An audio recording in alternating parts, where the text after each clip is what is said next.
Welcome to the supplementary public hearing for the inquiry into budget estimates 2022 to 2023. I acknowledge the Gadigal people of the Eora Nation, who are, of course, the traditional custodians on the lands on which we're meeting today. I pay my respects to elders past and present and celebrate the diversity of Aboriginal peoples and their ongoing cultures and connections to the lands and waters of New South Wales. I also acknowledge and pay my respects to any Aboriginal or Torres Strait Islander people joining us today, and those who may be watching online. I welcome department officials to this hearing. Today, the committee will examine the proposed expenditure for the portfolios of Metropolitan roads, transport, regional transport and roads, infrastructure, cities, and active transport. And we're very pleased to have you all together. There's a great number of you all in the same room. Before we commence, I'd like to make some brief comments about the procedures for today's hearing. Today's hearing is being broadcast live via the Parliament's website. The proceedings are also being recorded and a transcript will be placed on the committee's website once it becomes available. In accordance with the broadcasting guidelines, the House has authorised the filming, broadcasting and photography of committee proceedings by representatives of media organisations from any position in the room and by any member of the public from any position in the audience. Any person filming or photographing proceedings must take responsibility for the proper use of that material. This is detailed in the broadcasting resolution, a copy of which is available from the Secretariat. All witnesses in budget estimates have a right to procedural fairness, according to the Procedural Fairness Resolution adopted by the House in 2018.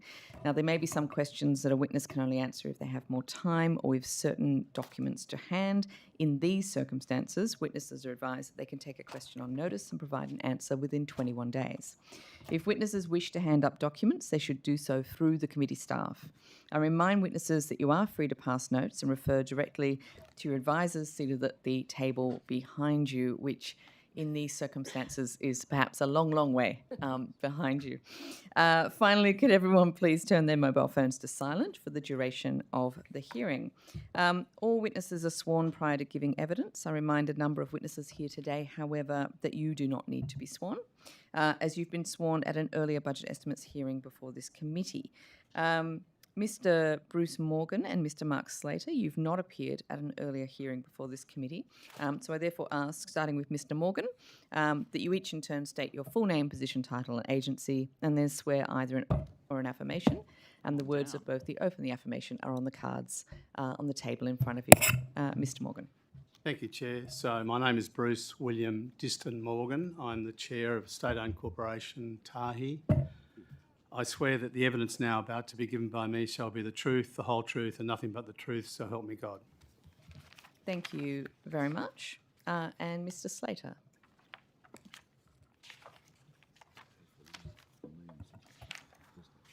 Good morning. My name is Mark Slater. I'm the Executive Director of Property Group at Transport for New South Wales.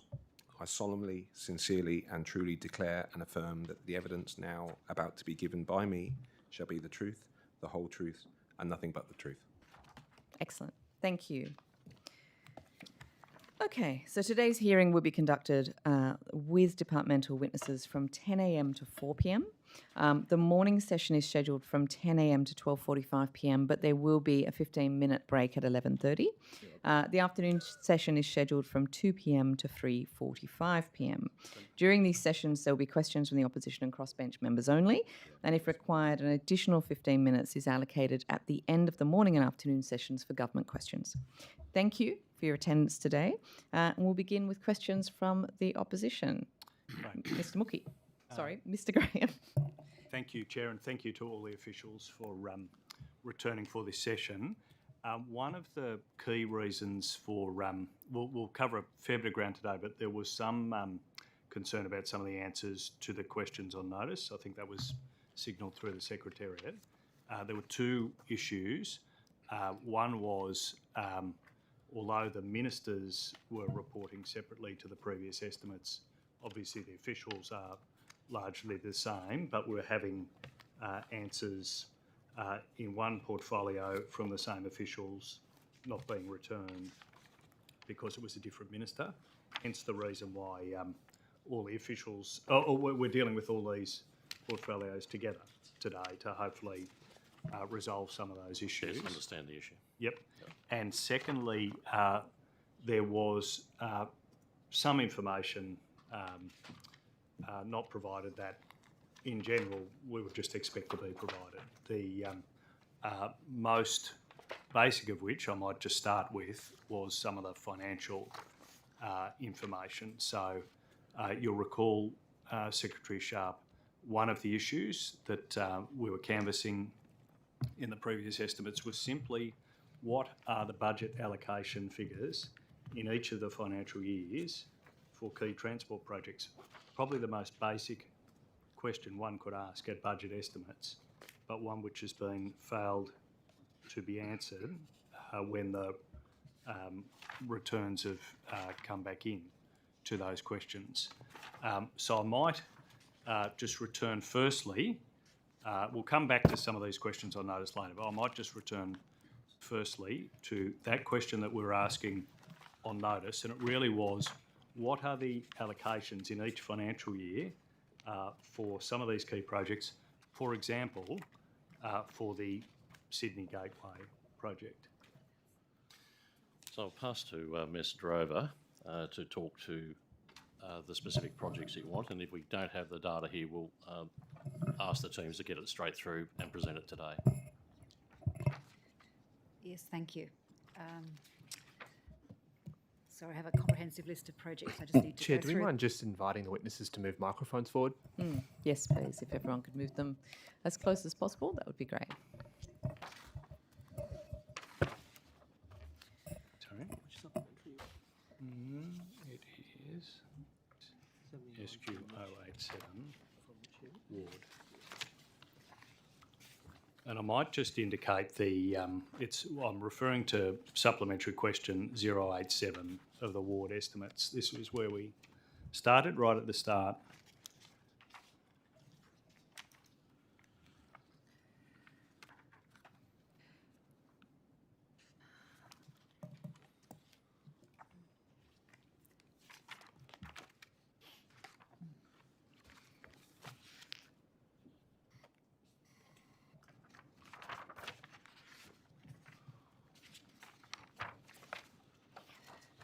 I might say that we're obviously happy to provide this information. If there's a range of projects, perhaps we can take it on notice and give you Well, I'm that not comprehensive- happy, Ms Drover, for this to be taken on notice. I think that's the point here. We were told, I asked exactly this question, the most basic question, how much will be spent in each of the 4 years? And the answer that came back was this information's in the budget. Well, it's not in the budget. It has been in the budget in some previous iterations, but the only information contained in the budget is the expenditure in this financial year and the expenditure over the 4 financial years rolled up. We're asking the simple question, how much will be spent in each financial year?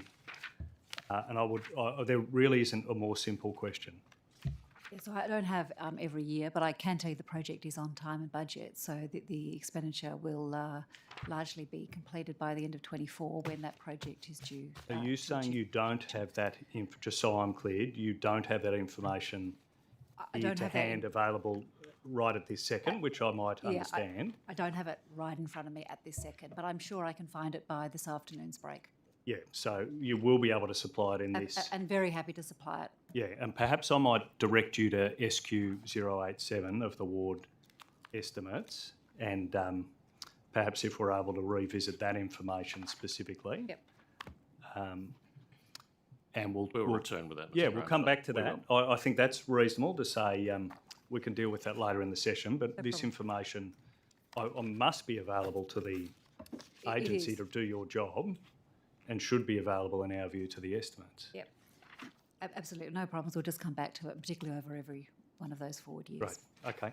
And Secretary Sharp, I might just turn to you there about these answers to questions on notice in general.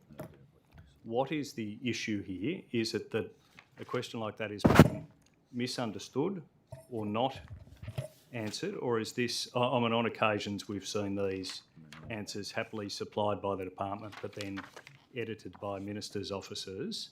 Can you give us any guidance as to what is going on here? Yeah, I think there's 2 issues. With this particular one, I'm not across why that wasn't provided, so we'll get that information. It is available. But as a general comment, information has been put up to the ministers, and then the ministers are the ones who are actually submitting it. they're submitting that through the protocols they have. So I think that's why you're seeing some trade-offs between the ministers. You have us all here today. Yeah. If there's particular ones you want, we'll be obviously able to provide that or get it for this hearing today. Yeah. And do you accept that information just about what is spent in each financial year should be available to the Parliament? Correct. Yeah, there's no issue there that There is no creates issue there. for the department. That's Correct. You see that as part of your role as an agency to It's a be able to provide that budget-related question, information. and we'll provide that information. Yep. All right. So I might come back on that, and I might press that question in relation to how we are not getting answers in relation to a number of other questions later, just to give you that alert now. I did want to turn to one other funding issue now, and that's the cost of the changes that have been made to the government's mobile speed camera warning signs policy. There's been a number of iterations of this policy. I wanted to ask, what is the cost of the most recent change, that is to reintroduce warning signs? Yes, there's an announcement recently to reintroduce those warning signs before and after the vehicles. They are a mobile sign and need to be installed manually before and after the vehicles. I'll pass to Ms McCarthy just to talk through the current view on the costs. Look, thank you. At this stage, we're scoping options. As you're aware, it was only a recent announcement. There are some challenges with implementing the announcement, particularly around the vehicles that are currently being used. So there's a number of vehicles in the current fleet that don't have the capacity to hold the same signs as we used previously. So we're looking at alternatives. We're investigating options such as lighter weight signs at the moment. So we don't yet have a cost for the implementation. Until we land on a specific sign that's suitable, we won't be able to give you a cost. And also until we're clear as to whether vehicles need to be replaced or not. And how many vehicles have we got now? Is it 143 vehicles. Yeah. 143 up from 43. It's been 143 since we moved to 21,000 hours. Yes, okay. And how many of the vehicles cannot fit the old configuration of the signs of those 143 vehicles? 47 vehicles. So 47 of the 143 cannot That's fit the advice we've received from the vendors, yes. and the rest can as a... That's the advice I have from the vendors, yes. Yeah. And what's the reason why the 47 cars cannot fit the old signs? My understanding is the vendors have changed the fleet and they have some vehicles are smaller than previous fleets and the back of the vehicle is fully taken up with cameras, equipment, etc. Those signs that were previously used are quite heavy. They need to be properly mounted. They need to be properly restrained if we're going to use the same kind of signs. And the advice from the vendors is that 47 of their vehicles in their updated fleet don't have the capacity to take those signs or will require significant modification, which includes potentially removing seats. Yep. So removing seats, potentially removing equipment. Yes. To reconfigure it. And these, so smaller cars are one of the reasons for these 47, and the equipment in the back of the vehicle, that's configured differently in some of these cars. Can you tell us about that? I don't know that it's configured differently. I think you've got a smaller space to put the equipment. Right. Okay. And the shift to bidirectional enforcement, has that required different equipment in these cars? No, the vehicles always had the capacity to do bidirectional enforcement. It just wasn't government policy. Yeah, so it's essentially the same equipment in the cars. The issue here is simply that the cars are too small in about a third of the... That's the advice from the About vendors, a third of the yes. cases. All right, and that is causing some issues. What are your options in terms of signs? So, as I said, we're currently looking at a lighter weight sign that can be collapsed down and folded in half, so it takes up less space. But obviously, we need to test the robustness of that sign. We would have concerns if it blew over. So, both the vendors are investigating options in relation to that to see whether that's a viable solution. If it is, that will avoid the replacement of the fleet. If it is, that would avoid the replacement of the fleet. The 47 vehicles. If it is not, we might have to replace those 47 vehicles. Is that correct? Potentially possible, yes. Yeah. And who would pay for that if those 47 vehicles had to be replaced? So that will be done within the existing contract. So it would come under the contract that we currently have with the service providers. So it'll be within the existing contract terms, but Yes. that means either the state might pay or the contractor might pay.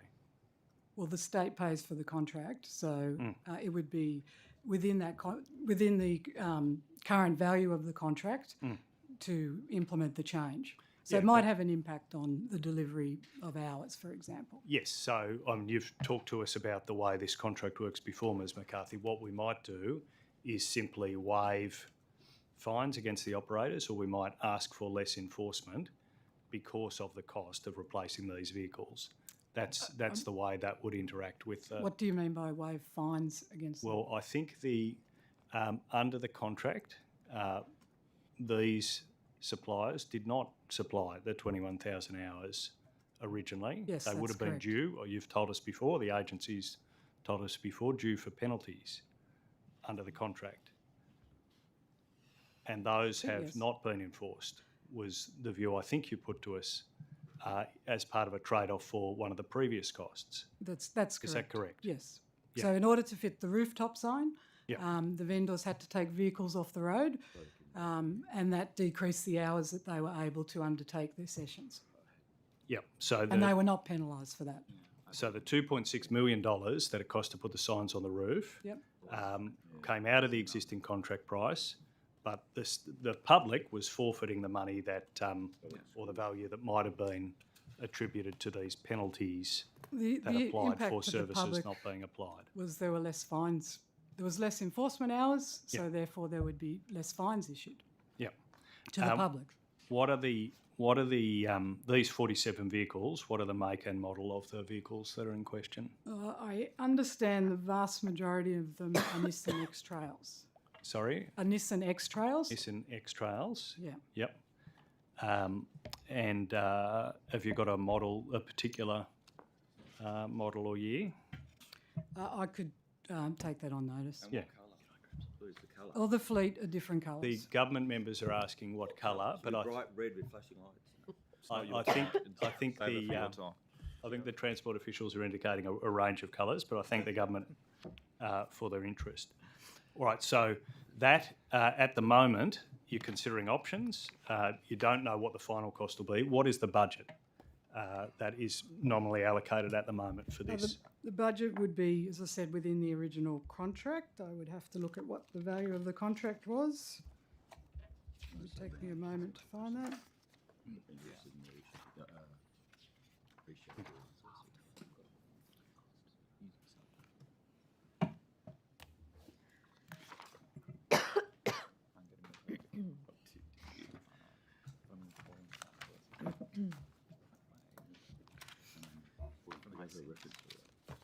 The value of the contract was published on the 27th of July 21, and for Redflex, the value of the contract is 91 million over the contract duration, which is 3 years. And for AccuSensus, that information was also published on the same day, and the value is 77 million over 3 years. So you're guaranteeing it won't be higher than 91 plus 77 million, but hopefully it'll be less.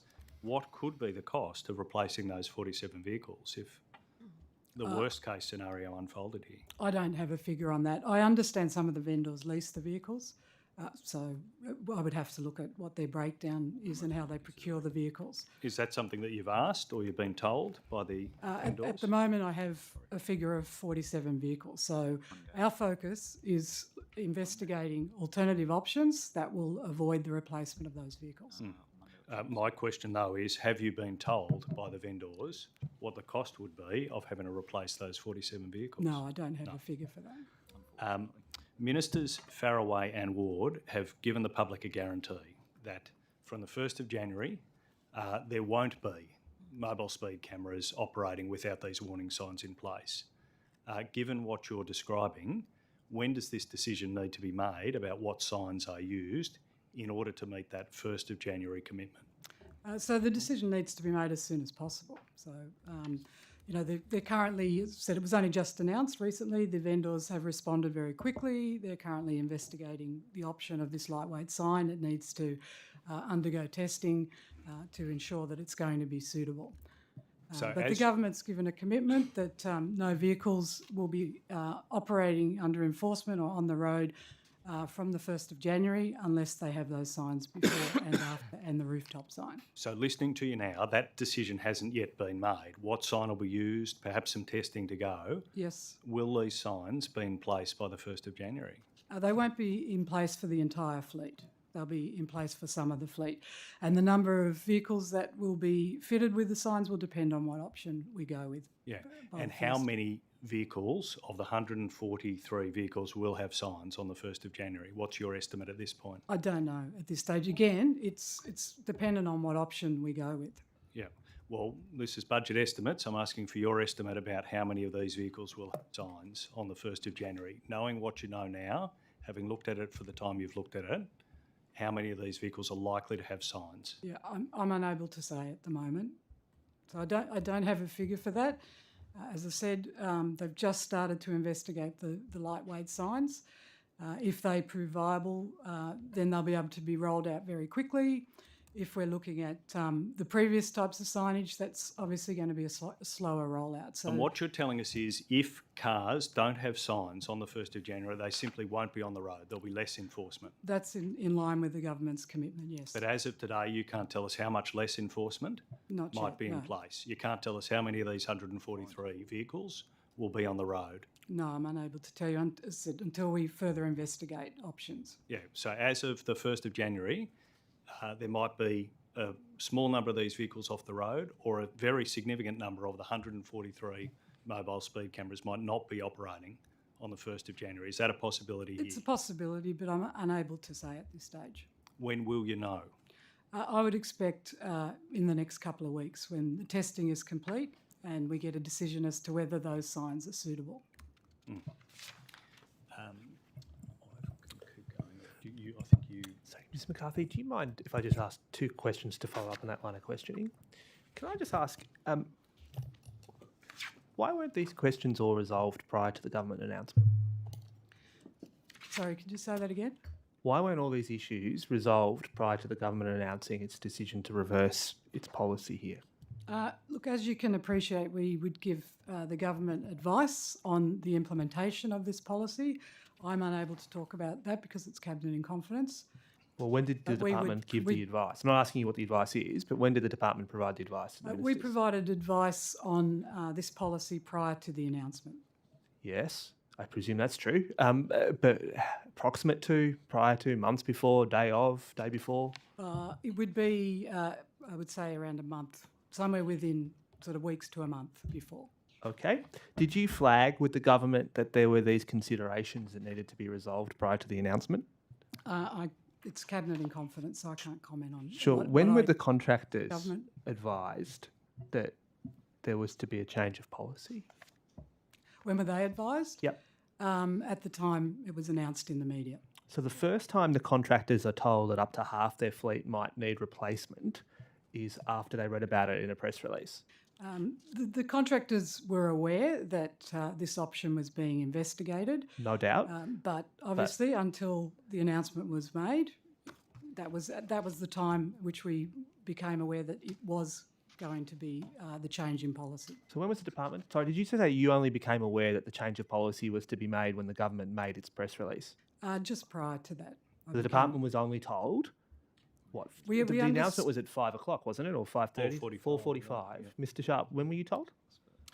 We were told just before the formal press release went out. Thank you. Perhaps I could start with you, Secretary. The $14.9 billion of Commonwealth funding that was noted in the budget, what has happened with that following the federal budget announcement in relation to infrastructure spend for the states last night? Yes, we were very interested to understand what was in the budget that came down last night. We have had preliminary information provided, so these are high-level fact sheets. What we don't have is cash flow and timings. Some of my team are actually meeting with the federal government department right now as we speak, actually going through that detail. So we do understand some of the projects that have been specifically cancelled. We also know there's some new ones that have been put on the agenda, but we need the next level of detail because there's 1.4 billion over 10 years, and those forward cash flows weren't available. So we're still understanding the detail is probably how I'd put it, and we'll have a much better view this afternoon in terms of what comes out of that meeting this morning. Okay, thank you. And appreciating that you don't have all the detail as yet. From everything that's being reported, it does seem that there will not be that Commonwealth funding for the Western Harbour Tunnel Beaches Link project. What will be the financial impact of that then, if that's not coming through? Exactly how much of that amount will need to be funded by the state? I'll just ask Mr. Drover to talk specifically to the Western Harbour Tunnel project. Yeah, we weren't expecting any federal funding for Western Harbour Tunnel nor Beaches Link. Those projects were always to be state funded. Okay, so 100% funded by the state. Well, Western Harbour Tunnel and the Ringa Freeway, Beaches Link, is still in the planning phase. We're waiting on planning approval. Yeah, because I seem to recall it being said previously that the Beaches Link funding was going to be reliant on the Commonwealth funding. Is that not correct? No. Okay, all right. So what are the projects then that are in the infrastructure pipeline that we think we're not getting any Commonwealth funding for? The projects that were cancelled were Wakehurst Parkway, 60 million. Wow. Federally funded commuter car parks at Hurstville, Penania, Macarthur and Gosford for about 57 million. Balgowlah Interchange, 50 million. Dixon's Long Point Crossing, 28 million. Heathcote Road Planning, 17 million. Port Botany to Kingsford Smith Airport and Mascot, that was about a 9 million project. And James Rist Drive Planning, 4 million. So those ones were listed as being cancelled. Okay. Then there were some inclusions, 500 million, which was for the corridor acquisition for Fast Rail. So that's the Newcastle-Sydney. Mm-hmm. And then there was funding for new projects, 110 million for Epping Bridge, 75 million for Bandon Road and Garfield Road. So that was planning and early works only. 65 million for Duns Creek Road, and 50 million for Castlereagh connection, once again planning and preparatory works. So they were the main inclusions. Okay. So of any of those that we know have been where the funding has been cancelled, were any of those related to the Western Harbour Tunnel and Beaches Link project then? I don't think so. Those ones here. No.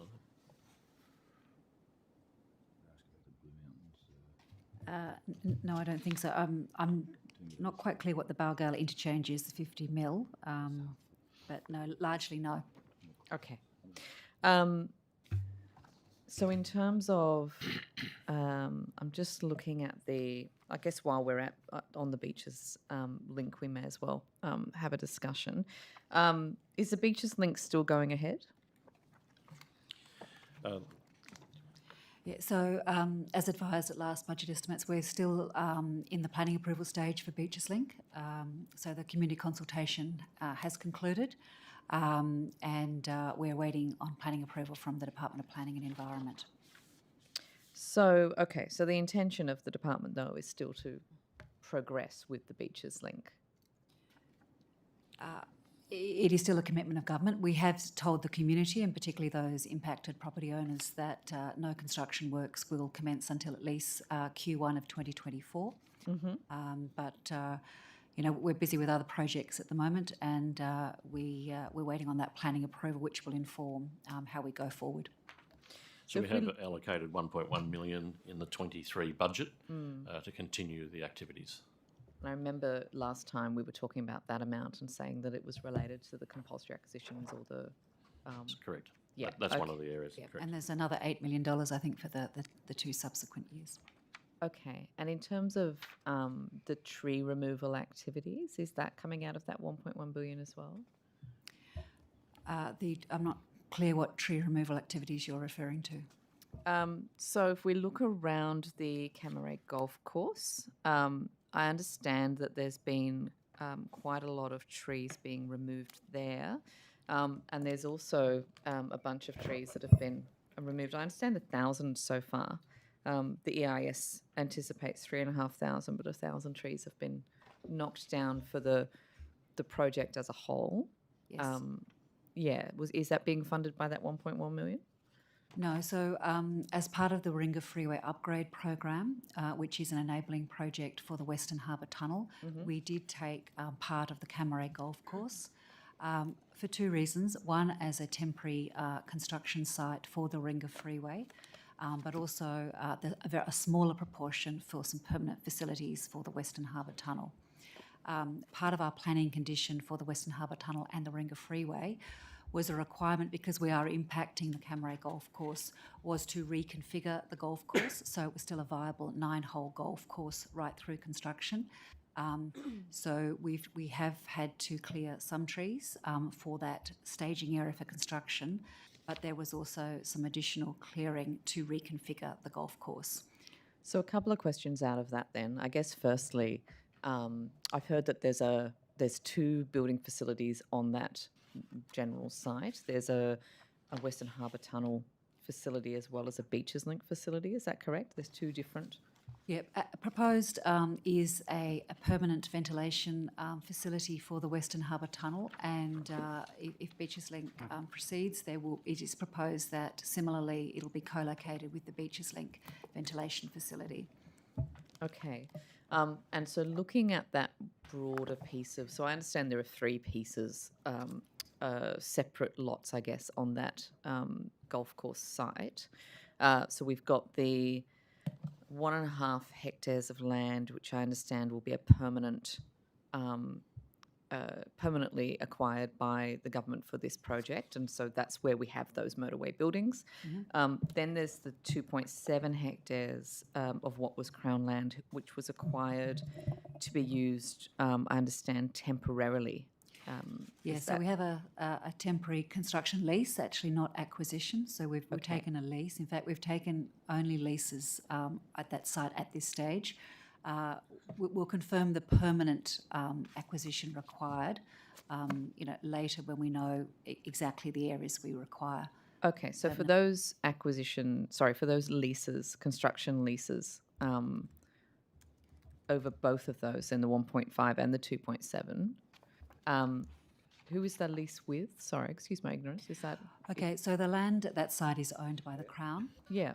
It is the care and management manager of those lands is North Sydney Council. Yeah. And then there is a sublease to the Camaret Golf Course to operate the golf course. Okay, so from a procedural perspective then, when those leases were exercised or when they were implemented, was it with consultation with council then?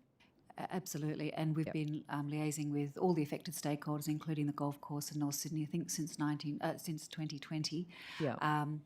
So under the Just Terms Act, we need to pay the compensation to the leaseholder as well as ultimate landowners.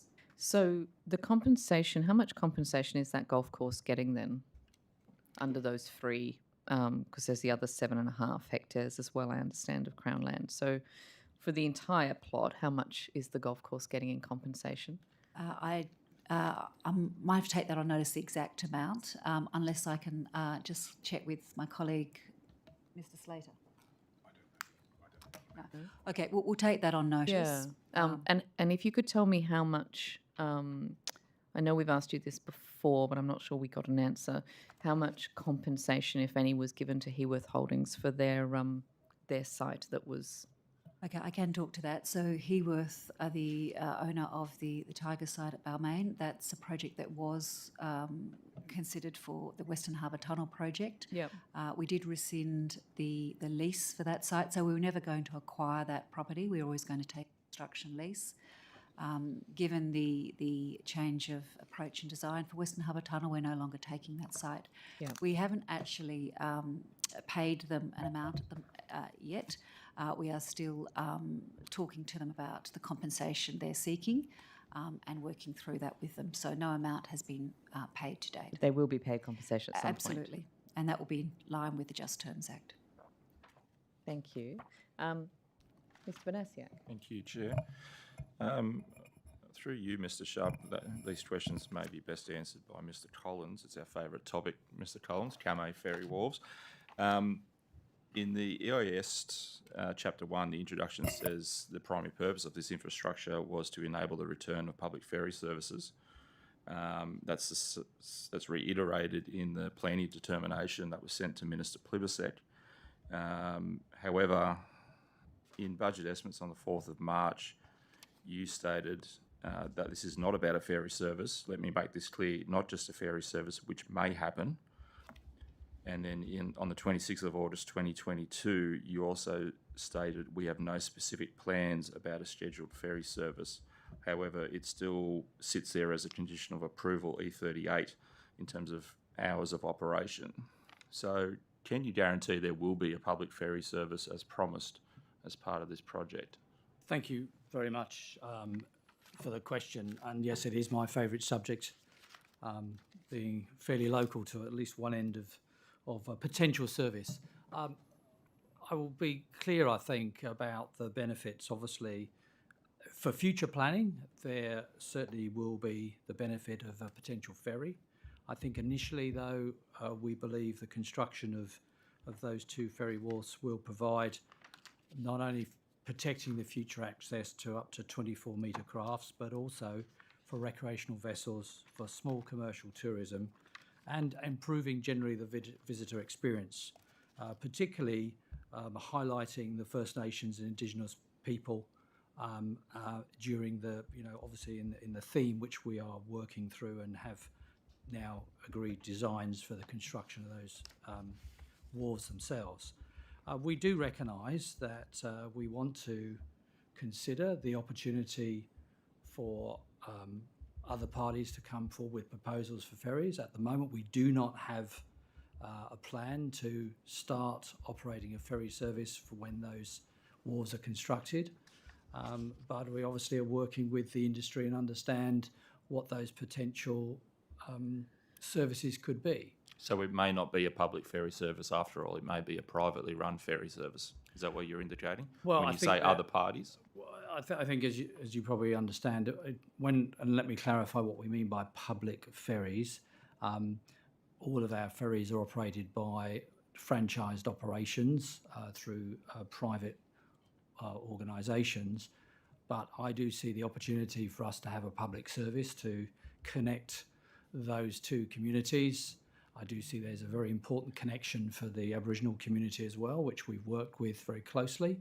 And that may well be even public ferry charter services to understand and celebrate those cultures. We've been talking with the communities, we've left those options open, and what we've been doing is building for the future so that we didn't end up building a wharf which was only available for recreational vessels and then some years later regretted that decision when we could provide a public service. So when do you think we'll have a clear answer as to whether a ferry service will come to fruition? Do you have a timeline as to when these discussions and these plans will come to fruition?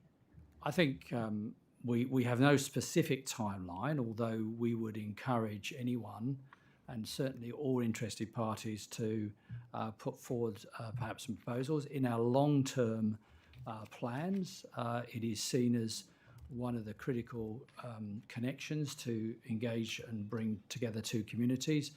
And, the La Perouse Peninsula as well has a lot of long-term planning to improve public transport. Do you understand my concern, though, when it seems the whole purpose of the central purpose of this wharf, as communicated through the EAS, is the return of the public ferry service, but the language coming out of the department now is sort of backtracking away from that. And you mentioned employment opportunities and empowerment for Aboriginal people, Yep. but employment opportunities and empowerment for Aboriginal people is only mentioned like once in a very general term in the EIS, and that seems to be now the primary focus or primary purpose of the project, which that's fine if purposes change, but the EIS should reflect the importance of those changes, don't you think? Only mentioned once. I understand your point. I think the EIS obviously did focus on a number of key points. As everyone is aware, who has interest in this area, there was a public ferry service. The ferry wharf was destroyed by a storm. The intention is to provide that service at some time in the future and not to preclude that.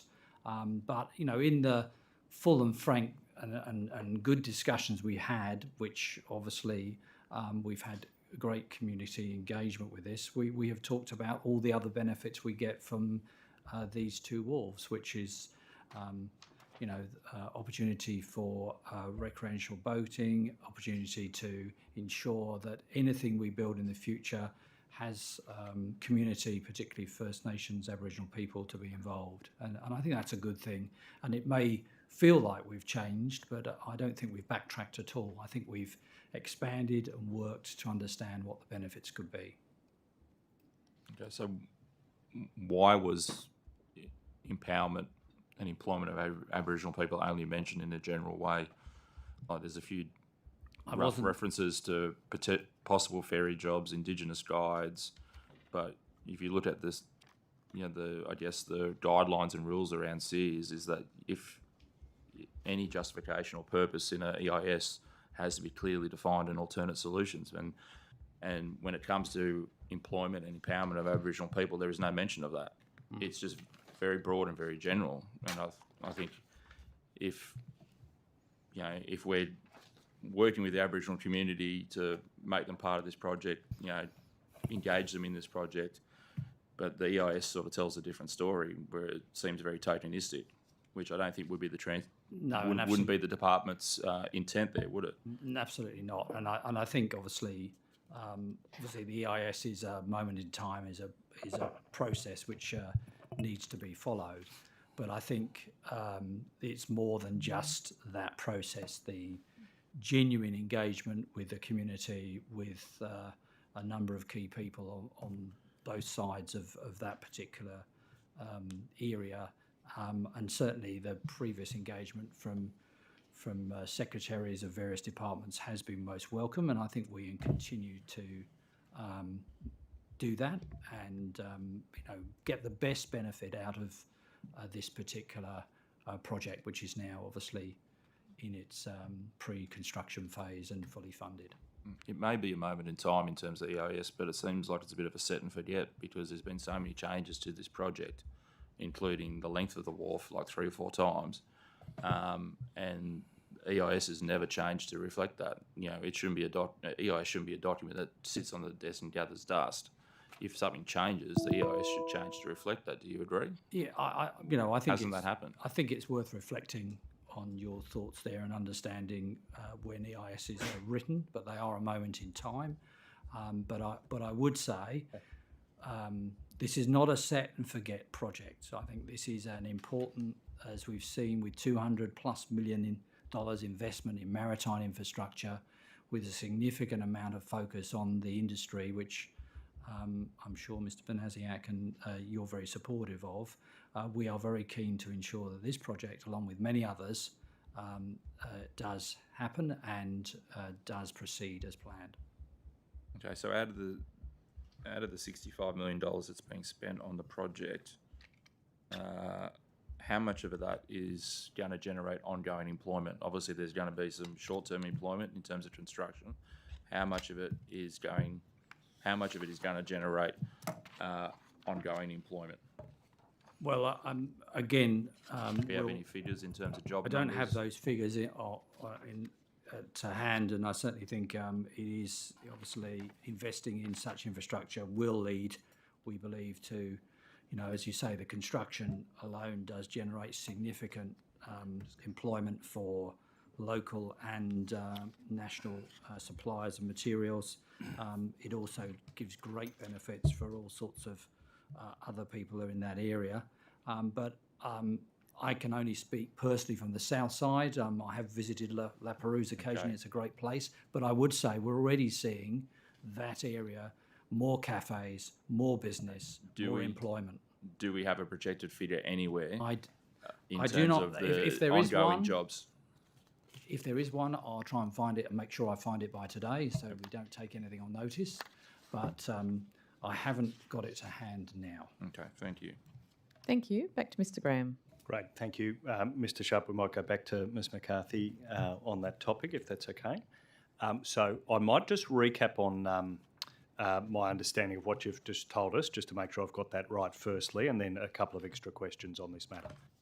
So of the 143 vehicles, there are these 47 Nissan X-Trails, and essentially these new cars that have been perhaps leased are too small to fit the old signs. That's essentially the key problem here, correct? That's the advice we've received from the vendor, and I can confirm they are all Nissan X-Trails, those 47. Thank you. And essentially your options, you've told us, are either to get some new signs, that's probably your preferred option, or to replace the 47 vehicles. They're the options that are being considered. That's correct.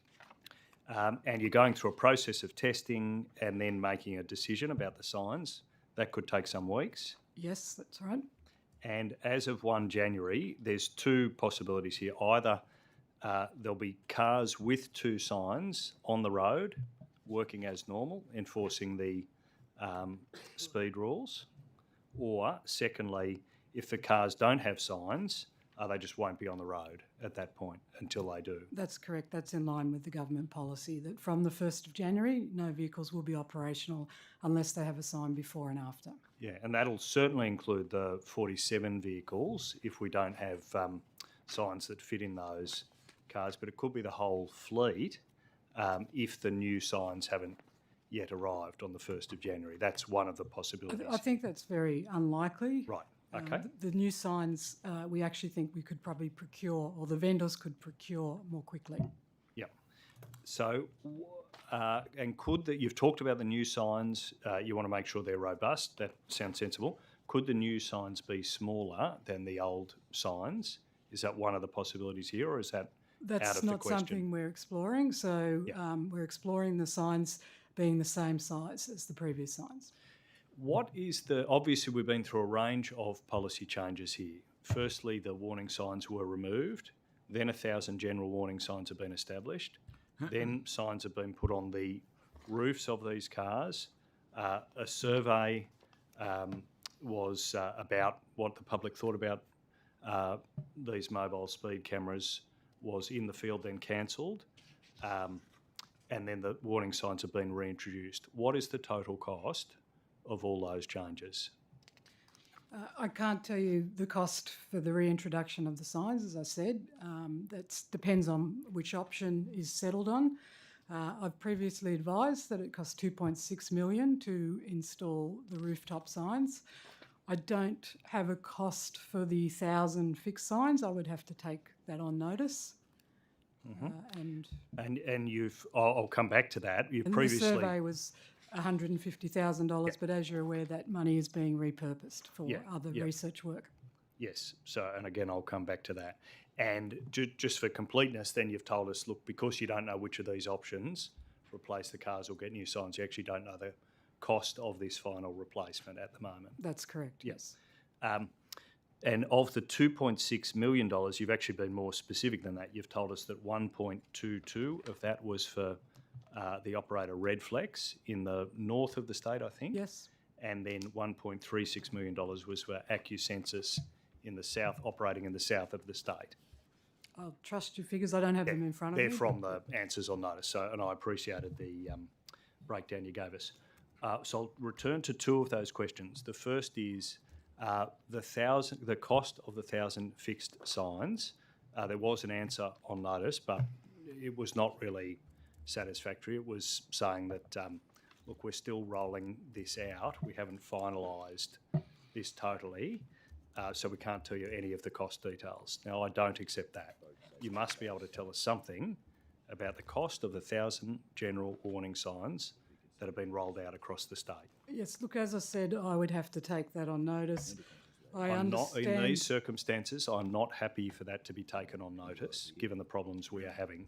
I'm not sure if that's as I've said to the Secretary, I'm not sure if that's an agency issue or the Minister's offices, frankly, interfering in the answers that are coming, but I'm not happy to The signs are leave that on being notice. rolled out by the regions, so it's more an operational matter for Greater Sydney and regional and outer metropolitan area. So I don't know what the number is. That's the rollout, but surely the procurement is centralised. We're not allowing each region to order their own signs. The procurement is not being undertaken by my team, the Centre for Road Safety. So I'm unable to answer. I don't know if my colleagues can answer. Yep. I can tell you there are 897 of those 1,000 signs have been installed to Okay, date. thank you. Good. So 897 are up. Mr. Secretary, can anyone else tell us how much these signs, presumably we've asked the cost of these signs before we've ordered them and put them up. I'd simply like to know how much. We have the answers here, but just to your earlier point about the questions, the process has been that the supplementary questions come via the ministers to us. Yep. We provide that information back to the ministers' offices, and the ministers respond. If you have specific questions that you want to target today, I've put my department heads on notice to have that information available. So we'll pursue anything which you is request. really appreciated, and that it's hugely helpful too for us. I So in respect to this want. particular one. I also have some more information on Gateway. We might come back to that if that's okay, Ms. Drover, because we will. Of course, there'll be some other questions around that. I do want to press this question though, Secretary. Of these 897 signs that have been put up, the 1,000 that should be put up, how much do they cost? The team here doesn't have it, so we'll come back. And Ms. immediately McCarthy on said that. it's not her team's responsibility. Who is in charge of these 1,000 signs? So those signs are being rolled out by Greater Sydney and regional and outer metropolitan areas. So they're determining the location of those signs. Obviously, the cost depends on where they're put, and so on. But it's not a number that I have any totally knowledge of. understood. There will be a procurement contract. We'll track down the details of that. Great, and you'll come back with And that we'll come back today. straight away. Yeah, Yeah. great, okay. And you've talked about the repurposing of this survey. The survey to, at one point, I know these have been rolling for some time, but at this point, one of the ideas was we might test public opinion about mobile speed cameras. That survey's now been repurposed on the direction of the Minister. What is that research money now being used for? It hasn't yet been decided what it will be repurposed for. And but when we will it have be decided? 3 years to make a decision as to where that money goes. Yep. Is there any timeline for when that'll be decided that you're aware of? I can only tell you that we have 3 years. We're looking at options. Obviously, we've got to look at options that are within the scope and the capability of the company that's been contracted. Great.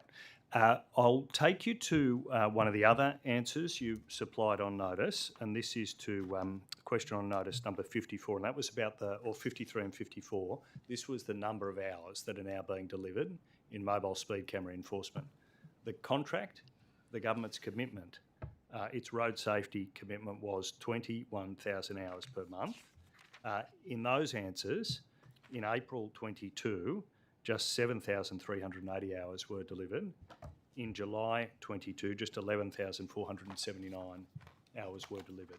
What is going on? Why are these contracts falling? Why is delivery falling so short of the contracted hours? So the contracted hours have been significantly affected by the floods. There are a number of areas that the vehicles are unable to operate in because of the impact of the floods. Yep. And that has just dropped the hours simply, rather than them being in other places, they've simply not been able to operate. Some of them would operate in other places. They obviously have a fixed number of sites that are selected. Those sites have to be assessed. Yep. So there are only understood. a limited number of sites. We obviously don't want to saturate those sites. Okay, thank you. This is my final question on this topic for now, then I'll hand to my colleague. If you could help answer one of the mysteries of this set of policy twists and turns, though, Ms McCarthy, over what is now a couple of years as this has rolled out, the public never being asked in the first place. I won't ask you to comment on that. That's a matter for the government. There is this one mystery, though. Where are the old signs? So the first thing I'd say is Redflex. So we've got two contractors. AccuSensors were not a contractor when the signs were used. So you've got one organisation that's never had the signs. Redflex did have the signs. My understanding is they disposed of the signs. They owned them. They disposed of them. That's the advice I've received from Redflex. Yeah. And was that something that the government was aware of at any point, that these had gone? Has the agency been advised? Have the ministers been advised as the twists and turns have unfolded here? So we've been advised that those signs are no longer available when consideration was being given to whether we would reinstate signage. So when Cabinet made this decision, they did know that the old signs, for whatever reason, in whatever direction, had gone. Yes, that's right. Yeah, thank you. Mr Secretary, firstly, I didn't get a chance to say thank you for coming, and thank you to your officials as well for making themselves available to us as well. Mr Secretary, can I just ask you to point to me where in the budget have we made the provision for the construction of a rapid bus network at the Western Sydney Airport?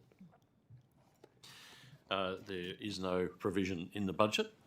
Okay. What I can say is, and I'll pass to Mr Mars in a minute, but we are planning and we have concept plans that are being developed. There's been obviously conversations around the tightness of timeframes to achieve a bus solution for the new airport, and I'll just pass to Ms Mars on the details there. I will look forward to hearing from Ms Mars shortly. I suspect that Ms Mars may need to take the bulk of these questions anyway as well. But the question that I had is Sydney's airport at serious risk of opening without this critical public transport connection? It's on the critical path. As I indicated, the planning is underway. There's obviously going to be funding needed for that, and there's been public commentary around that particular issue. From the department's perspective, we're firming up those plans and we'll be presenting those plans to government. Indeed. But we will tease this out, Mr Sharp, but it's fair to say the department has already provided advice to the government about this, haven't you? There's been advice provided at various points. Yep, we'll get to that. But just to be clear here, are you confident that there will be a rapid bus connection to Sydney's new airport when it opens in 2026? I can only be confident once we've completed the planning and government has decided on an investment. The investment decision does sit squarely with government. So from our perspective, it is still contingent on plans and signing off of the relevant costs. So, Mr Sharp, just to be clear, I don't want to be misinterpreting what you're saying. Is what you're saying that in the absence of the government making its investment decision, you're not confident that there will be a rapid bus connection to the airport when it opens in 2026? There is still time to deliver. It is on the critical path. And as what does that mean, by the way? Critical path means that if we waited another 6 or 12 months, then no, we wouldn't meet the deadline. Critical path means it is getting down to a tight time frame. So it is deliverable. The plans are there, and the government will be assessing the options there. Indeed. Let's just tease out the advice that the department has provided the government already on this. Did Transport provide a briefing to Minister Elliott's office in March this year about the included advice on this project? There would have been 2 or 3 occasions we've provided advice, and when was the first time? I'd have to go back through the diaries, but there was a particular meeting with the various councils, the Commonwealth on the city's agreement.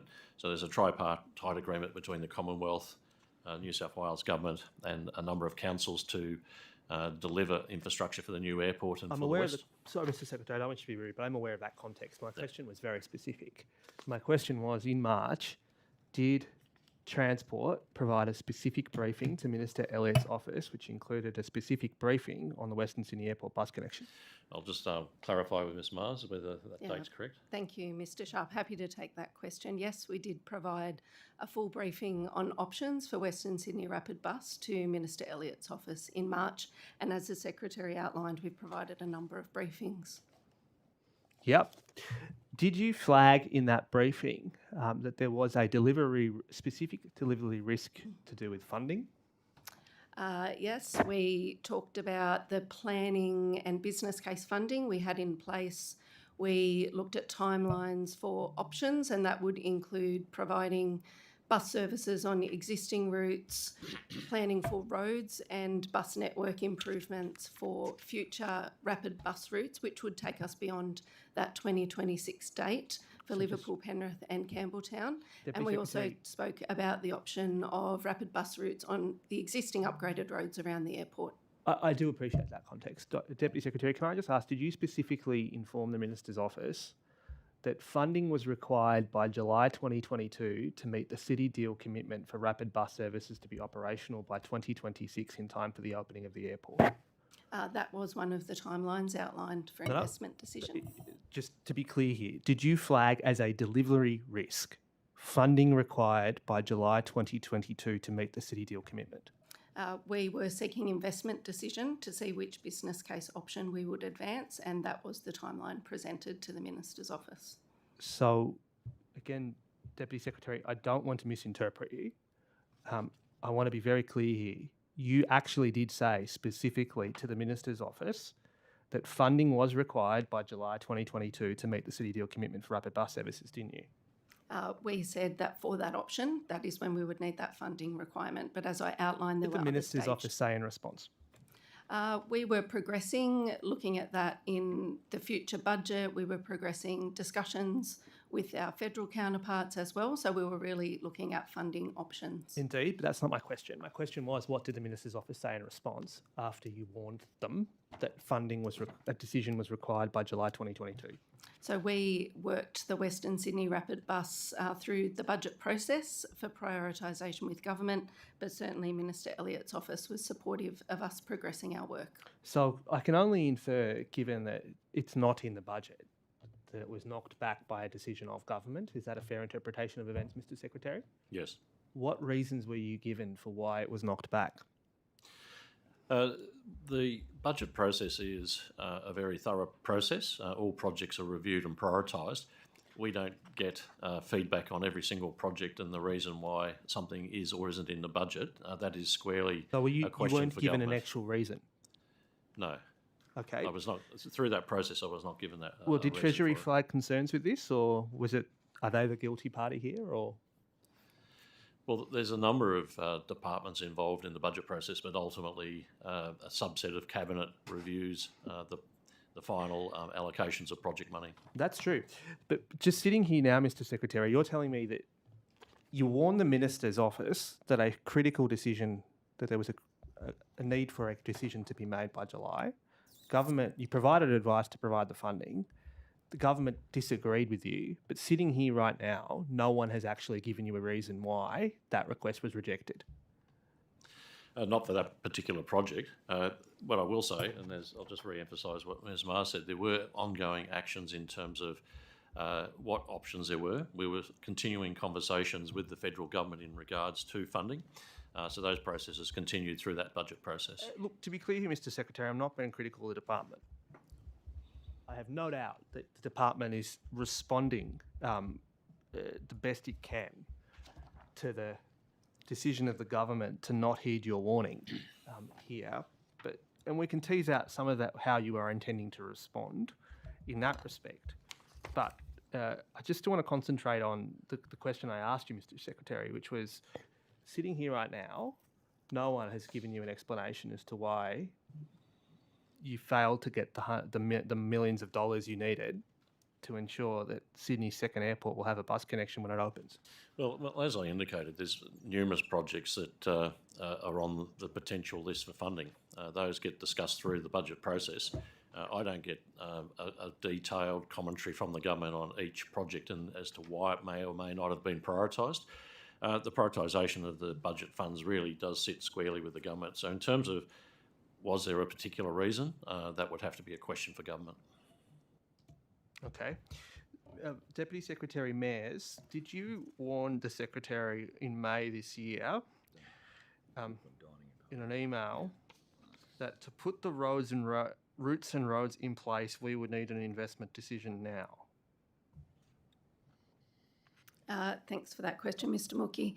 Yes, I did provide the Secretary with some context around development and infrastructure build required for the Aerotropolis ahead of a meeting he was attending. Okay, and who was that meeting with? That was a meeting with the City Deal councils, wasn't it? I believe that's the case, yes. Okay, and so, Secretary, you were warned again, and to be fair, this was before the government made its decision, I can only presume, but you were clearly put on notice by your Deputy Secretary that there's a need for an investment decision now. Is that fair? Yes, and also I was aware of the March meeting as well. Okay, can I just ask one more question, Chair? Has the investment decision been taken by government since the budget? No. And I know I'm stretching our friendship here, Chair, but Committee's patience. the other alternatives in light of the rejection were when is Transport going to be providing its next set of advice to the government for them to make an investment decision on this? Yes, we're working on that at the moment. What's the status? Yeah, so we have a number of options. We've progressed internal funding for business case development for stage delivery of bus services and rapid bus services. Business case development. For the next budget round. For business case development. Yeah, so we Not will for an have everything actual- ready for policy proposal decision. For investment decision, we will be ready for next budget round, So what, next July or June? unless there's a decision for investment before then. Thank you. Perhaps if I could just cover off a couple of additional things in relation to the Western Harbour Tunnel project then. Just looking back on the transcript from the last estimate session, the Minister Ward referred a few times to there being sort of 3 projects being put under the Western Harbour Tunnel umbrella. Can you just confirm, is Beaches Link now seen as one of the parts of Western Harbour Tunnel as opposed to its own thing? Okay, it was originally developed as a program, so the Western Harbour Tunnel Beaches Link program. In terms of the way the planning approvals were sought for that program, so the first EIS was for Western Harbour Tunnel and the Warringah Freeway upgrade project, and we have planning approval for that, and we're obviously in construction for both those projects. The other EIS covers only Beaches Link, and that's the one that we're waiting on final planning approval for. Okay. When the business case was done for the Beaches Link, is that the one back in 2016? Was that when it was first proposed? Before my time, I understand there was an early program business case, but going forward, and the planning approval process reflects this, it's now being delivered as 2 sort of projects, Western Harbour Tunnel and Warringah Freeway, and then separately Beaches Link, because they've got different planning approval pathways. And then there are different packages for Western Harbour Tunnel and Warringah Freeway. So Warringah Freeway is largely being delivered as one package, Western Harbour Tunnel largely 2, and of course there are also enabling works packages as well associated with each. So, okay, but there's, just to confirm, there's never been a sort of a whole of project EIS or a whole of project business case analysis done when you consider Western Harbour Tunnel and Beaches Link together? Look, I can't comment on what happened before 2017, but there has never been a combined EIS for Western Harbour Tunnel and Beaches Link. Having said that, though, we did need to look at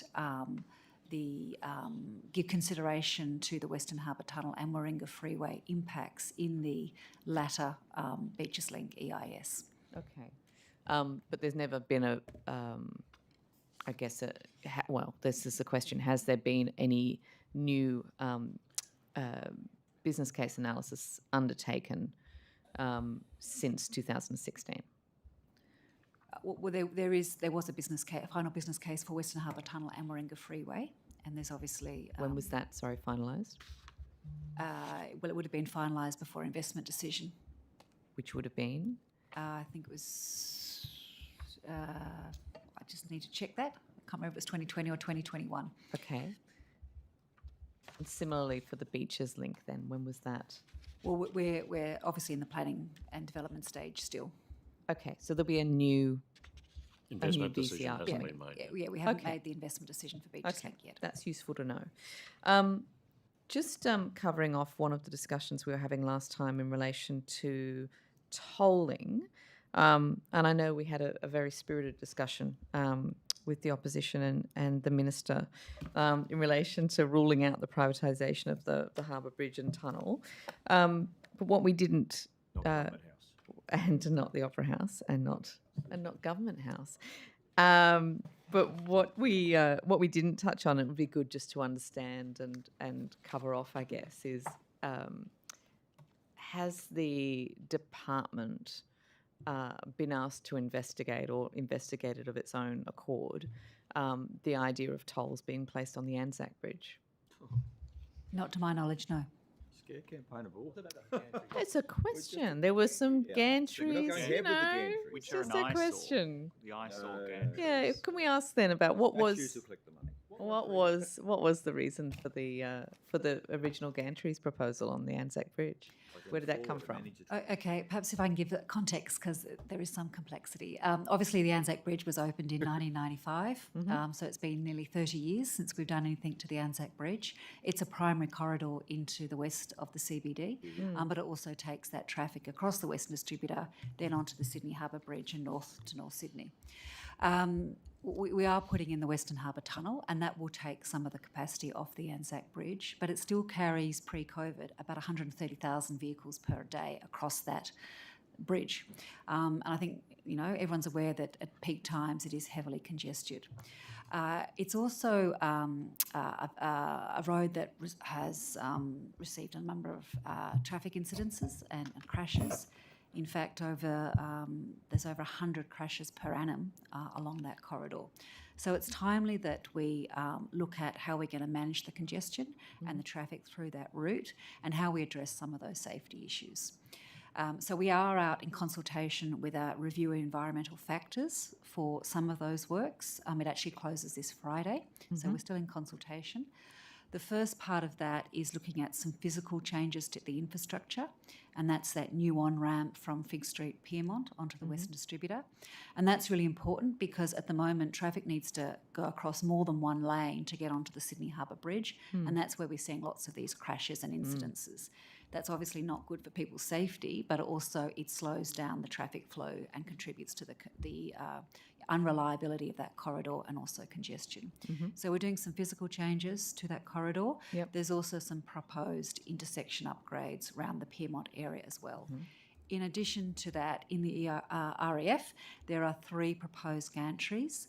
One is at the western end of the approaches to the Anzac Bridge, and there are 2 gantries that were proposed to be on the actual Anzac Bridge deck itself. And what was the purpose of those? What were they intended to be used for? So those gantries were to host variable message signs and other directional signage to actually help manage that the traffic, but also to support tidal flow potentially on the Anzac Bridge. So it's very much about managing the traffic, dealing with the congestion, and addressing the safety. Like the Harbour Bridge. So was this proposal developed in consultation then with Mr. Carlin, or was it primarily driven by a road safety perspective, or was it driven from a sort of congestion perspective? What was the primary goal there? Look, there were many factors, and obviously we engaged with Greater Sydney as our client, but it is a corridor that is subject to many safety incidents, but it was about congestion and management of the traffic, where obviously there's a lot of land use change that occurred in that precinct in recent times. So it's timely now, after 30 years, that we address that. And there's also been changes, of course, across the rest of the network. And there will be changes brought in if we have obviously the Western Harbour Tunnel will make big changes to the traffic flow you would expect.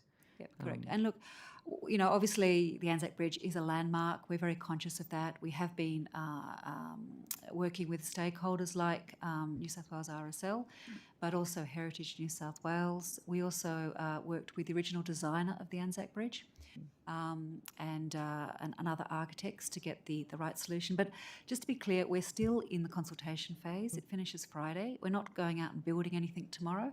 That's why we do consultation, to understand what the community thinks about what we're proposing to do. It's also just REF stage, so it's not as if we've got a detailed design.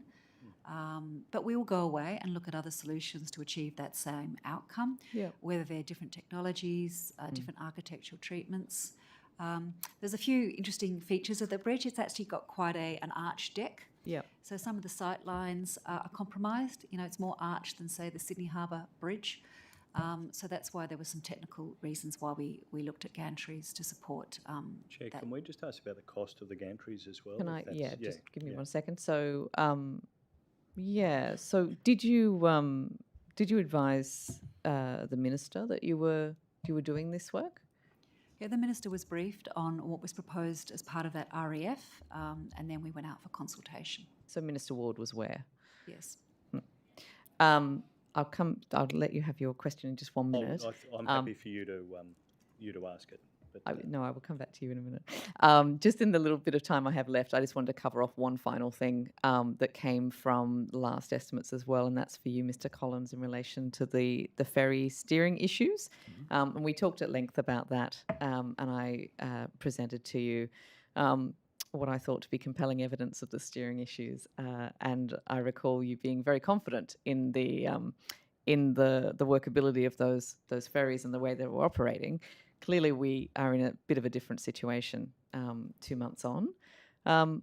What happened with those ferries, and why was the department unaware of those significant issues? Two different issues. The first one, I think I was talking about last time, was the toggle switches, the controls, which we believe, are still investigation is still ongoing, but we haven't had any repeats. Since then, we've had a reported issue on a number of occasions of the hydraulic system. This is an Australian-designed installed system as part of Burden's work, where a certain valve now has been identified, which controls the hydraulic flow. They've bench tested it. They've been out on the water now, I think, 3 days. We're consulting with the health and safety reps, I understand, Transdev this morning. If I check on my marine tracker and I see one of these ferries moving in service, I'll let the committee know, which hopefully it will be today. But we are, I think that's why, and we've been very public about, we are obviously reviewing the performance of both these classes of ferry. We are very, we have our own independent DMV company to understand the full history of some of the faults and things that we have found in both the Emerald class and the River class ferries. But this is the gift which keeps on giving, I think, in some respects. We find one fault and others happen, but I would say every effort has been made by Transdev and also by ourselves to ensure these ferries are fit for purpose. And so in terms of, I will actually pass over to Ms. Banasiak. I will come back to you. Thank you, Ms. Banasiak. Thanks, Chair. Sticking with you, Mr. Collins, on the same topic we were looking at before, can we go to the fact that the wharf on the La Perouse end has changed in size 3 times?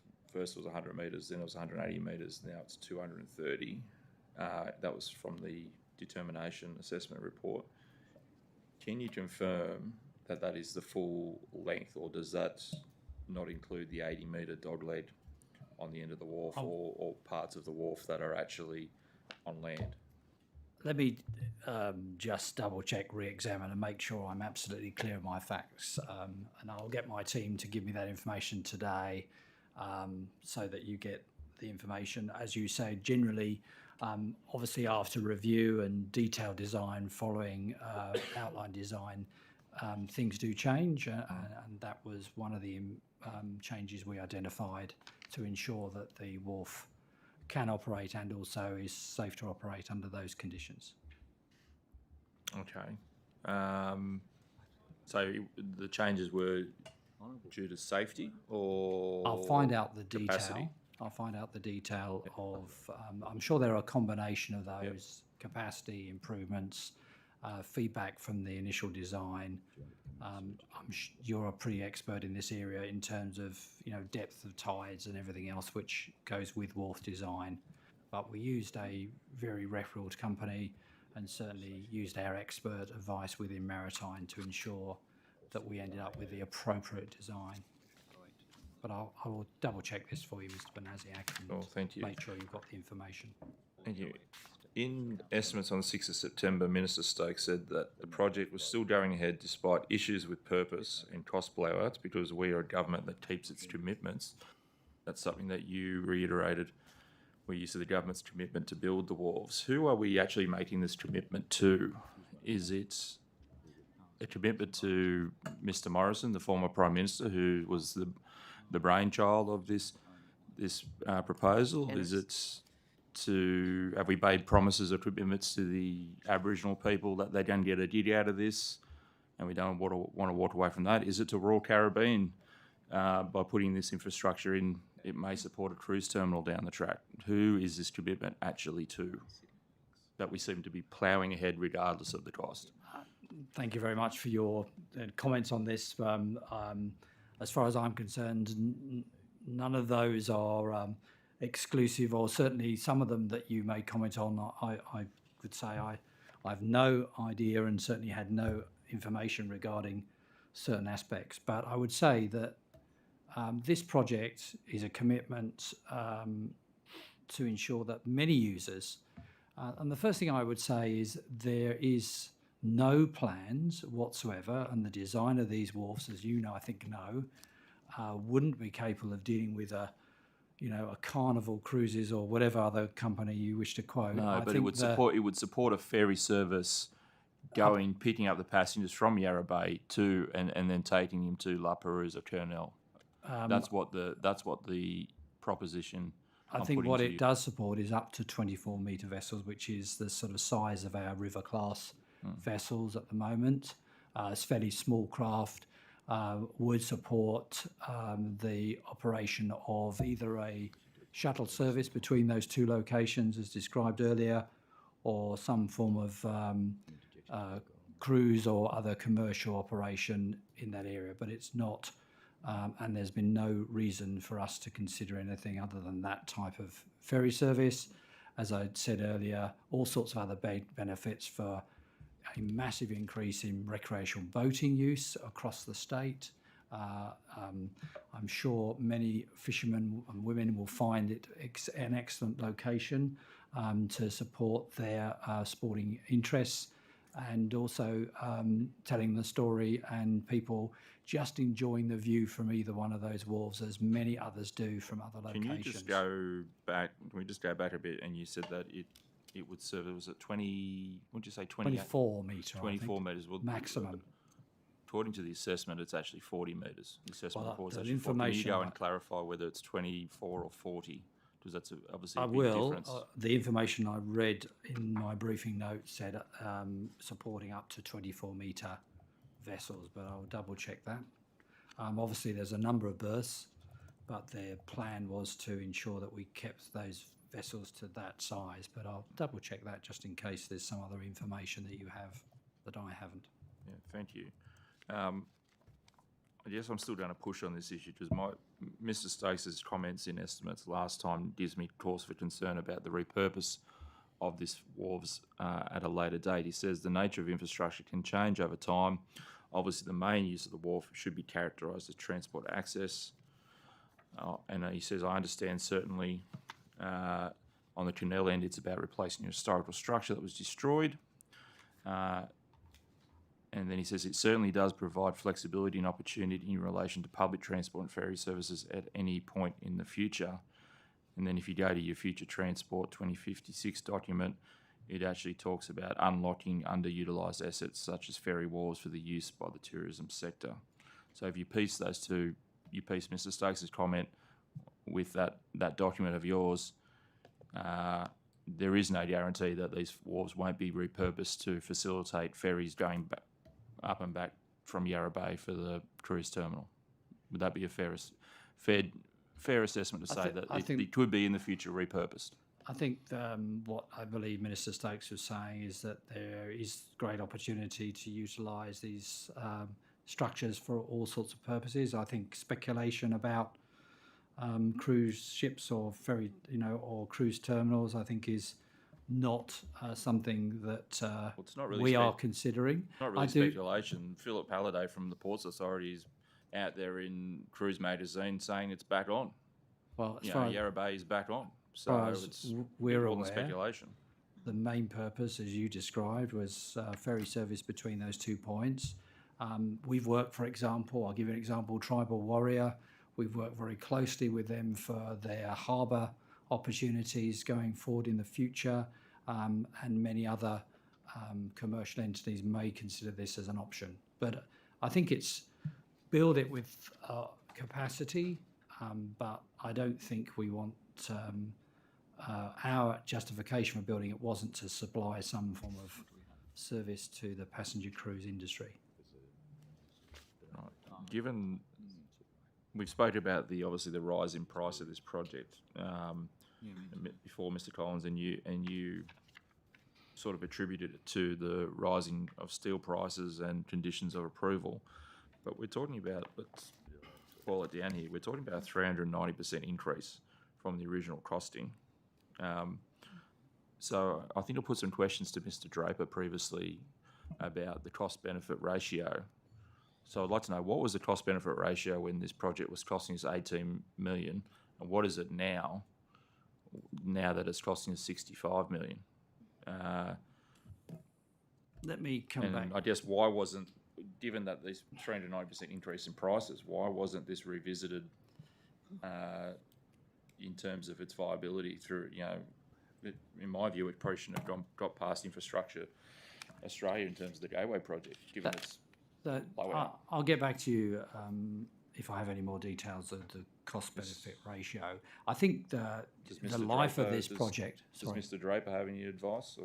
Well, if I just finish this... Yeah, sure. I will, if Mr. Draper wants to answer further questions. I think the life of this project, there have been times when people have been considering this, whether it should go forward or not. Obviously, the scope has changed significantly. The project is, the design, certainly material costs. But at the end of the day, government decision was to progress this project, and we obviously have facilitated that decision. I don't know whether Mr. Draper would like to add any further comments, but it is important that recognising that we now have the funding and work will start very soon. Okay, so perhaps by this afternoon, could you tell me what the cost-benefit ratio I'll do my was, best to and what it may be now? Understand what those figures and what is available, Mr. Bonasiak. Sure, thank you. I've only got about 30 seconds. Did you want to ask you a quick question? Yes, if I can remember what it was. Thank you. So just coming back to the ferries, how is it that there were so many steering issues that we were apparently unaware of as at the last estimates? I think there have been a number of issues regarding ferry introduction. It is disappointing that we have over time discovered a number of faults or design issues with the latest two ferry designs. And I think, ministerial direction has been quite clear about Transport having a much more hands-on approach to future design, and wherever possible ensuring that we can build these vessels in Australia. This design, the Emerald and the River class, were designed by Incat Crowther, an Australian company. Some of the faults have been about either globally sourced or design issues which have been sourced from Australia. But, if you go back to the history, I believe even the freshwaters had steering problems, ending up permanently damaging one of them. But we are disappointed with the performance, and we are very clear with our partner in terms of franchising that we want the manufacturer, and all these issues have been dealt with by Transdav and the manufacturer, and contractor, which is Burdens at Port Macquarie. So the department then, by implication, was too hands-off previously. I don't know the history because it was prior to me being involved, but I think lessons learnt here does suggest that we now have a very competent team of naval or maritime specialists. We're calling upon those people and working more directly with the Australian industry going forward.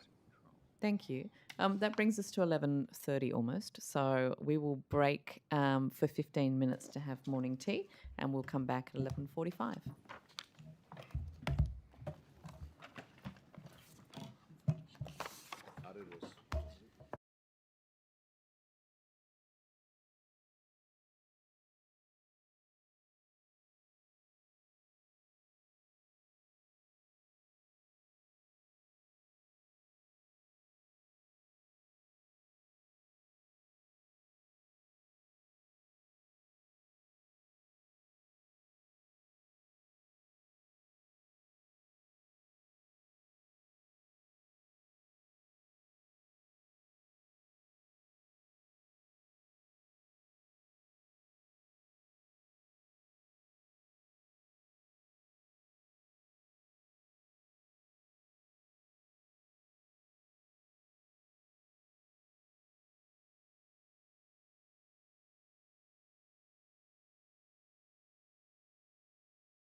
Not doing a runner.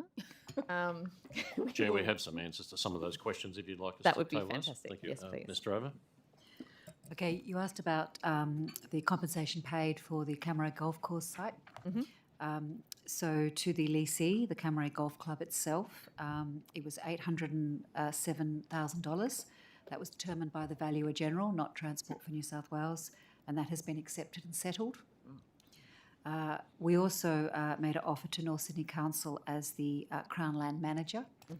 $35,000 was determined by the Valuer General. Council has objected to that amount, and we will approach the Land and Environment Court for that matter. Thank you. That's very useful.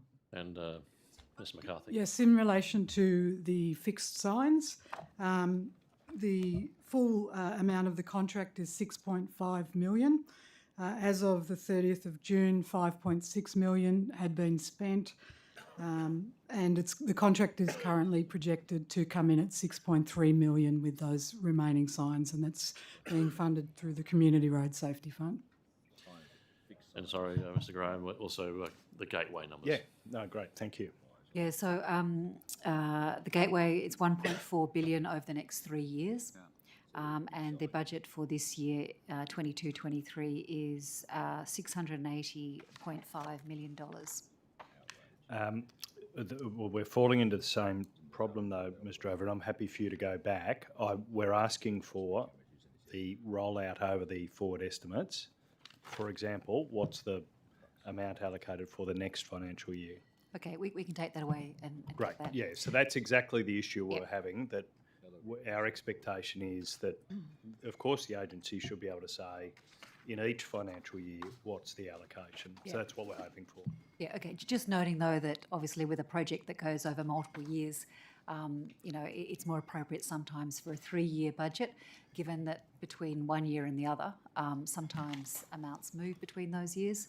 It'll depend on It's a point in time, but it's a point in time that has to be established for the budget, and it's reasonable for the public to know. That's our contention. If you're saying you're happy to provide it, Yeah, I happy think to we're provide it. We just comfortable.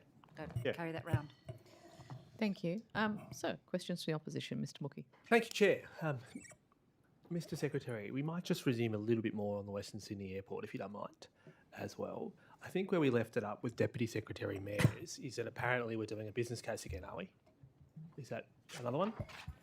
Sorry, We're doing another business case, are we, ahead of next year's budget cycle? We're in the process of developing a concept, and off the back of that would be a business case. But Is that- I'll ask Ms. Mayers. Is that what? So it's Yeah. a concept for the Western Options. Sydney. Yeah, we The mentioned there's a staging number of options are being developed up into business cases, which can then be put forward as budget proposals for next Okay. budget round. This might be to you, Ms. Mayers, or to the CEO of Infrastructure New South Wales, whoever seems fit to answer it. But Infrastructure New South Wales assured a final business case for Western Sydney Rapid buses in February 2022, correct? I'd have to check that date. Does Mr. Draper know? I don't have that with me, but no. And the business case covered the delivery of 3 rapid bus services included in the city deal connecting Bradford and Western Sydney Airport to Campbelltown, Liverpool and Penrith, correct? Without it in front of me, that would have been the substance of the full business case. And the final business case, to be clear, it's not the full business case, it's referred to as a final business case, which, as you would know, has a specific meaning, said that the cost is $1.2 billion in CapEx, $400 million in OpEx, for a total of $1.6 billion over 10 years. That's correct? Yes. So, just to be clear here, there already is a final business case that canvassed 5 options, isn't it?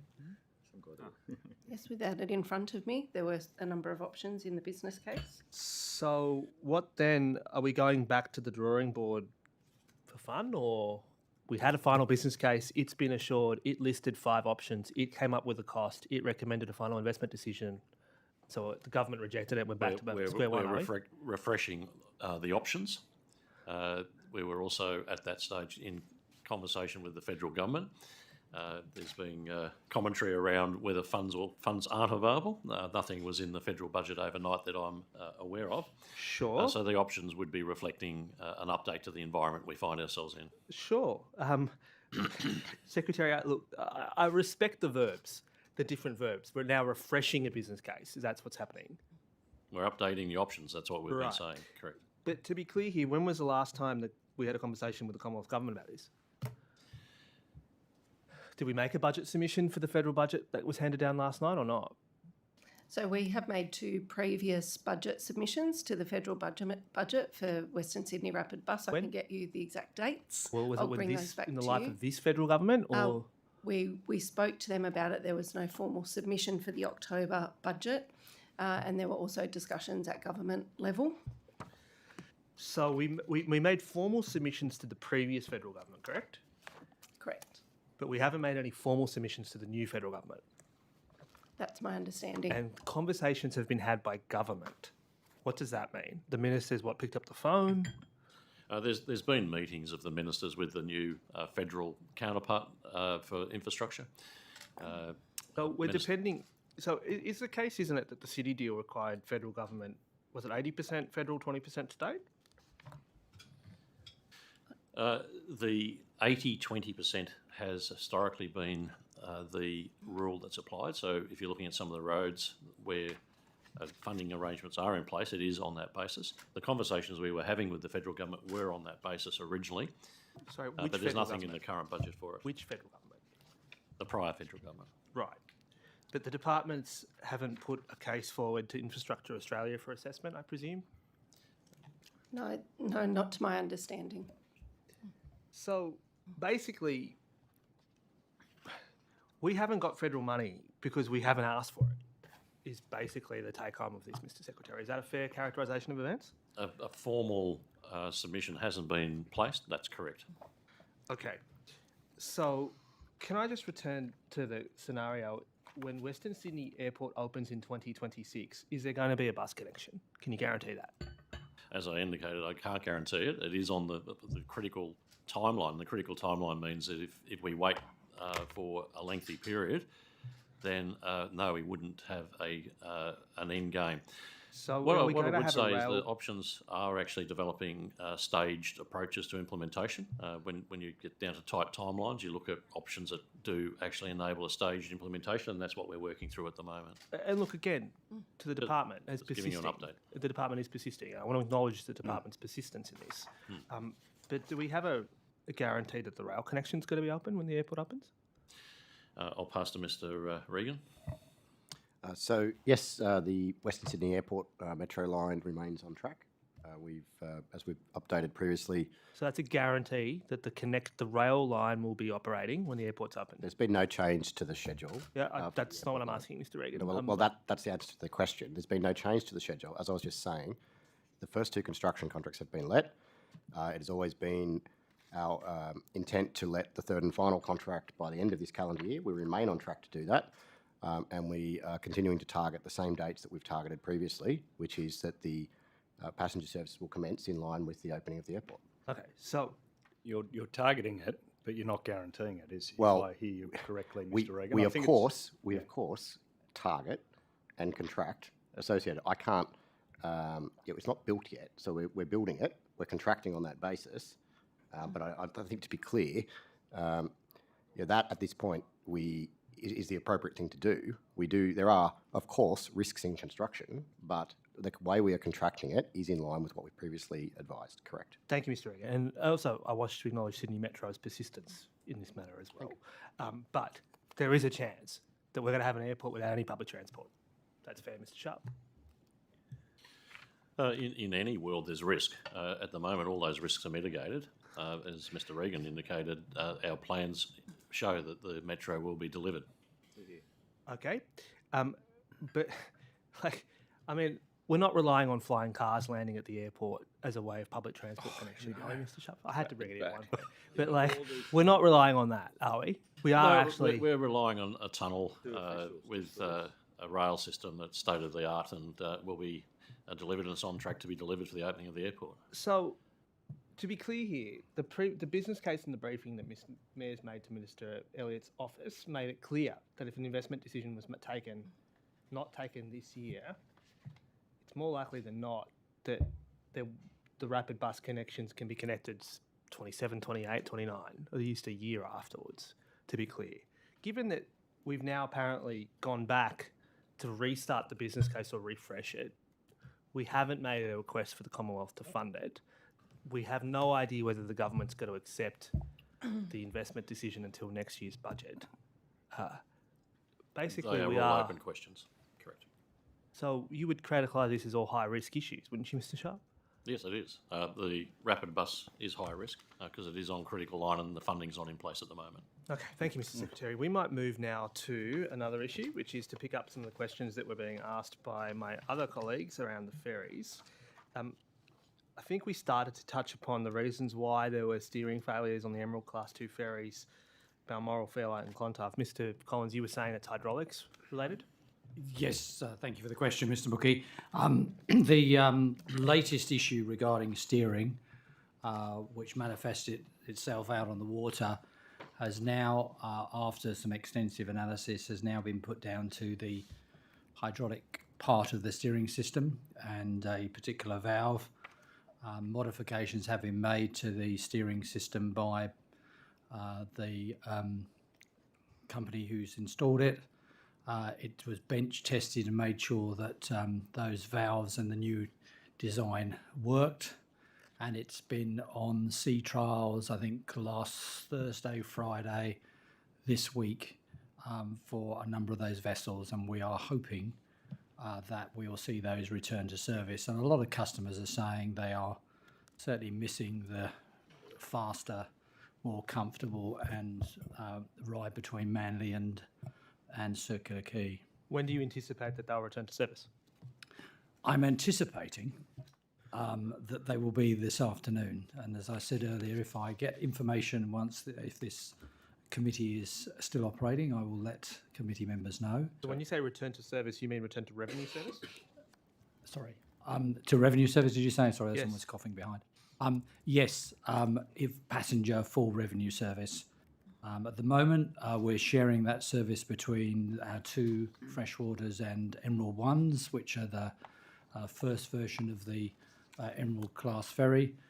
But we are looking forward to withdrawing the Freshwater class because obviously it's slower and a less frequent turnaround. Can I ask, did Transdev or Transport attempt to use any of the 3 Emerald Class 2 ferries for revenue for service since they were taken out of service? I'm not aware of, since the AMSA decision and the particular faults which are identified for this steering failure as opposed to the previous steering fault. I'm not aware of those ferries actually operating in revenue service. No, I didn't say they were operating in revenue service. I said, was there an attempt to put them into revenue service? I'm not aware of that. Well, can I be put to you let me be more specific. Did Transdev attempt to put the Clontarf into revenue service on Friday the 21st of October? I understand that there was a proposal which was shared with us that they were ready to operate on the last Friday, but I understand that further discussions between the MUA and the management of Transdev led them to conclude that they needed to consult further, and that is the reason why further consultation has taken place this week and the briefing of staff through their HSR representatives. Yeah, but just to be clear, thank you, Mr. Collins, for now providing that additional detail. I'm glad we prompted the recall. But just to be clear, Transdev attempted to put the Clontarf into revenue service without talking to its masters, correct? I don't know that is the case. All I understand with the information I had on Friday, I was initially told that they were ready for revenue service on Friday.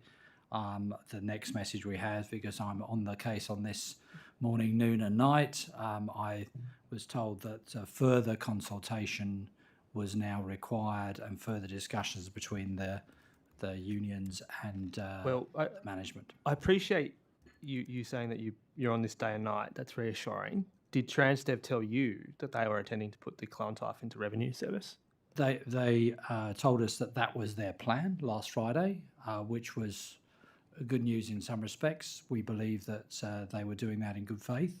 But obviously further discussions, which does happen occasionally, I understand took place on that Friday, and then they gave us a new date of Tuesday, and then now I've been told yesterday afternoon that it will be sometime this afternoon. So the Clontarf is currently being subjected to sea trials, is that correct?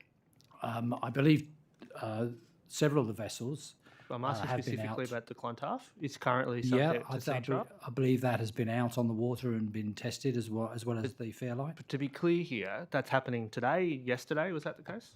Day before? I could go through Marine Tracker and tell you exactly when they went in or out of service in terms of testing. But over the last few days, a number of those vessels have been out with the modification. Transdev were attempting to put the Clontarf into revenue service without completing the sea trials. No, I don't think that's the case. As far as I'm clearly, aware, if they're if I still may, being subject to the sea trials right now, Mr. Collins, and there was an attempt to put them onto the waters with passengers on Friday, the logical implication is they were attempting to put them into service without completing the sea trials. I don't think that was the case. If I may answer, what I think is the interpretation is that Transdev believed that they had carried out all the necessary modifications. But what happened was that further discussions took place and more briefing was needed. And I think the opportunity for them to test and work to ensure that this was reliable had taken place. So I don't think there was an attempt to bypass any necessary processes. They were under strict guidance by AMSTA, the safety, Maritime Safety Authority. They were following that. There's a number of things that they have to do prior to that. And I believe they had clearance from AMSA on Friday, but they needed further discussion with the union And following a meeting. Transdev are subject to penalties, are they not, if these aren't in service? Obviously, the detail of the commercial arrangements we have with, commercially in confidence, but I would just give you this information to say that we have, and I have some really good experts on board, we have been ensuring that the contract and the methods of that contract operating have been applied.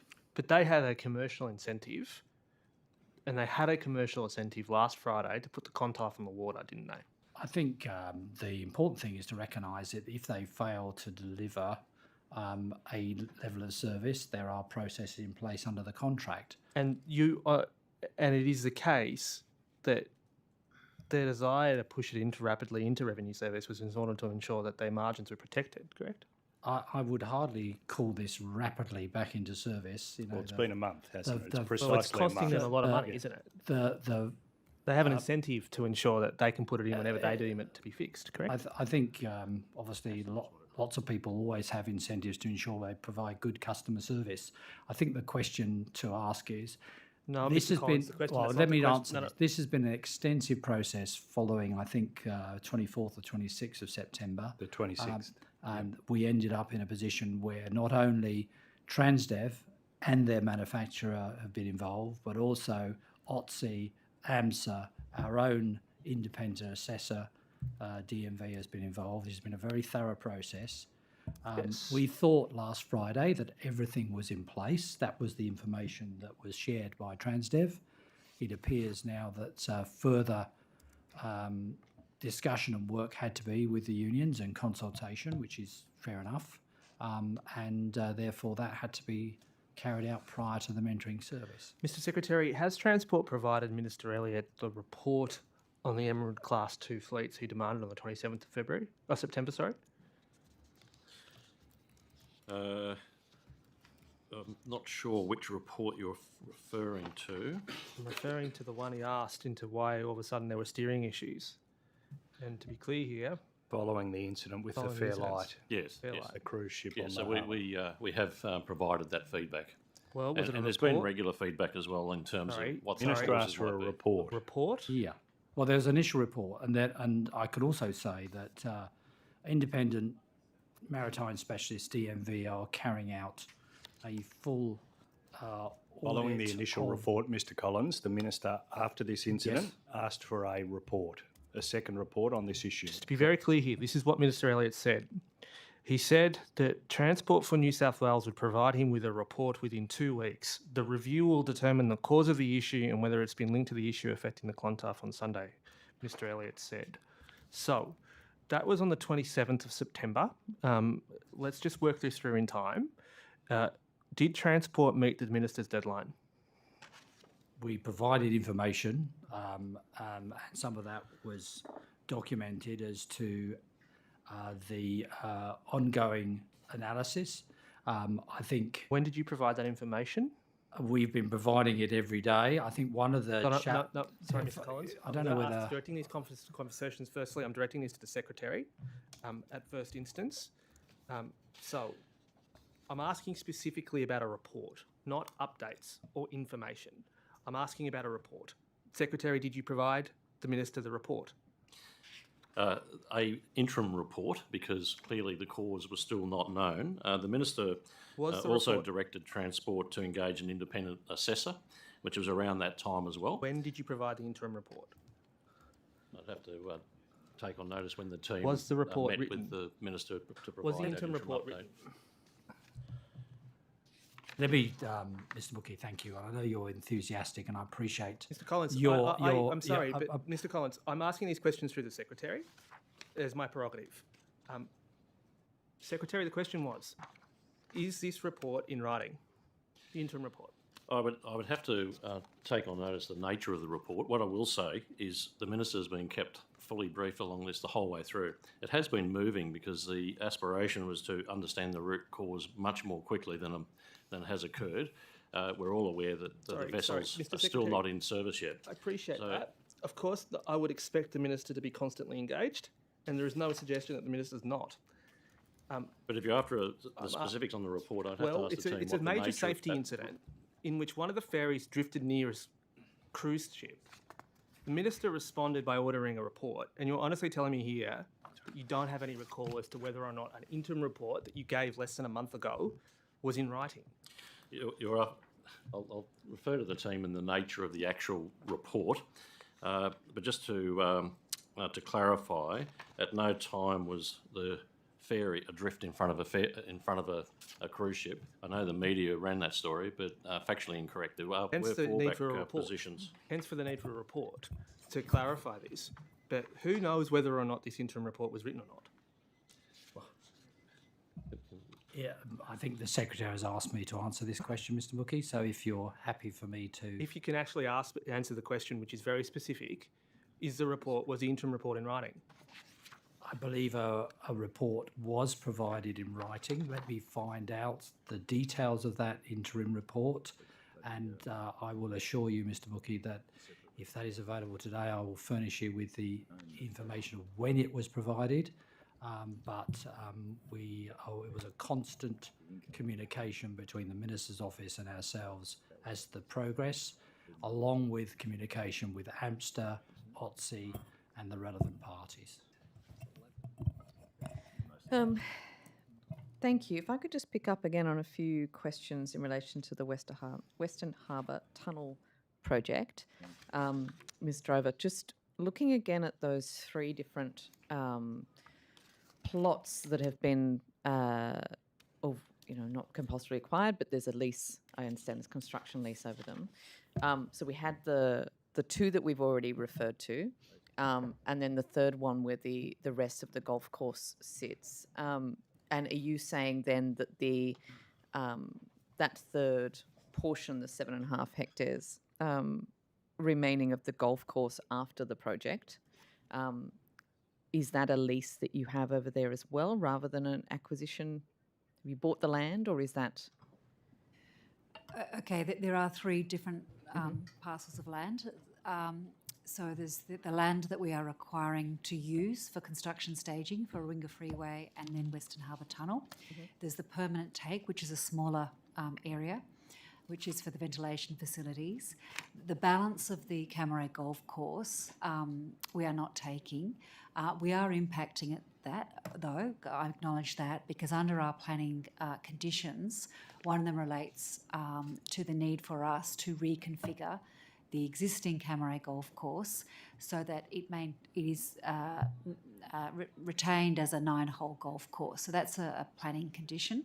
Okay. So although we don't have a lease over that land, we are doing works on the golf course to reconfigure it. We're on track to finish those works early next year and hand them back to the Camaray Golf Course so they can operate it as that 9-hole golf course. So we don't actually have a lease, is my understanding, over that balance of the land. We are paying for the cost of that reconfiguration because it is a planning condition. Okay, that's very interesting and useful to know. So, because there's all right, so I will have to go back and have a look at those planning conditions then and I'll work out how that came about. Okay, and then just back to the gantries again on the Anzac Bridge. So I understand that you've got the M4, the M8, and correct me if I've got that wrong, and the Western Harbour Tunnel traffic will all be feeding through Anzac Bridge when Western Harbour Tunnel is completed. Is that correct?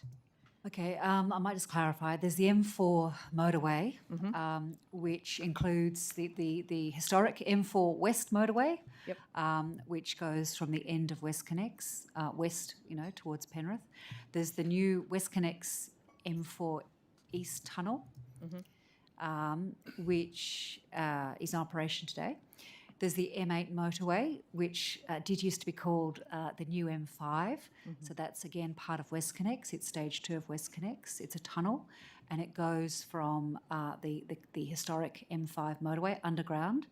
And we are close to completing the M4, M5 link, which connects the new M8 to the new M4 East tunnel.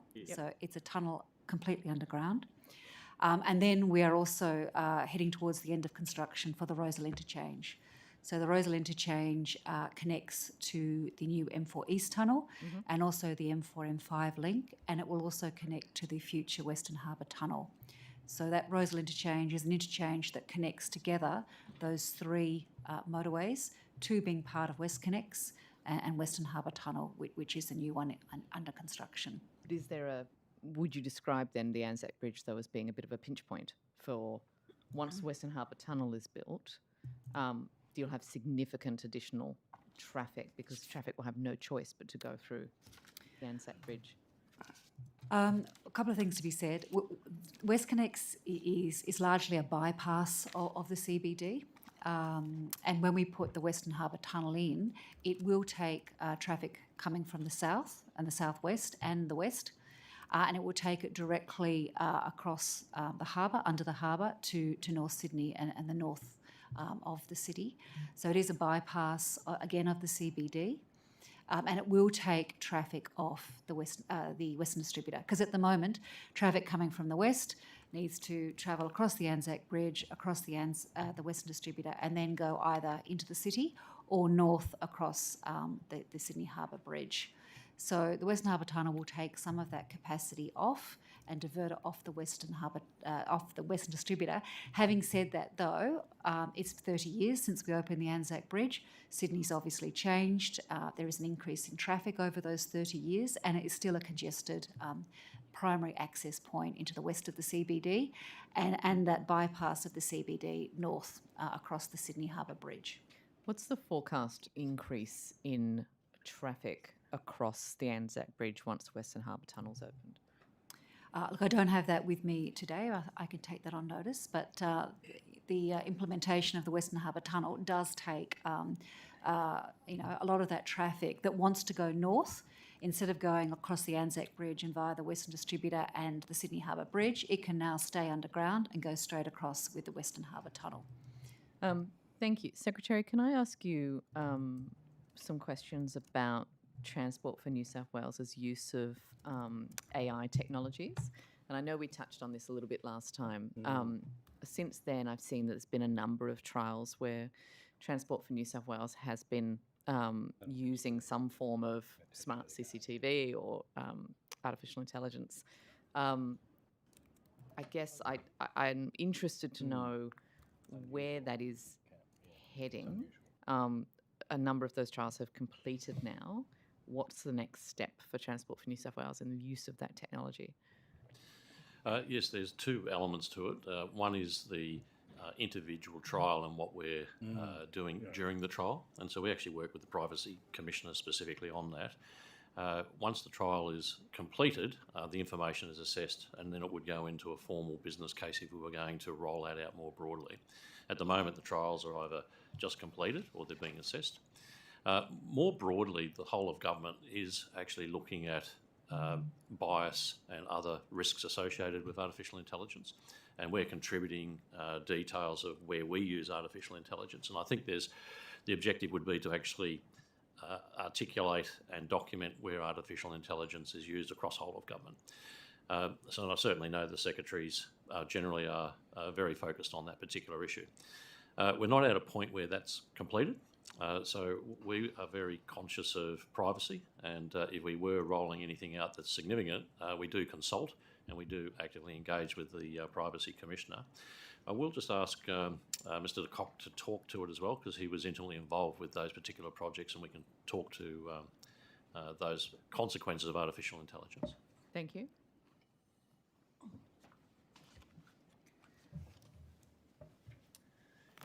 Thanks, Secretary. Thanks for that question. And obviously, artificial intelligence is a really important capability, and we use that, as you said, for analysis on CCTV, but also not just only people movements, but also it's used extensively already for assessment of infrastructure, bridges, and so forth.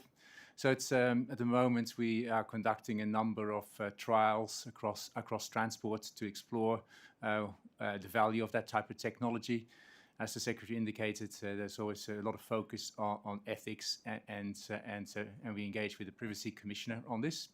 And the other thing I would say is that we have an advanced analytics and insight team within my division that's actually really looking at laying the foundations of our data strategy, and including a much stronger governance across the whole of transport to govern not just AI, but actually all the information used in transport. So could I ask, for example, the trial that was being run in Newcastle, I understand that there were cameras put on some of the Keolis Downer buses, for instance. Were passengers made aware of those cameras, and was the data shared with the private entity, or was it, were there measures taken to make sure that that was in government hands? So I'm not completely familiar with the pilot you're talking to, but typically we make sure that all the privacy concerns are taken into account. And also there's sometimes artificial intelligence that is used, for example, on some of the junctions. We actually use the technology to make the decisions, and actually none of the information is, some of the information is not stored, but only some of the outputs are transmitted back. So where we don't need, in many cases, we don't actually need to keep the information. It can actually be processed locally, and actually and actually some of the outcomes are only So one of the key, as I'm sure you know, one of the key privacy principles is that people are informed, and people know basically when they're being monitored. Perhaps you need to come back on notice, but I'd be very curious to know, for example, with that trial in Newcastle, whether passengers were made aware that they were being, I guess, under CCTV during that time. If you come back on notice. Yeah, happy to come back on notice on that. Thank you. Thank you. Mr. Bonacia. Thank you, Chair. Just continuing where we were, Mr. Collins, just pick up on your comments at the end there, where you said that the government had made a decision to continue on with this project. So would it be a fair statement to say that price now no longer matters, cost no longer matters, that we're at $65 million. If we got it so drastically wrong, from our previous prediction, we're at $18 million. If this blows out further due to these approval conditions, it doesn't matter. We're just going to plough ahead. Like, what's? It sounds very argumentative. Well, I'm asking, is that what we're saying? Is that what we're saying here? Have you been told get this project done regardless of the cost? To answer that last question, no. And just to be clear, We are now obviously contracting for the construction of the ferry wharfs and the associated work. We expect, as we do with all maritime projects, that we will monitor the progress of the contract, deal with any variations, and ensure that wherever possible we keep within the contracted and agreed price. Okay, so can I go to those contracts? So on the 29th of July, you awarded a contract to McConnell. That was 2 days after the project was approved. So that's probably very confident of you to award a contract 2 days out from potential approval. But what was that contract for? So you're just saying that you're now awarding contracts now, but you awarded one on the 29th of July for $55 million. And then there was another one issued 21 days after that for the same tender reference number. So what was that original tender for? Well, as I think you are aware, $55 million, I think, from memory. Yeah, I believe that because there had been some delays to the original tender process, obviously we followed the tender process guidelines and ensured that we were up to date in terms of the award. I don't know why there was a second contract with the same tender price. I can check why that was, but we had been waiting for some time, obviously, with the contractor, and once we had approval, and only after we had approval and support, then we're able to release and issue the contract. Okay, but you just said before that you are now awarding contracts for construction. So you're saying that $55 million contract that you awarded on the 29th of July wasn't for construction? It's semantics or misuse of the words by I just want to make sure we're absolutely clear. Contracts have been awarded for the majority of this work. There may well be minor other connections with this work. I don't know whether it's, I can again check in detail whether there's just one contract, but I dare say there are other parts to the full project which probably involve other awards which may not have taken place or are different. But let me double check with you and give you an indication. The main construction work, as you say, Mr. Banasiak, has been awarded to this contractor, and they're ready to start construction very soon, and we have a program of works for that. If you could get back to me before the end of the day around that second tender process, I tabled a document during Mr. Stokes's estimates around a tender that was put up on the Global Tender website. Now, the answer came back and assured me that it was also on the Tender New South Wales website, but no actual detail as to what that tender was for. Okay, let's if we can find out what that let's try and clarify separate tender was, that'd be great. Yeah. Can you, I guess the date of approval has been a bit of a contentious issue. I've asked various ministers, all 14 of the transport ministers, the fisheries minister, in terms of when was the exact date that the approval occurred. So can you give us a clear-cut date as to when the approval was actually done? Because there seems to be a bit of a gap of 2 weeks in terms of... Yeah, I can remember you asking this question last time, and I remember going to the documentation of Minister Roberts, I think, was the final approver. Memory fades at my age, but I think it was at the end of July. Maybe I'll find out and confirm the date, because that was something I was particularly interested to understand the date of approval. I think the 29th, but let me double check that. And make sure if there's any concerns about gaps between certain activities. But as soon as we had approval from Minister Roberts, then the team did believe that they were ready to award contracts and went ahead and did so. Okay. Can we just go to one of the conditions of approval, which is E13, that talks about having a year of reassessment on marine biodiversity? I think we've established that means that the project won't be able to start until 2023. But if I can try and narrow that date down a little bit more, is that July 2023 based on when it was approved by planning, or is it November when it finally gets the federal tick of approval? I mean, that detail, I can't answer now, but I will ask my team the details of when they believe that they have that period to start work. There certainly are completion dates which have been publicly announced. If, again, I get further information during the lunch break regarding the details you've asked, I certainly will supply it for you, Mr. Benasiak. That would be great. There's been some public commentary by people that are obviously supportive of the project that the environmental concerns, particularly around Posidonia australis, will be dealt with because as part of this project there's going to be millions of dollars put towards environmental protections. Can you confirm that that is the case and how much money is actually being put to this environmental protection? Yeah, I know you're more of an expert than I am in terms of seagrass or alternative names for it. I know that a significant amount of work has been done regarding finding alternative locations, providing marine habitat for the growth and increase in the alternative locations.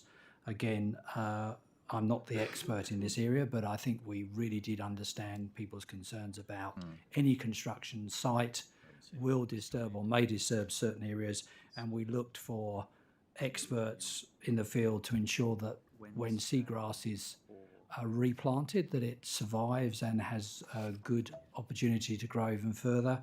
And I know my team are very supportive of making sure that's the case. Yeah, in terms of value, which you asked, in value of ask, if I have that information, I will. But it is part of the overall project was to ensure that we found alternative locations, as we often do for environmental impacts. Is it always the case with Transport for New South Wales that you would approve or that you would award a contract before you get federal approval through the Environment Protection Biodiversity Conservation Act? Like, is that a normal thing? It seems a bit preemptive. We were, obviously we understand your question here. We're working and have been working very closely to all the members involved. It was very, unfortunately, one of the recent meetings where we're expecting, obviously the approval had to be cancelled because of a family bereavement, but we believe that we are on schedule for ensuring that we have all parties, including federal support for that. It doesn't really answer my question. Is this something that you normally do, that you award I don't contracts know what before? The norm is, but my view is we obviously do Anyone under know all what- projects. We do ensure that we have all parties involved when it comes to the environmental impact. Mr. Sharp, do you know what the norm is? Would you award a contract for $55 million on a project that requires federal approval before you have federal approval? Like, what happens if we don't get federal approval, let's just say? What do we do with that contract for $55 million? I'm assuming we don't just rip it up and walk away. And I don't know the circumstances of this particular contract, but no, normally environmental approvals, etc., are obtained before you would sign a contract. And there have been, with I understand the discussions to date, no indication that there would be a refusal to support this through federal members, but it was important that we did ensure we went through the whole process. But obviously we can give you an update of where that is at the moment. A further meeting is being planned. Okay. You may or may not be aware that the Randwick Council expressed concerns around the potential adverse health impacts of swimmers on the adjacent Frenchman's Beach, which is probably one of the only calm, family-friendly beaches in that area. The EIS was sort of silent on that issue in terms of what happens if we get contaminated water washing up on that beach. No mention of whether the beach would have to be closed. The department seemed to have dismissed those concerns. How did you dismiss those concerns? I don't think we've dismissed that. There are many locations, Bundina is one example where the ferry is very close to a beach in Bundina. We will, and our responsibility as far as environmental services, continue to understand, monitor and make sure that there aren't environmental impacts which affect such beaches. And it's certainly one of the issues that my team have been involved with to ensure that the operation of this wharf doesn't lead to such matters. And if it does, we will obviously use the laws to prosecute people who fail to maintain their vessels. Back to the chair. I think. You opposition. Great. Thank you, Chair. Secretary, we might deal with just a couple of follow-ups to issues that have been raised and then turn to regional taxi plate owners. Just following on from a couple of issues. Firstly, on the gantries issues that the Chair was asking about, can I simply ask what was the cost of the original gantry proposal, perhaps to Ms Drover? Okay, just need to reiterate that we're still at the environmental review stage, so I don't have that cost at hand, but it will be a function of what the actual final solution is. So we may not have a definitive cost at this stage, but I'm happy to take that away and see what information we can bring back. So I think that's reasonable to take on notice. If there is some indicative cost about that, I understand it wouldn't have been the final. And noting that the REF covers the physical changes to the infrastructure, like the on-ramp and the intersection upgrades, as well as those 3 additional gantries. Yeah, and I'm asking specifically just about the gantry solution. Right, we'll take that away and see what we can bring back. Right, thank you. And given the Premier then announced that that would be scrapped, what impact has that made on the costs associated with the project? So look, as I said, we're still in the consultation phase. It finishes this Friday. We are taking that feedback away and we're looking at how the outcomes that were intended can be met with different solutions. So that work has commenced. When was the department told that that part of the plan, the gantries, would be scrapped? I have taken notice exactly when I found out about it when it was in the public domain. Yeah, so when obviously the photos were published, so you found out as an agency official when the Premier made those comments yes, that's publicly. Correct. Yeah, Mr. Secretary, I assume that was the same for you. Well, that was correct. Yep. Thank you. Can I just follow on that? I think we confirmed that Ms Ward was told. Minister Ward was told. Minister Correct. Ward's office was briefed on, as she would be normally briefed on, review of environmental factor And when was proposals that? before we put them on consultation. When was that? I would have to take on notice the exact day or date of that. It would have been prior to the consultation commencing, which was, I think, at the end of September. Okay, and did the Minister Ward object at that point in time to the project?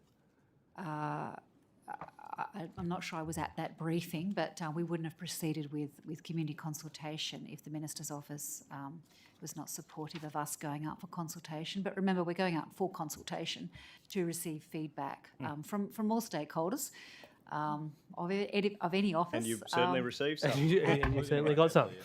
That is the point of doing the consultation process. Feedback is a gift. Thank you. I might turn to the Camera issues and just ask, the trees issue has been very controversial. It has certainly created a lot of community concern. That's my experience as a shadow minister.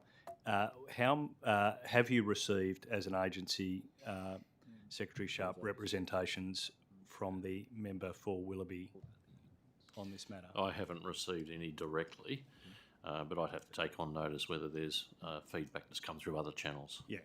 So you're unaware of any, but you'll take on notice whether the agency overall has received any and the number of those representations, if possible. Thank you. And I might then finally turn to Ms Drover just on that Gateway financial Yes, I do question. have those details with Great. me. So as I said, the budget for this year is 680.5 million. For 23-24, it's 436.1 million. For the 24-25 year, it's 329.6 million. And that adds up to the 4 year, which is the 1.4 billion, Great. as I stated earlier. And Mr Secretary, were we in a position to establish whether or not the interim report into the Farraways incident was in fact in writing? Yes, I'll pass to Mr Collins to give you feedback. Yeah, on thanks very much. And I did have the opportunity to check back through my notes and also the document. We provided a verbal update and the written documentation we had, but we didn't share that physically and sent the report to them, but we had a meeting on the 13th of October. We gave the Minister's Office an update, showed them the progress. At that stage, the root cause analysis of the failure had not been established. And we also advised the Minister's Office that we had appointed DMV audit, and they were needing a 12-week period to carry out a thorough independent audit of the fleet. We might come back to this a bit later, Mr. Collins, but can I just unpack that a slight little? So you had an interim report that was in writing, but you never sent it to the Minister's Office. It was a report which was provided not for the Minister, but an update by Transdev and the investigation to date, which was provided to us. So was it an update or a report? It was a written document with lots of photographs, with a lot of activity in it in terms of saying what they had done to date, pictures of the bench testing, pictures of the valve, Well, Mr. and Collins, the the seal Minister concerned. ordered a review. Was there a terms of reference for this review ever entered into, or never? There is on the for the DMV audit, and when we Table established the or for whatever it is that I'm not going to give it the term report, whatever document that was prepared but not handed to the Minister's Office, can you table that? I don't believe I can at this stage. I will take advice. Obviously, this is connected with the commercial arrangements we have with Transdev.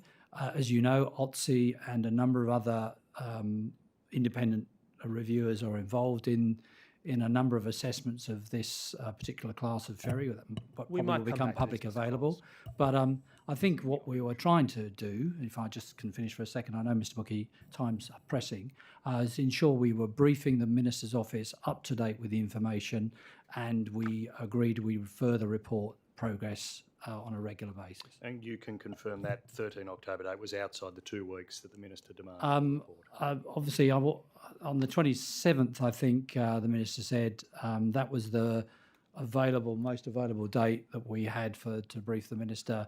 We had conversations with his office beforehand. I think I returned on the 6th or the 5th of October from leave, so that was the available date. Turning to regional taxis, Secretary, the government, under repeated questioning, has spelt out the logic, the detail of its regional taxi plate compensation. I wanted to ask some questions on the detail of that. The government's been clear that in many areas this was calculated on the average purchase price of plates between 2010 and 2015. In the absence of sales data, other factors were involved. What were those other factors?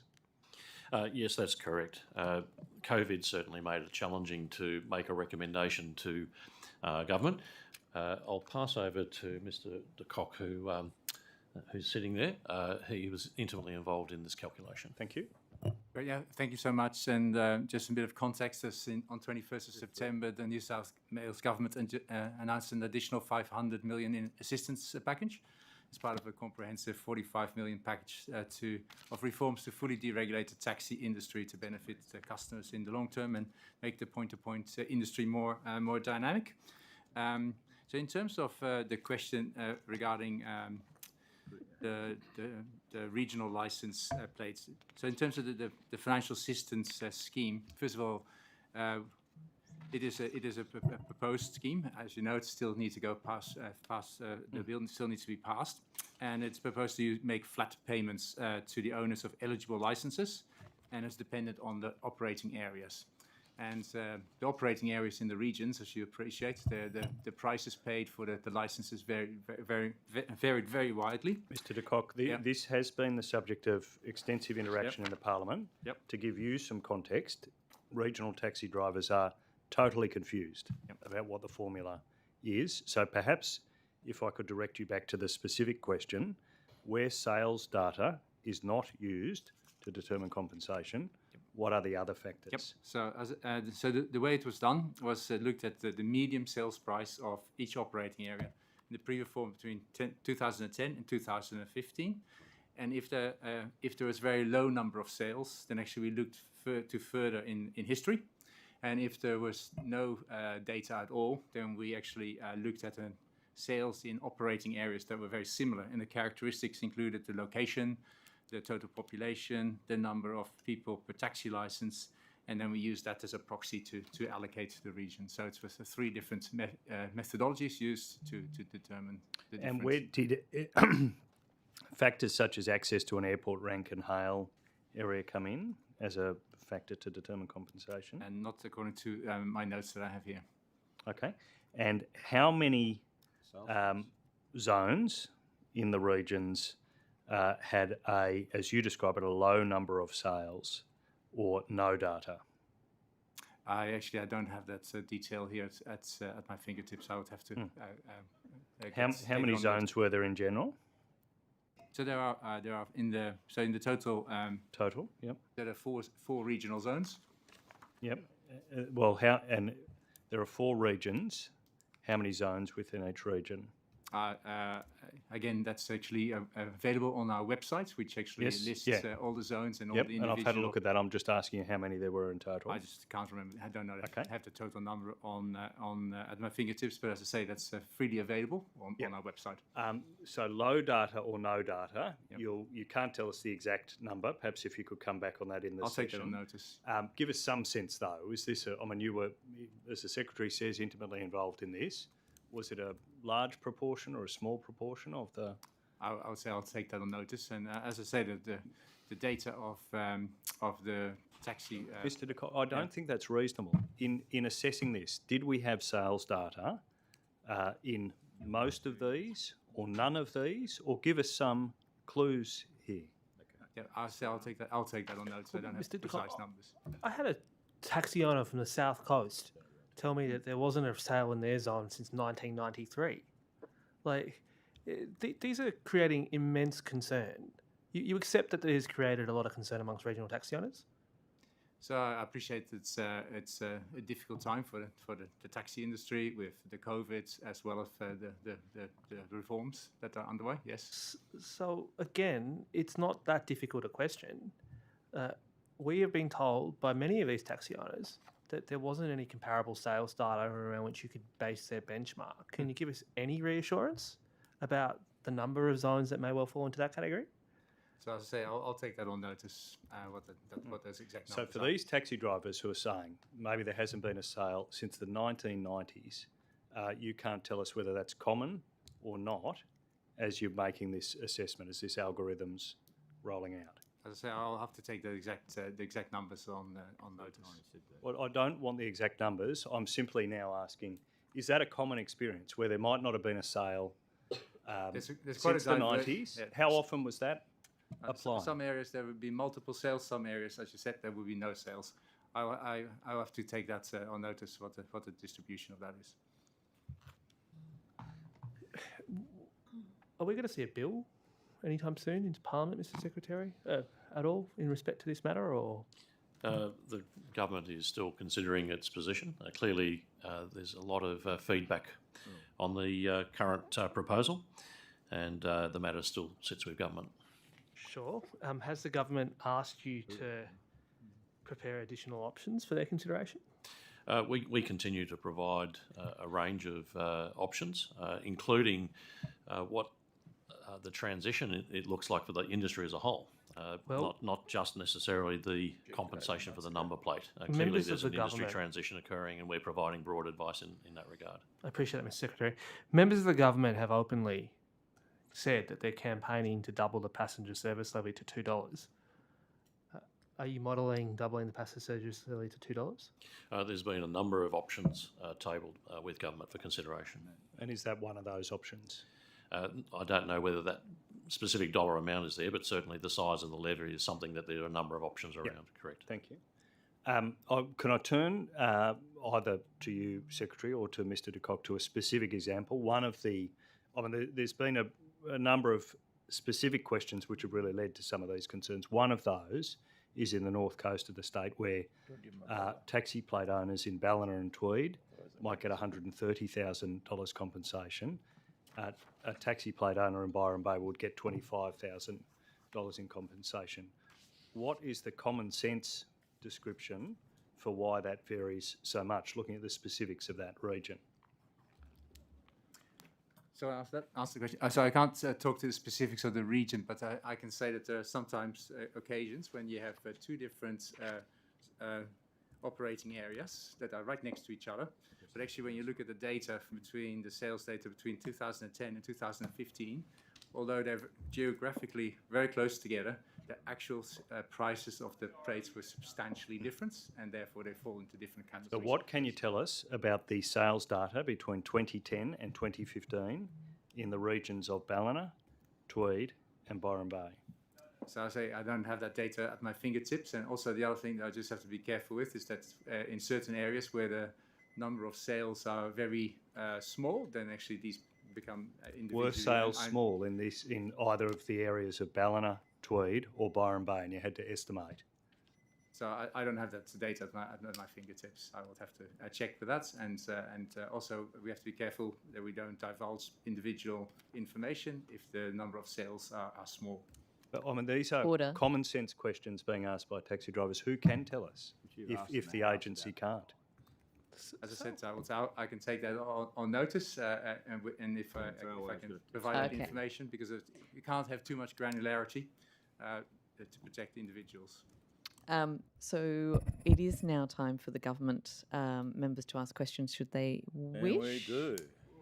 Yeah, Cool. I'll Yep. start, if that's okay. Go I'll for it. hand over to Mr. Mallard.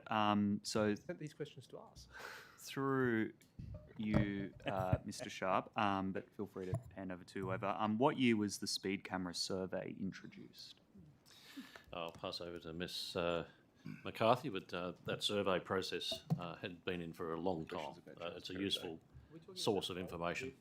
The question is specifically the speed camera survey, not Yes. the survey in general.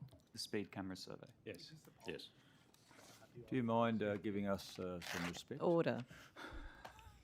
Just trying to assist with. Sorry, so there's no mobile speed camera survey. There is a survey that's been undertaken for around the last 10 years that looks at customer sentiment in relation to a number of automated enforcement programs that we have. So that includes mobile phones, that includes bus lanes, that includes speed cameras. So we've been doing that for about 10 years. Okay. Would you be able to take on notice maybe when that started? Well, when that process? It's probably in my notes.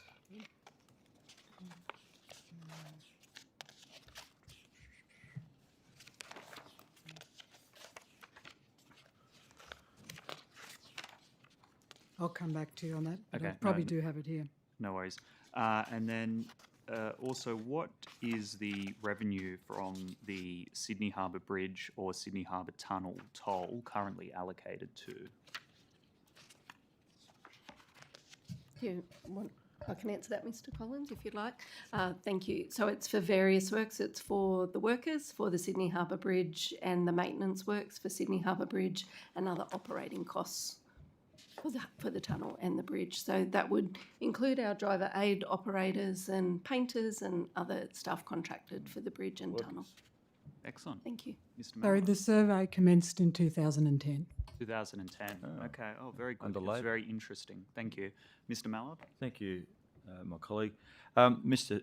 Sharp, through you, I think to Ms. Mars, as the Deputy Secretary for Greater Sydney, was your team, this is about the gantry, proposed gantries on the Anzac Bridge, was your team made aware of the government's concerns around those gantries, I think ostensibly about the appearance, prior to the Premier's comments that ultimately led to the decision to have another look at the project?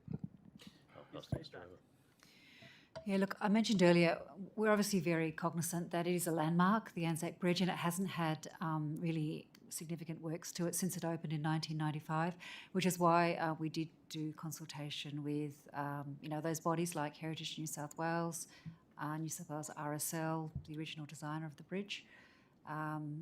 But it's also why we're out with consultation to understand what the community thinks about what we're proposing to do. The point of that is to hear that feedback, take it away and respond to it. And that's I'm going to press you. Was your team aware that the government had concerns about the proposed gantries on the Anzac Bridge prior to the Premier's public comments? Look, there were concerns, yes, because it's a significant landmark. It's obviously where the memorial to the Anzacs is. As part of the works, we actually were proposing to refurbish the memorial because, again, it hasn't had any significant treatment for those near 30 years. So that was very much part of it.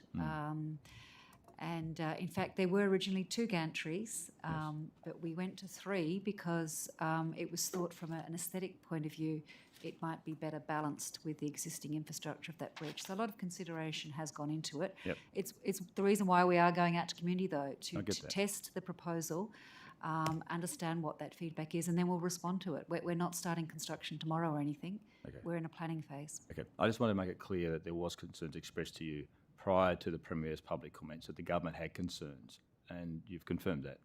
There are concerns, both the aesthetics, but also we are touching a major link into the CBD and a bypass of the CBD. We need to make sure and that... impact upon the Anzac statues too, which is absolutely emotional connection. Was it you, Shane? I have another question. Were you the one that was concerned?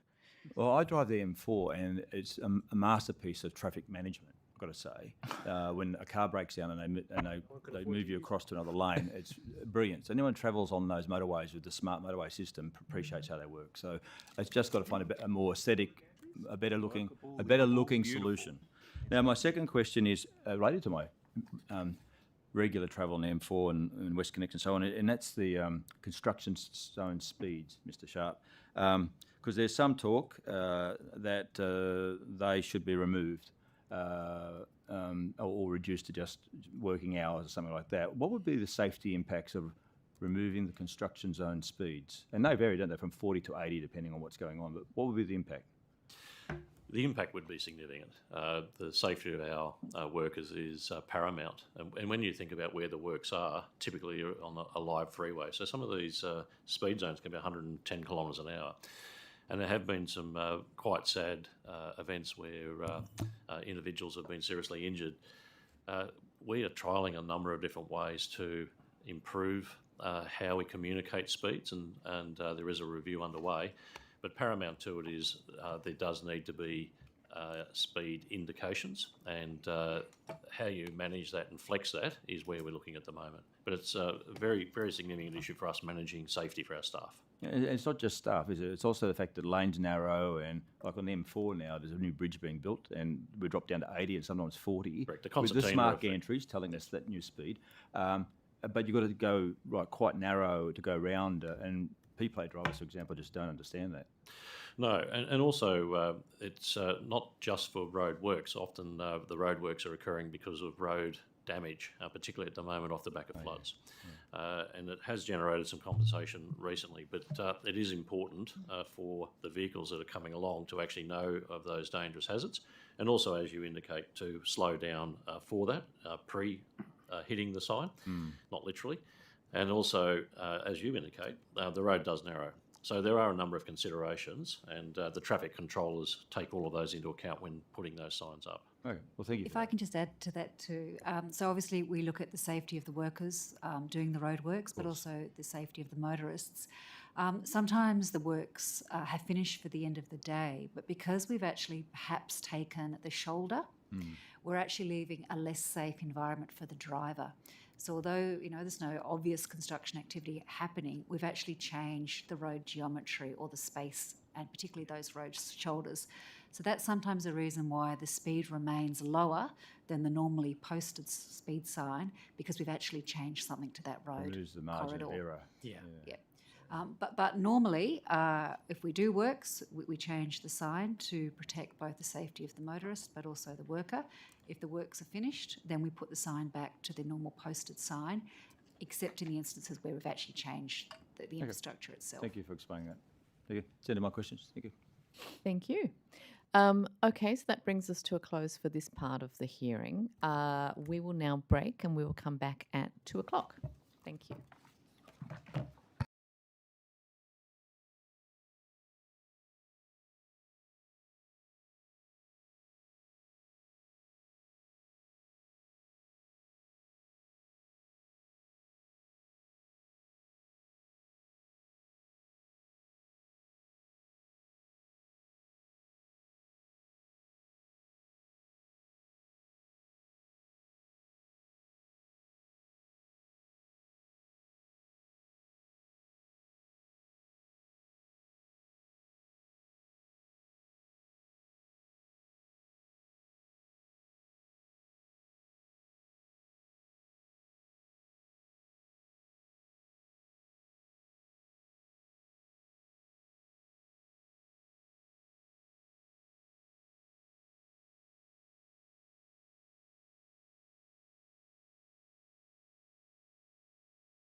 Thank you all for being prompt.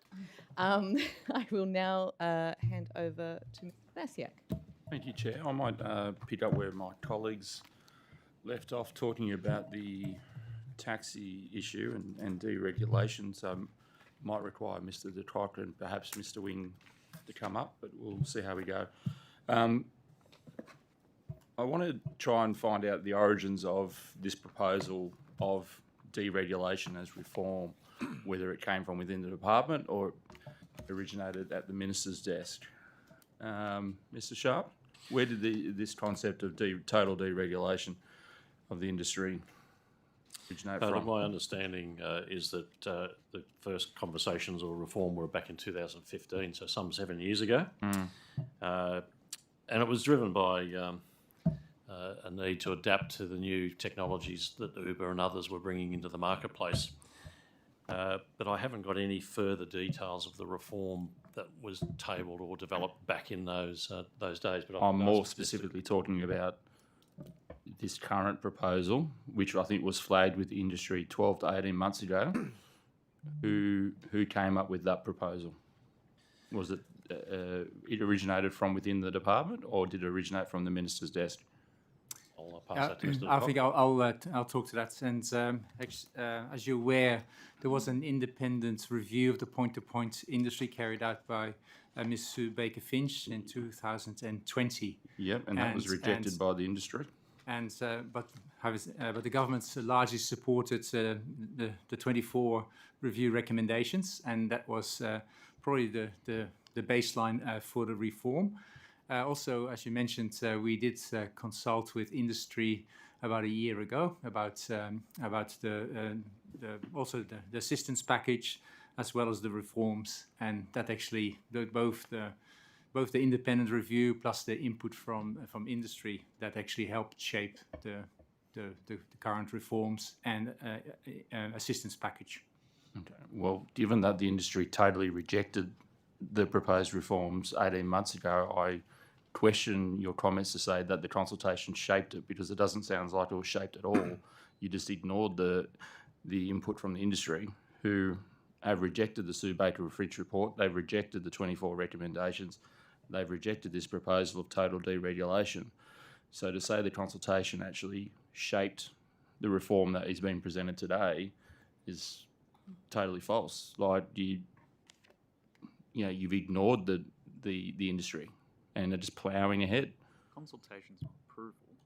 So in terms of the consultation, we did consult, for example, on the assistance scheme, and if we just take an example of in the previous round of reforms, for example, the assistance scheme could only be allowed for assistance for up to 2 licenses. That we received feedback that was 2 fewer licenses. And as you'll hear in the current proposal, we've increased the number of licenses that are eligible for the assistance to 6 in the cities, and no limits within the region. So we have taken on board industry feedback as we went along. What other jurisdictions did you look at that have gone through this total deregulation when you were proposing this or designing this reform? Did you look at any other jurisdictions that have gone through this and what their experiences were? So we are aware of other jurisdictions such as Victoria and WA that's also gone through those reform, and they've gone through some deregulation, and also Ms. Baker-Finch also looked into that as well. So yes, we've taken that into the Sue Baker-Finch report was very heavily plagiarised from the Victorian one. Were you aware of the New Zealand jurisdiction who are now actually looking at going back and stepping back from deregulation and looking to re-regulate because it's chaos?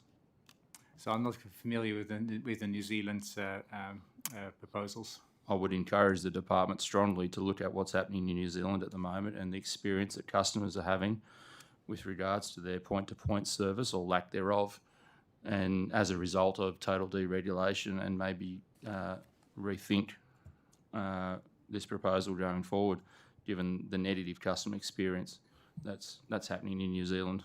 Like customers can't get rides, meters have been turned off. Having said that, obviously there's been lots of discussions with major industry players, and many of those would do support these reforms going forward. Because Who supports these reforms going forward? I haven't met one industry representative or group that says they support this reform going forward. They might support getting compensation, you call it assistance, but I have met no one that supports the deregulation component. So I think the team has received enough feedback that there is good points to this deregulation, I should say, because it gives the taxi operators more freedom to, for example, to put taxis on peak demand periods and so forth. Well, I noticed, can you provide what feedback you've received from where that supports this deregulation? That would be great. In terms of the actual compensation, and you tried to explain the formula for how this was worked out, but is it not the case that stamp duty was collected on these licences as they're a property, and therefore it's very easy for the department to work out what was paid for these licences? So we do have records of what has been paid for those. Having said that, some of the transactions go back a long way, and so we do not have a complete and accurate data set of all the information, especially. So, but when you do have an accurate representation, specifically down to the dollar, where taxi owners have come to me and said, I can show you that in 2012 I paid $410,000 for my licence, and now I'm being offered 75. Like, you can see how they would be upset at that, given that they're being punished because there's a lack of data, essentially. No, not necessarily. So I think you're talking about the difference in what they've paid for the license and what they're proposed to be getting under the proposed assistance scheme. Well, let's be frank, it should be compensation, because you're taking an asset, you're taking property. The High Court ruled that this taxi licence was a property. So it's not assistance that you're giving, you are taking an asset. Can we talk about the proposal September date cutoff for receiving this so-called assistance? Some of the industry have come to me and said that this cutoff date actually punishes those that couldn't hold out any longer and had to sell just recently, and those that bought just before this September cutoff date are actually going to make a profit. So someone might have bought a license sold a license in desperation to someone who might have paid 40, 50,000, and under this assistance scheme, the person that just recently bought it is going to make a profit of 50, 60,000. Has the department looked at the, I guess, unintended consequences where people are going to profit from the suffering of others with this reform?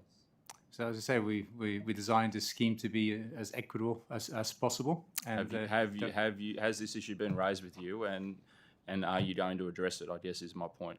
So I think we are aware of that particular example that you have mentioned. But I think that we have to say that when it was announced on the 21st of September, that's when the additional financial assistance package was announced, and that's what we said, that's the time when the person needs to own the license and also. So you're aware, but you're not going to do anything about it? So is that your answer? So in the end, it's about the value of the license that the person had, rather than the individual circumstances. Just staying on that topic then. Sorry, was it 21st or the 15th September? 21st September, was that the cutoff? 21st September, I believe. Yeah. So was that date chosen purely because that was the date that the scheme was announced? That's correct, yes. No other magic in it? No. Can I ask you, Mr. Wing, the number of taxi transfers that have, I understand you sort of monitor that or keep a record of how many transfers of taxi licenses are occurring. How many, I guess, what was the trend leading up to that date, and what have you seen since that date? Yeah, so we do keep and we publish data about taxi transfer and of course we also collect, there is actually a taxi transfer licence levy taxi license transfer levy. And yes, so the number of transfers was slowing around that period because people were expecting an announcement from the government. We haven't seen large numbers of transfers since that date. I would have to check whether how many exactly we have seen. If you could take that on notice, that would be really useful. And Mr. de Kock, why was the decision made to treat this as, I guess, income in the hands of the taxi licensed sellers as opposed to a repayment of capital? Obviously, this is going to have a massive tax impact for them because it's been sort of characterised as an assistance package. Why was that decision made? Could you just please repeat the questions again? Yeah, so I'm interested in why the buyback scheme has been framed as assistance rather than a repayment of an asset. Because obviously, if it's classified as income, this means that it will be taxable in the hands of the taxi driver. Why was that decision made? Yep. So I think the tax aspect is quite important. And as I must say, I'm not a tax lawyer, but from our understanding is that payments made under this financial assistance scheme will be taxed. And it depends a little bit on the tax treatment, whether it's income or capital gain. And that also depends, of course, on the individual circumstances of the license owner. So in the payments made on this particular financial assistance scheme with the deregulation, it's more likely to be treated as a capital event, as opposed, because it's about a payment in connection with the cancellation of a tradable license. So it's more of a likely to be a capital event than an income event. But again, it's ultimately the tax treatment is determined by the Australian Tax Office, and it's dependent on the individual circumstances. So it's more likely to be a capital event than an income event. And is that the case for individuals as opposed to business owners who are holding it as a business asset? Is what you just read out, is that as I say, I'm not a tax accountant, but my understanding is it's more likely to be a capital event and therefore a sale, and most likely to be taxed on a capital gain rather than an income basis. Yeah, and have you sought a private ruling from the ATO on this? Actually, we will do that as soon as the reforms are passed. We would actually get a formal ruling from the tax office, and also we would go also to the Department of Social Services to make sure that there are no implications on people's other support from federal government, for example. Because if it's treated as income and it's taxable, it's effectively a gift from the state government to the federal, which seems to be bypassing much of the need of the taxi drivers, which clearly is not what was intended by the scheme. So the design of this is to be as if with all the things that I explained, more of a capital gain than an income treatment. How much is sitting unspent from the passenger service levy? So at the 1st of July, so the latest number I've got is 1st of July, the passenger service level is collected $259.3 million. And of that, we already provided assistance to the industry of $145 million. But maybe Mr. Wing will have a more up-to-date number for that. Yes, I have an up-to-date, a very recently published number from Revenue New South Wales about the amount collected. So up till the end of the September quarter, it was $275 million. Mm-hmm. So 275 million, which makes the maths much easier, thank you. So 275 million, of which 130 million has not gone to taxi drivers, correct? Yes, if the math is correct, yes. Are you correcting my maths over there as well? Yeah. No, 145 has been paid out. Is that what you said before? That's correct. 145 has been paid out. 145 million paid out. So there's over $100 million collected, but not yet paid out. Okay, so the $130 million the passengers are paying as part of an agreement to ensure some sort of equitable transition for taxi drivers is still sitting in the government coffers, and presumably this will be used. Is the rationale for that it will be wrapped up in this scheme? correct. The passenger service levy is collected to help the industry transition and in the financial assistance package that we just discussed. Okay, and after the revelations in our point-to-point inquiry, where we sort of discovered this unpaid amount, and the very strict criteria that had been used in the hardship applications for taxi drivers, has there been no consideration by the department to reopen those hardship applications? I mean, this has taken a really long time, and when you listen to the stories of these taxi drivers, their entire lives got turned upside down. They need that assistance, yesterday, not as part of some scheme that we haven't even seen a bill for. Was there any reopening of the hardship application criteria? So the previous to the hardship fund that relates to the reforms for 2015. So this is really relating to the reforms that are happening proposed now. And actually, one of the things we did hear when we had consulted with the industry is the need for faster payments. And as I mentioned before, flat payments are simpler to process, and therefore we could potentially pay them out faster. So any payments that require individual assessment would take a lot longer to process. But the answer is no. Like there was no reassessment of the.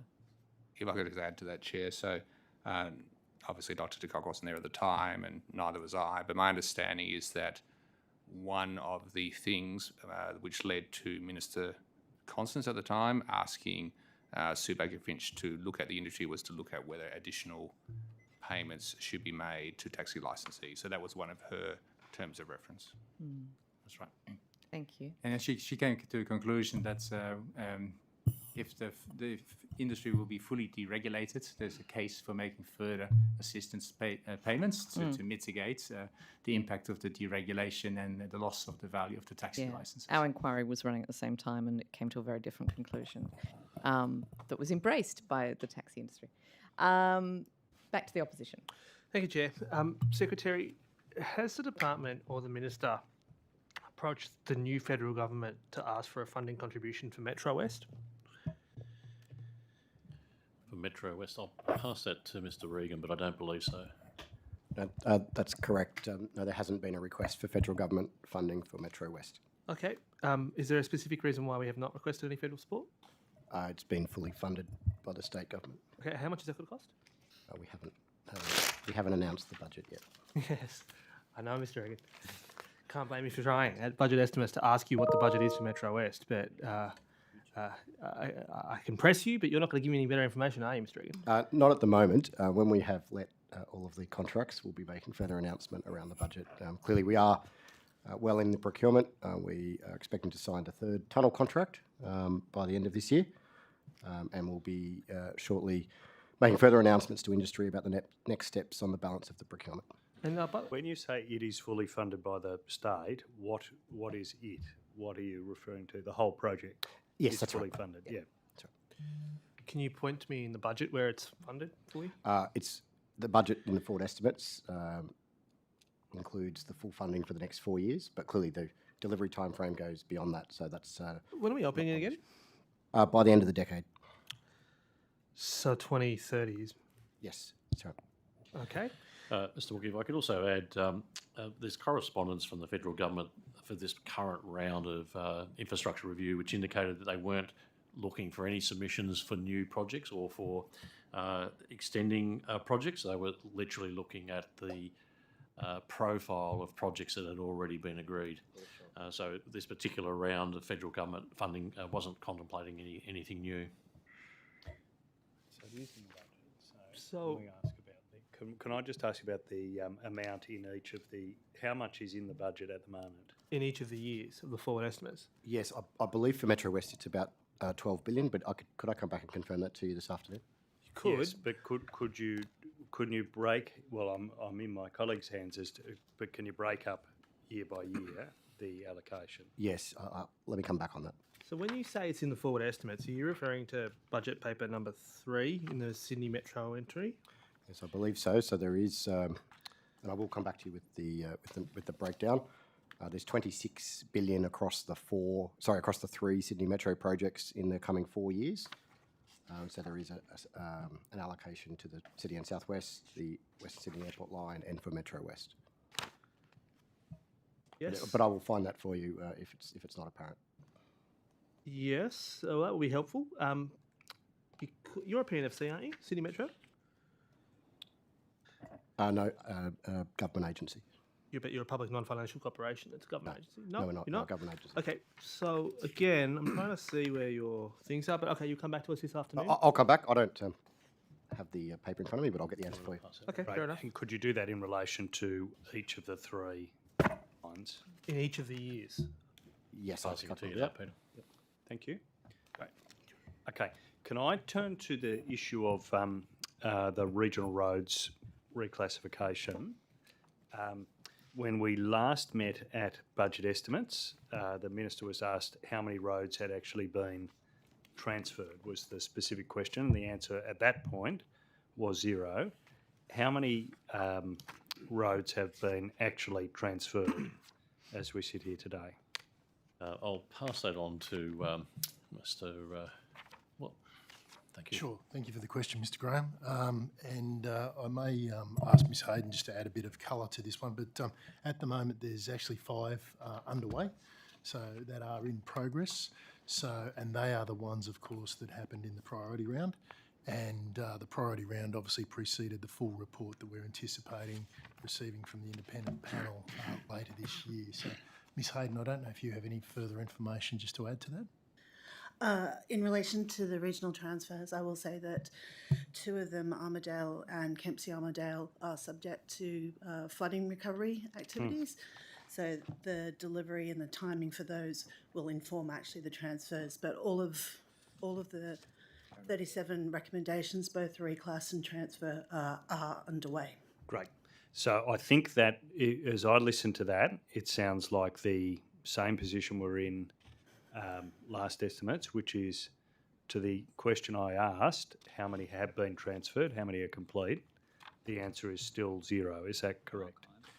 Still to be completed, because as you'd appreciate, there's a number of things that we need to consider, particularly if we were to prematurely complete processes that still have funding arrangements allocated to them, say with the federal government, OPEX considerations for local government and things. So obviously they're advanced, they're underway. So there's a bit of a process though, and a time frame that given those roads, as Ms Hayden said, Kempsey Armidale Road is a very good example where it's got and it's a quite good an example of extensive the flood issues, or a natural good disaster example relief of why funding. this might have been slowed down. I'm not critical of the agency. Obviously, this was a very big promise by the government that gave hope to regional communities.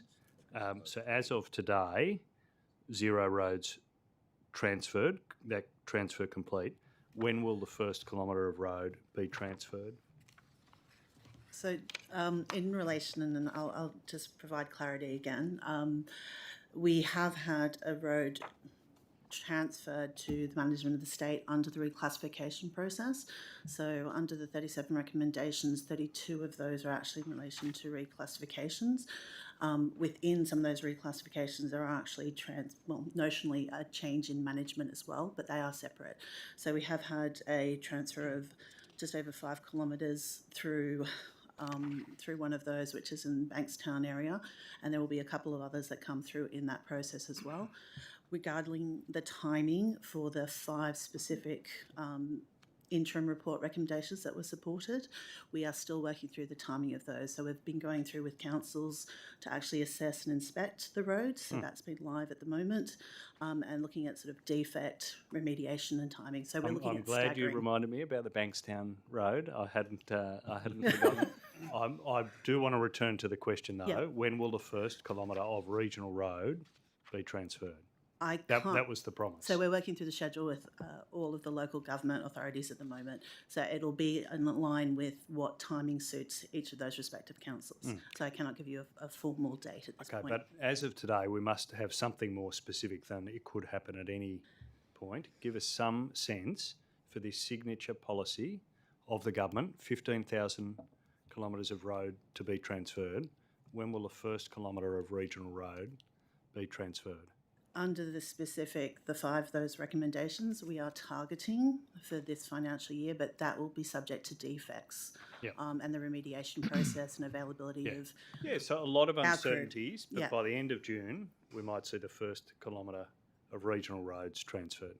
Yeah, there may actually be other transfers that happen through the reclassification Yes, process. no, I which is understand. separate. I've 2 other questions. What was the budget that's been set aside for this first priority round for all the reclassification and transfer? Sure. I'll jump in and Cynthia, feel free to add. In this current year, there's $20 million that's been allocated. We have $10 million in OPEX and $10 million in CAPEX. And then we have a further $230 million that has been allocated in the forwards. There's another 230 basically sitting there in financial year 24 at the moment, pending the review. And Separate to the 20, isn't it? So it's 250 exactly, in total. 250, was the original commitment by government, and the 230 remains to have sort of a profile, I guess, because of the fact that we're awaiting the review by the independent panel. That will give us much greater clarity on the extent and number of roads and the condition of which some of those may be in a state to transfer earlier than others. So then there'll be obviously some reprofiling of that funding to ensure that it's fit for purpose and carries out its objectives. Yep. And can you just tell us what the rollout of that funding is? So that's the amount in the forward estimates over the 4 years. How much in each year? Yes, as I said, it's 20 million this financial year, and at the moment there's 230 million in the financial year 24. There's a single allocation in that financial year. There's none in the. Ms. Hayden, I think that's my understanding. Is there? Do you have any further information? We are looking at reprofiling that because, as you're aware, there is an element of CAPEX and OPEX there. We're looking at OPEX in the sort of earlier instance to assist where we can with councils undertaking works before a transfer, where we're not able to actually capitalise that, and then looking and doing a business case at the moment for any increased sort of works that we'd be doing on the state side with transfers. All right. So at the moment, there's an amount allocated next financial year, if I understood you correctly. That's the 230, but it's now being reprofiled to slow that down given progress. Is that a fair comment? Well, reprofiling, we're looking to access at this point probably more OPEX to assist with council work prior to transfers. I think, Mr. Graham, it was always a nominal amount flagged and parked, and then agreements would be struck as to the proportion of OPEX and CAPEX, and also the profiling really depended upon what's to come from the independent report, which we are still yet to receive. That will really inform what's there and how that funding is allocated. Okay. And but that amount won't cover the full reclassification, will it? That's unlikely I wouldn't to have cover. thought so, no. Okay. I might turn to my colleague. Mr. Secretary, another matter. Are you over-engineering mega projects with tons of unnecessary costly materials which are driving up the price and carbon footprint of multi-billion-dollar bills? Very complex question. The short answer is we go through procurement processes to get value for money. We have been looking at carbon pricing and how do we reduce the footprint of the concrete and steel that are in our structures. That is actually something we are working with industry on, and we've had good consultation with industry on mechanisms to achieve that. Ideally, you would be able to design those or minimise the amount of carbon. There will always be carbon in there. There are technologies that are emerging as well, and I'll pass to Ms. Drover to Before talk you to some do, of the industry though, feedback. to be clear, Mr. Secretary, this is the accusation that the cluster minister has made about your cluster. And this is coming from the infrastructure minister himself, who says, I accept the carbon footprint aspect of it, but he's actually saying that you're over-engineering projects with unnecessarily costly materials driving up the price. And look, to be fair, I'm always very happy to hear from the Deputy Secretary Mayors. But to be fair, the accusation is actually made directly against the Sydney Metro, in which the minister says, I think there is a general awareness that we've been very conservative and over-designed some of our station boxes on metro lines. Yep. So perhaps can we hear from Mr. Regan about whether he'd like to respond to the criticism that the minister has mounted? Yes, definitely. And I don't necessarily think the comments were intended as a criticism. I think there is actually a really exciting opportunity as we go forward, particularly with improved technology, to achieve a different balance between the standards that we're required to comply with and the opportunities to decarbonise or to reduce carbon through design, through material use, and then through operations. I think, and personally, this is something that Sydney Metro is very heavily focused on. We have announced that on the Western Sydney Airport Metro line, we are committed to achieving a carbon neutral outcome. And that's a significant advance from what's been achieved on the earlier metros, which have been fully offset in terms of use of renewable energy to power the operations. But clearly the construction aspects, the concrete, the steel, and the design that is put in place have made that much more challenging. I think it is something that industry is working very positively to address as well. But the issue is here, and I accept the entire construction industry is having to figure out how to decarbonise. That's a good thing. But to be clear here, the criticism that the Minister is mounting is much more about, and I accept that you don't consider it a criticism, or perhaps we can consider it the feedback the Minister has provided, is that we've actually put in more concrete and steel than we needed to. Do you want to respond? And that's led to higher prices. Do you want to respond to that or not? That's well, okay. I think one of the lessons that I think can be learnt from successive construction of the metros and in other infrastructure is that the way historically and the way that industry has worked in the way that design processes take place and design on design and the engineering standards that are required to be met, I would agree that actually that in some cases has meant that the overall outcome is on the very conservative end, engineering-wise, and therefore that means that things are built very solidly, and the last thing anyone would want to do is compromise safety in that process. Well, that's we're on a unity ticket, Mr. Reagan. That's true. And look, I appreciate it. I'm not going to press you much further on this, other than to ask Infrastructure New South Wales. Infrastructure New South Wales is apparently going to warn this week that as a result of carbon mitigation not being considered in business case stages, there is a chance that we're going to have to potentially incur further cost to retrofit projects to achieve net zero in the future. Is that a warning that Infrastructure New South Wales is about to give? No. So do you want to talk about your decarbonising infrastructure delivery report, given it's been reported that apparently you do have this concern? Yeah, no. So one of our recommendations in our state infrastructure strategy was about decarbonising infrastructure to contribute to the state's goals on reaching net zero. And ultimately, when the whole economy has decarbonised, this will be less significant, but we're a long way from that point yet. So every cubic metre of concrete, every tonne of steel, all of that contributes to our carbon footprint in infrastructure. There is a great complementarity because we have a bit of a hierarchy in the way we approach it. Firstly, I think ask the question in the options analysis about the scope of the infrastructure that we need to build. Do we need to build something? If so, how significant should it be? Should we be investing in existing assets?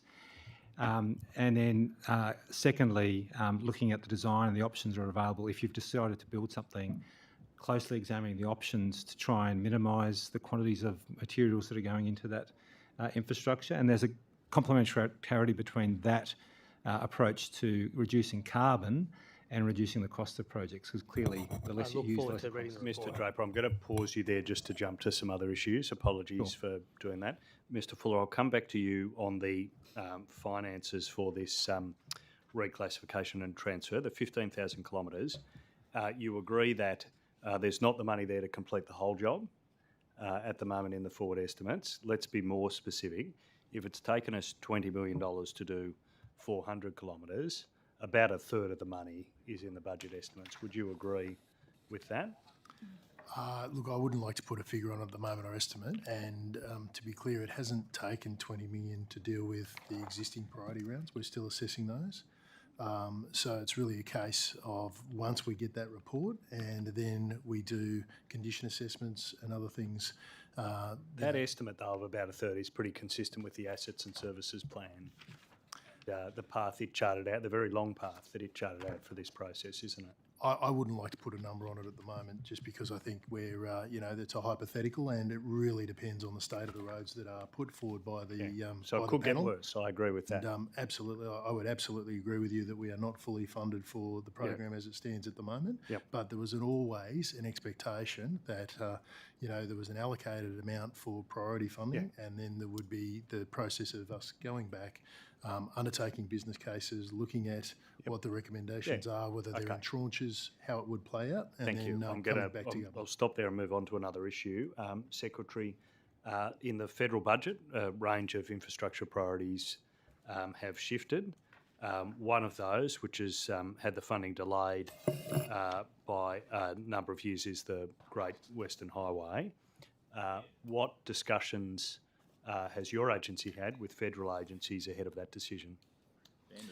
As I mentioned, the federal government quite specifically excluded any new initiatives. The Central Tunnel is a new initiative, and in the forwards it's been pushed forward or deferred. My team is meeting with the federal government today to understand the timing of that, and there will be ongoing conversations. But was this something that we were putting a case to them about before today, or? The normal process for dealing with the federal government is to actually do the early works, firm up a business case, and you apply through Infrastructure Australia. So that process, we're at a point where we'll be progressing that process. Yeah, so we haven't lodged a business case at this point. Correct. And that may well, again, as we were observing with other projects, have had implications for federal funding. Is that a fair comment? Well, the comment... Do you want to say something? Or? Yeah. So the business case for the central tunnelling package, which I think is different from the east and west packages. So it needs to clarify that the different parts of the Western Harbour Tunnel, the Great Western Highway program. Yeah, I think, Mr. Graham, I could add that the deferral that you refer to relates to the east and west sections of the Great Western Highway. We have been in long discussions with the federal government, and in fact there's previously been a commitment to those programs. So obviously what we saw last night, and we're still working through the details, Mr. Sharp said, but the commitment is retained, but it has been deferred by out beyond the current yes, and I estimates. thank you for that clarification. So in relation to that funding, that is the east and west, so putting the tunnel aside for the moment, what was there any indication that this was going to be deferred? Were there discussions with the agency? We've had a number of discussions with the federal government about all of our projects. In fact, we have a team that meets very regularly with the federal government agency. We have obviously reviews that are undertaken with Infrastructure Australia. That project, as an example, was in the Infrastructure Australia priority list. So there's a number of discussions. And ministers have been in discussions, including Minister Stokes as the cluster lead, and they've been asked to indicate their priorities.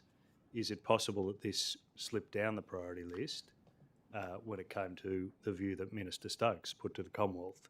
Could you shed any light on that? My understanding is that ministers have engaged with Minister King and have expressed their desire to see that the program retained in its current form, its current timeframes. So retained, but where did this sit in Minister Stokes's priorities? Was it down the bottom or up the top? It was on the priority list. So each state... I think we're clear on that. Yeah, no, but each of these projects was already approved. And these questions would be best the East directed to West was Minister already Stokes. approved. A project that was on the infrastructure pipeline. The information we requested from the federal government was cash flow timing. So given COVID and a number of industry supply chain challenges, they were very open that they wanted each state to provide an update on where the cash flows and timing of these projects were. We provided that information. Thank you. Thank you. I've got one question for you, Ms. Drover, but I will indicate that I will then have some questions in relation to Tahi. So if Tahi wants to do the musical chairs, that would be great. Chair, sorry, if I could just say then before I leave and hand over to Tahi, I do have some information about the number of taxi licence transfers since 21 September. Thank you. There have been 14 transfers since 21 September. I wouldn't call any of them arm's length on market transfers. 11 of them have been deceased estates, where in each case the original licence holder was deceased before 21 September, but the estate transferred the licence to the beneficiary after 21 September. And there were 3 others which were related party transfers by parents to a daughter. Okay, thank you. So, Ms. Drover, just coming back to that question I asked you before about the potential congestion pinch point on Anzac Bridge, we talked about the traffic going one way, but we didn't talk about it going the other way. And I think the concern from the community is in relation to the traffic coming once WestConnex is completed, and also the Western Harbour Tunnel, when you've got the traffic coming from the north and west going into the city. That's the problematic bit, isn't it? Okay. Part of the what we're doing with the harbour crossings is actually providing more specific crossings depending on where you're starting your journey and where you want to go. So if you're coming from the north and you want to go into the CBD, you'll obviously use the Sydney Harbour Bridge. If you're going towards the east, you're likely to use the Sydney Harbour Tunnel. And if you're going to the western part of Sydney, you'll use the Western Harbour Tunnel. So historically, everything went across the Sydney Harbour Bridge. We put the tunnel in. That provided a secondary crossing, but it also preferenced those travelling to the east. The Western Harbour Tunnel is to get that traffic to bypass the Sydney CBD because it wishes to go west or to the southwest. That's one of the key sort of tenets of why we're putting in Western Harbour Tunnel, and also why we're doing the Warringah Freeway upgrade, to actually sort out all the weaves and all the different connections and have more dedicated crossings of the harbour to actually cater for the destinations. So in terms of the sort of forecast traffic then going that way, you must have some sort of modelling in place already for when WestConnex completes and for when the Western Harbour Tunnel comes into place. What's the projected increase in traffic at that point on Anzac Bridge? Look, I don't have that information with me today, but obviously there would have been modelling done as part of the EIS, and that would have been displayed as part of the EIS for the Western Harbour Tunnel and Warringah Freeway projects. Yeah, because I understand that they were saying that there was about, if I recall correctly, an extra, I don't remember now, I thought it was like an extra million. 1 million extra kilometres driven every day was in the EIS as a result of the Western Harbour Tunnel project. I'm happy to take that on notice and see what information we can bring back. Thank you. So turning to a couple of questions in relation to Tahi. Good afternoon. Start with an easy one. How much land acquired for Sydney Metro is now being used as commercial real estate by Tahi? Thank you for the question. I'm not sure it's actually an easy question, Okay. but we work with Sydney Metro in our acquisition. I'm not aware of any specific acquisition that we've done for the Sydney Metro. We've obviously got land, in particular for the city southwest, but we will at some point vest to Sydney Metro. But I might, if that's okay, Mr. Regan, direct the question to you if you want to add any Yes, if specific. that's okay, Chair. So, yes, as Benedict says, there are some land holdings that sit within Tahi, particularly on the Bankstown line, that has been converted to Sydney Metro, that on completion of that conversion, those land holdings will transfer from Tahi to Sydney Metro. And there's also some interfaces at Central and other areas where the two networks touch. So for the City and Southwest project, for example, where there are those bits of railway or adjoining land, they will transfer from Tahi to Metro. At this stage, I think your question was how much Tahi land is being used for Metro development, is that right? For commercial, yeah. So how much land acquired for Sydney Metro is now being used as commercial real estate by Tahi? None. Sorry? None. None. Right. Okay, good. Okay, completely different sort of question then. We talked before about the appointment of SEC Newgate for services by Tahi and that relationship ended. When did that sort of contract wind up? Do you have the date? I don't think I said specifically that that contract ended. I said that my recollection is correct, that the use of Newgate had significantly decreased since we had hired 2 permanent staff to help us with our communication.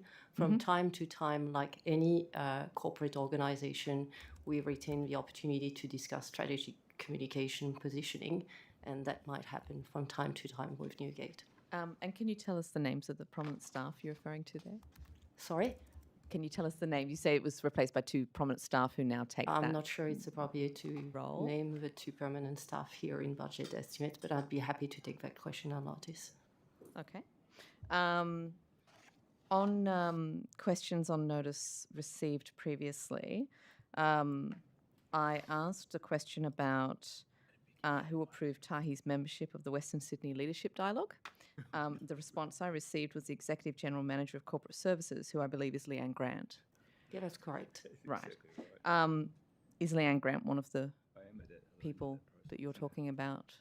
Ms. Grant was part of the organisation. She resigned in September. Oh, she's no longer with you. Okay. She's no longer with Tahi. Okay, all right. Why did she resign? I don't think, again, that would be appropriate for me to comment on the decision for Ms. Grant to resign. Yeah, okay. Might follow that up later. So apparently, according to your answers on notice, the decision to approve Tahi's membership of the dialogue was not something that the board considered and was not presumably then minuted. It was, according to this, a decision made by Ms. Leanne Grant at that time. Is that standard practice that you wouldn't, as a board, have assessed that association before it was agreed to? Well, that's absolutely standard. If it sits within her delegation, the board approves a budget, and then that budget is allocated to the relevant EGM. And that was in that case the EGM Corporate Services, so that would have sat within her delegation, yes. Would she then report that back up in case there was any issues, or? Well, I'm not sure what issue you'd be talking about, but if there was an issue, yet she would report. So to clarify, if I was on a board, and I saw that my the company that I was that I had duties to had entered into an association with another entity, I would want to know about it.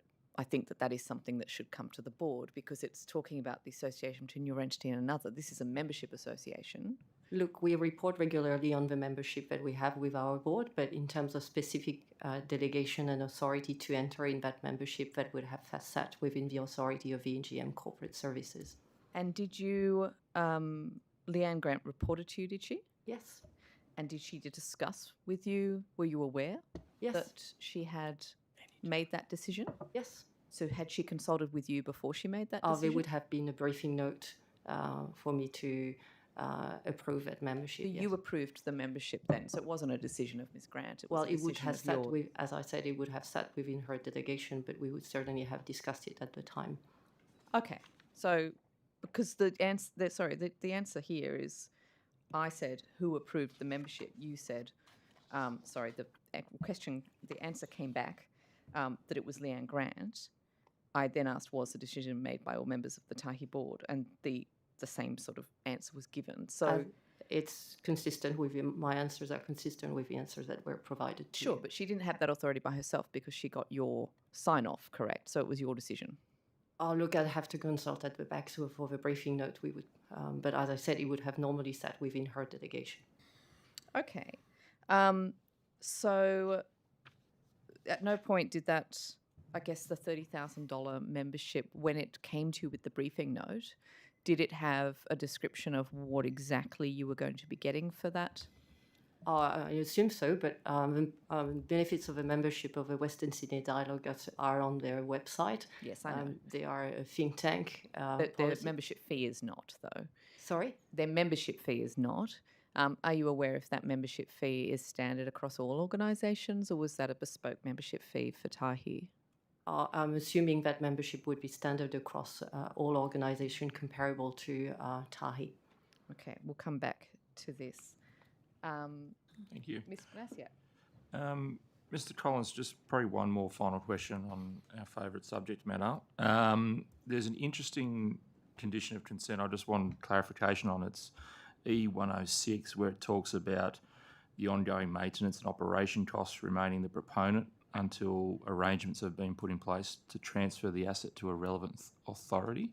Given that this project originated in National Parks and Wildlife Service, is the proposal to once the project's complete, is it the proposal to transfer it back to National Parks and Wildlife Service or some other entity? What's this condition of consent talking about in terms of a transfer of the asset to the relevant authority?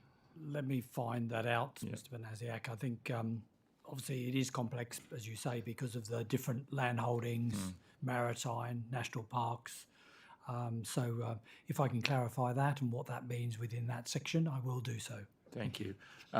While Mr. Wing's coming back up, I've just got a few questions on the reforms for him as well. But I'll just, sticking with you, Mr. Collins, for the moment, I asked some questions around the Recreational Vessel Advisory Group, which you took on notice and came back with some of the information. But one of the questions I asked was around the Recreational Fishing Alliance's exclusion from that group. And I put to you that it may have been potentially because the department wasn't happy with some of their comments or some of their contributions, and you said you would take it on notice and get back to me as whether that was the case or not.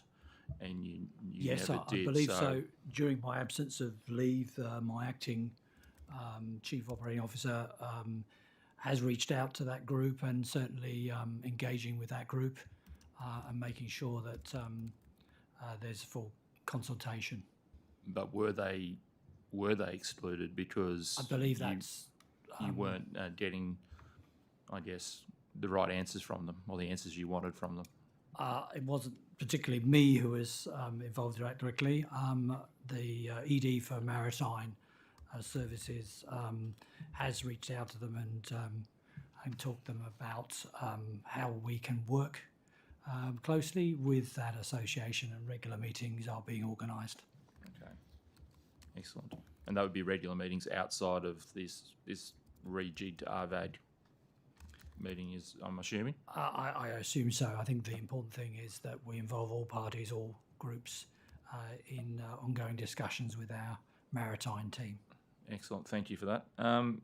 Mr. Wing, what advice did you provide the department regarding the proposal for total deregulation of the industry? Right, so there are two parts of this proposal. One is for monies to be paid. Let's put the money issue to a side. In terms of the actual regulatory reforms and getting rid of a lot of the rules, what advice did you provide to the department or to the minister on these proposals? Yes, okay. We will have to, because they are regulatory changes, we will have to implement them.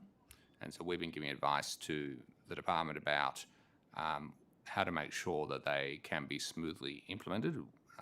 Firstly, because there will have to be a transition of licenses to a more of a licensing, an open licensing system.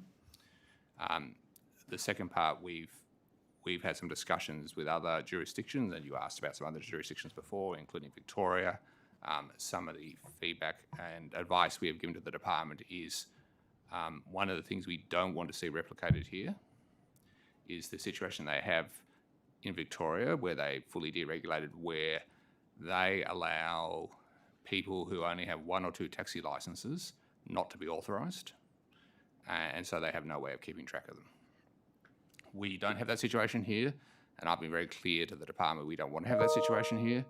We want to make sure that everyone who gets a taxi licence is either authorised as a service provider themselves and subject to all the safety regime that comes with it, or that they are themselves fully attached to another authorised service provider with a proper safety system. So we wanted to make sure that we don't have a situation where we have a whole lot of people with no safety rules floating around here. And that has been an issue that has been raised with us by a number of people that they've seen in other jurisdictions where they don't have those restrictions. We've also said to the department that because there will be a whole lot of new people entering the market, then that will also be a situation where we want to make sure that if there are people who are not coming out of a background in the industry, that we can be certain that they do have some understanding of their safety obligations. Okay, going back to that, your comment there about the safety requirements, are you going to make sure that all participants have to adhere to the same safety requirements? So I think one of the big bugbears from the industry is that taxis are up here in terms of safety management systems, and ride shares down here in terms of their compliance requirements. So are we going to see a raising of the standards? Well, actually, I would say that we hold the entire industry to the same standard. For example, we audit all major players. My people but the rideshare don't have to have cameras in their cars. They don't have the same level of third-party property insurance. There's a whole list of things, and we've been through that list a few times. That's what I'm talking about. Are we going to see a levelling of that?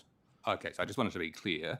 We hold everyone to the same standard in terms of their underlying safety management system. They're required to meet that, and we go fully into and audit people fully to make sure that happens. We audited Uber last year. We spent a year inside Uber going through their entire every system to make sure and test them to make sure they work. So I just want to be clear that we are fully auditing people to make sure that they comply with the same standards. The requirements you're talking about, the specific requirement around taxis who do rank and hail to have cameras, specifically arises because taxis do anonymous rank and hail work. We would always look at in future, as technology improves, whether we could require that extension to others who don't necessarily do rank and hail work. But we're possibly going to a system where they will be, won't we? If we go to a total deregulation, that removes rank and hail protections. Therefore, anyone in the point-to-point space could be doing rank and hail work. Look, my understanding is that it is not a total deregulation that way. What's being deregulated is a number of taxi licenses. Only people with taxi licenses can still do rank and hail work, and they must still have cameras. Okay. What about fares? What about the total deregulation of fares? That's also been touted as one of the potential reforms. Yeah, so one of the government's announcements about its policy here is to deregulate rank and hail taxi fares. So as you know, booked fares, whether you're rideshare or taxi or anything, are not regulated, but to deregulate fares. I don't believe there's a time that's been given for that to happen, and there will still be there'll still be regulated fares around the airport and around taxi transport. But we're potentially looking at surge pricing going through the roof and people charging whatever they like. If that deregulation of fares occurs. Yeah, look, I get different feedback from different parts of the taxi industry. Some of them would like to see deregulation of fares, particularly where they feel that they haven't had a fare increase for 8 years now. Yeah. Others don't want deregulation of fares. So there's very different views across the taxi industry itself. I think the customers will probably say they don't want deregulation of fares once they see it happening. Just quickly, lastly, what is this deregulation? What does that mean for your role and the Commission role as a whole? Because it seems like some of the rules are going away, which might lessen your load. Does that mean that there's going to be a reduction in staff or a reduction in your role or scope of the Commission?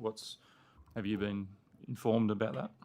Yeah, look, we've had discussions about that. The main rule is, so again, it's talked about as deregulation, but actually the main rule that's changing is the restrictions on the numbers, the removal of the restrictions on the numbers and operating areas of taxi licences. So the more likely thing is we'll see more vehicles in the industry.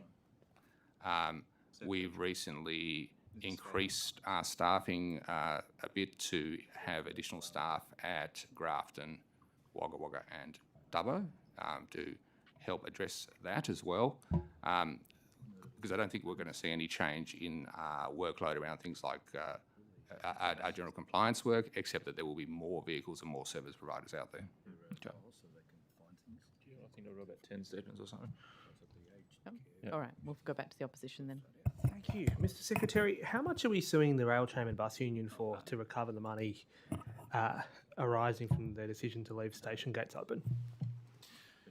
The quantum isn't known at this point. What we have done is actually gone to the federal court on the basis that the protected industrial action that took place at the back end of August and early September was not protected, and the court case is actually testing that.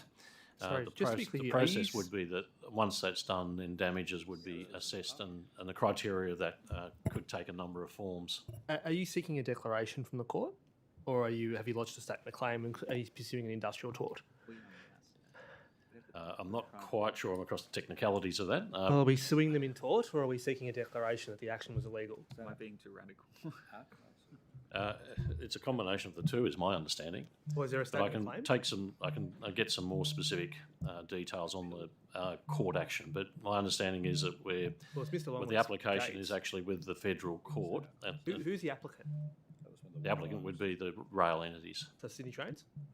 Yep, and I can refer to Mr. Longland if he can talk to Mr. that. Longley, do you know whether it's what are you suing them for? Thank you for the question. The matter that's currently before the federal court is both seeking a declaration around the notified action, and that is in relation to the Opal readers and the Opal gates.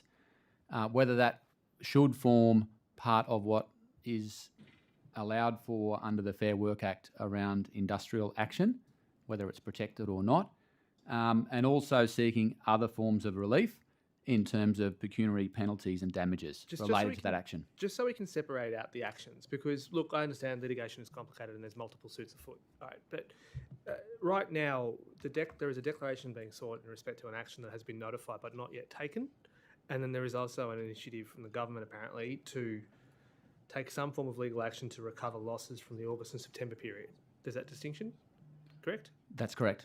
So I'm asking specifically about the August and September actions. Are you seeking a declaration that those actions were illegal, and then are you pursuing an industrial tort to recover damages? I do need to be slightly cautious in terms of discussing the details of that case, given that it is currently before the federal court. Well, to be fair, the Minister for Transport had a press conference about this, which you were less at. cautious. Like, you were at a press conference. So I accept that you weren't cautious in that respect, and given this is a public matter in a court, I don't think it's that unreasonable for us to be asking you in an estimate what you were basically asked in a press conference, which is, what are we suing them for?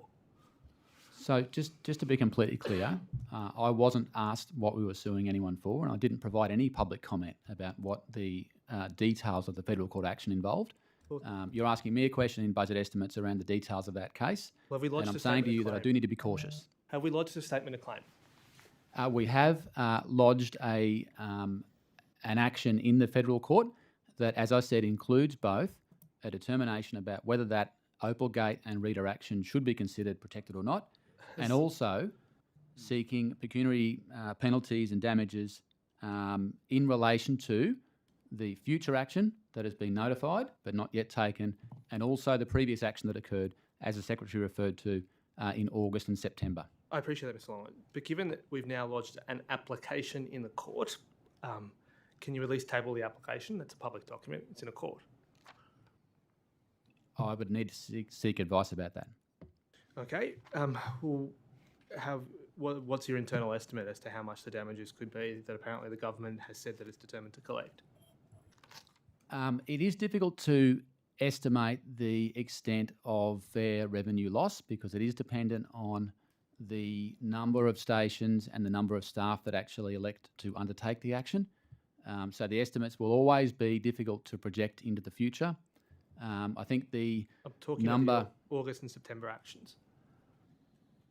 The August and September actions related to the opening of gates. It didn't have any action related to the readers, so the readers were left on continuously during that period.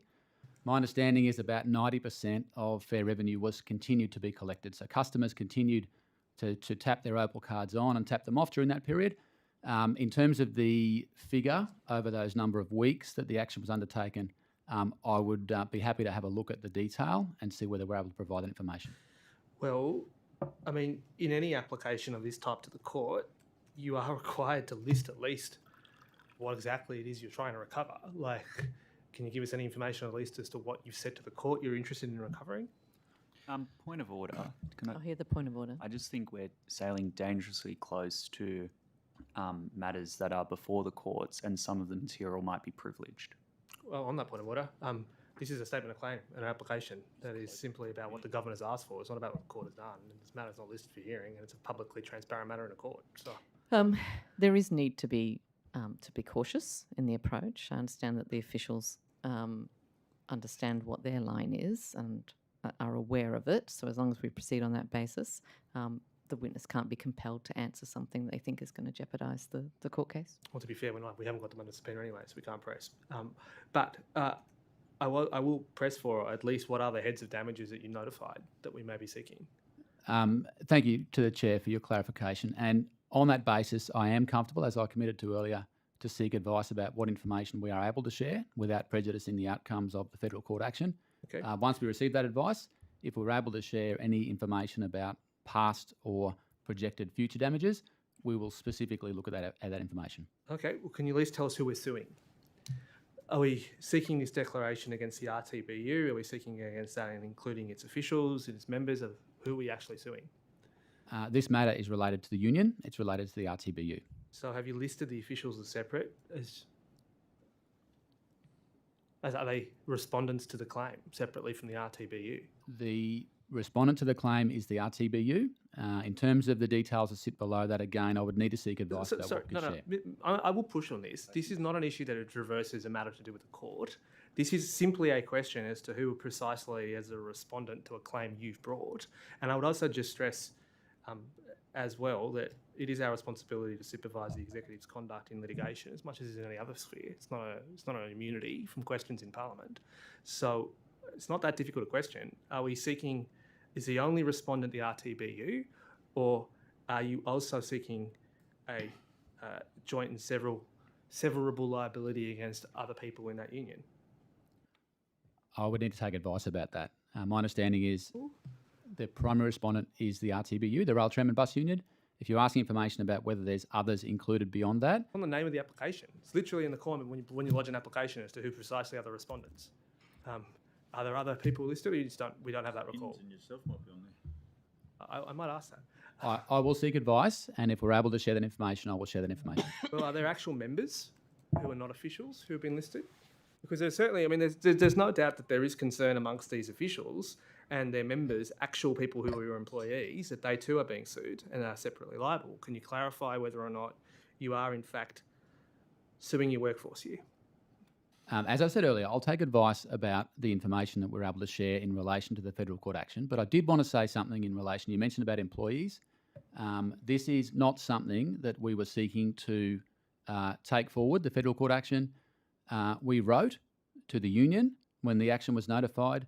We wrote to our staff confirming that we didn't believe that this action was protected and that we were advising both the union and the staff to not undertake this action. Did you provide advice to the government to initiate this case? There's a range of legal advice. Under the protocols around industrial relations, there are a number of ministers involved, and both the Minister for Transport and the Minister for Employee Relations have been regularly briefed on this matter. Indeed, but was it your suggestion to them that they lodge this case, or was it their suggestion to you? The legal advice was initiated out of the rail agencies. I'm not asking about the legal advice. I'm asking about the decision to lodge the case. Was that your advice? Did you advise them that it was helpful to resolve the dispute to initiate this legal action or not? The legal advice made a number of recommendations and options. Those options and recommendations were discussed with, as I said, the Minister for Employee Relations and the Minister for Transport, in addition to Transport for New South Wales and the rail agencies. Collectively, a decision was made and the application was lodged by the rail agencies. Can I just ask before I pass to my colleague, did the government oppose the application for good faith bargaining orders? There have been a number of good faith bargaining orders around industrial action. The most recent one. The most recent action in relation to the Opal readers, the government didn't oppose the PARBO, the order, but we did question the timeframes. And we wrote to the RTBU at that time. I'm not asking about the Opal readers. I'm asking about the application that was brought by the RTBU for good faith bargaining orders. Must have been in the wake of our previous estimates hearings. It's apparently completed hearing, but we're still awaiting decision. My apologies. My apologies. You're referring to the matter that's currently before the Fair Work Commission? Yep. So that matter, the hearing has concluded and the written submissions are being prepared, and then it will be considered by... Indeed, but did you oppose the application? We weren't the applicant, we're the respondent in that matter. And as a respondent, did you oppose the application? We contested the application. So yes.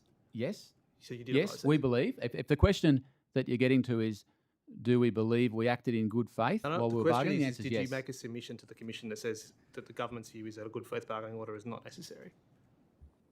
I'd need to look at the detail of what we submitted to the Commission, but absolutely the matter was brought by the combined rail unions, and both of the rail agencies are the respondents. We have contested that case. We've provided evidence. The hearing's concluded, and we are seeking to demonstrate to the Fair Work Commission that we have at all times acted in good faith. Thank you for those answers, Mr. Longland. Can I just emphasise you're unable to inform us if the government is suing individuals in its own workforce? No, I can confirm that.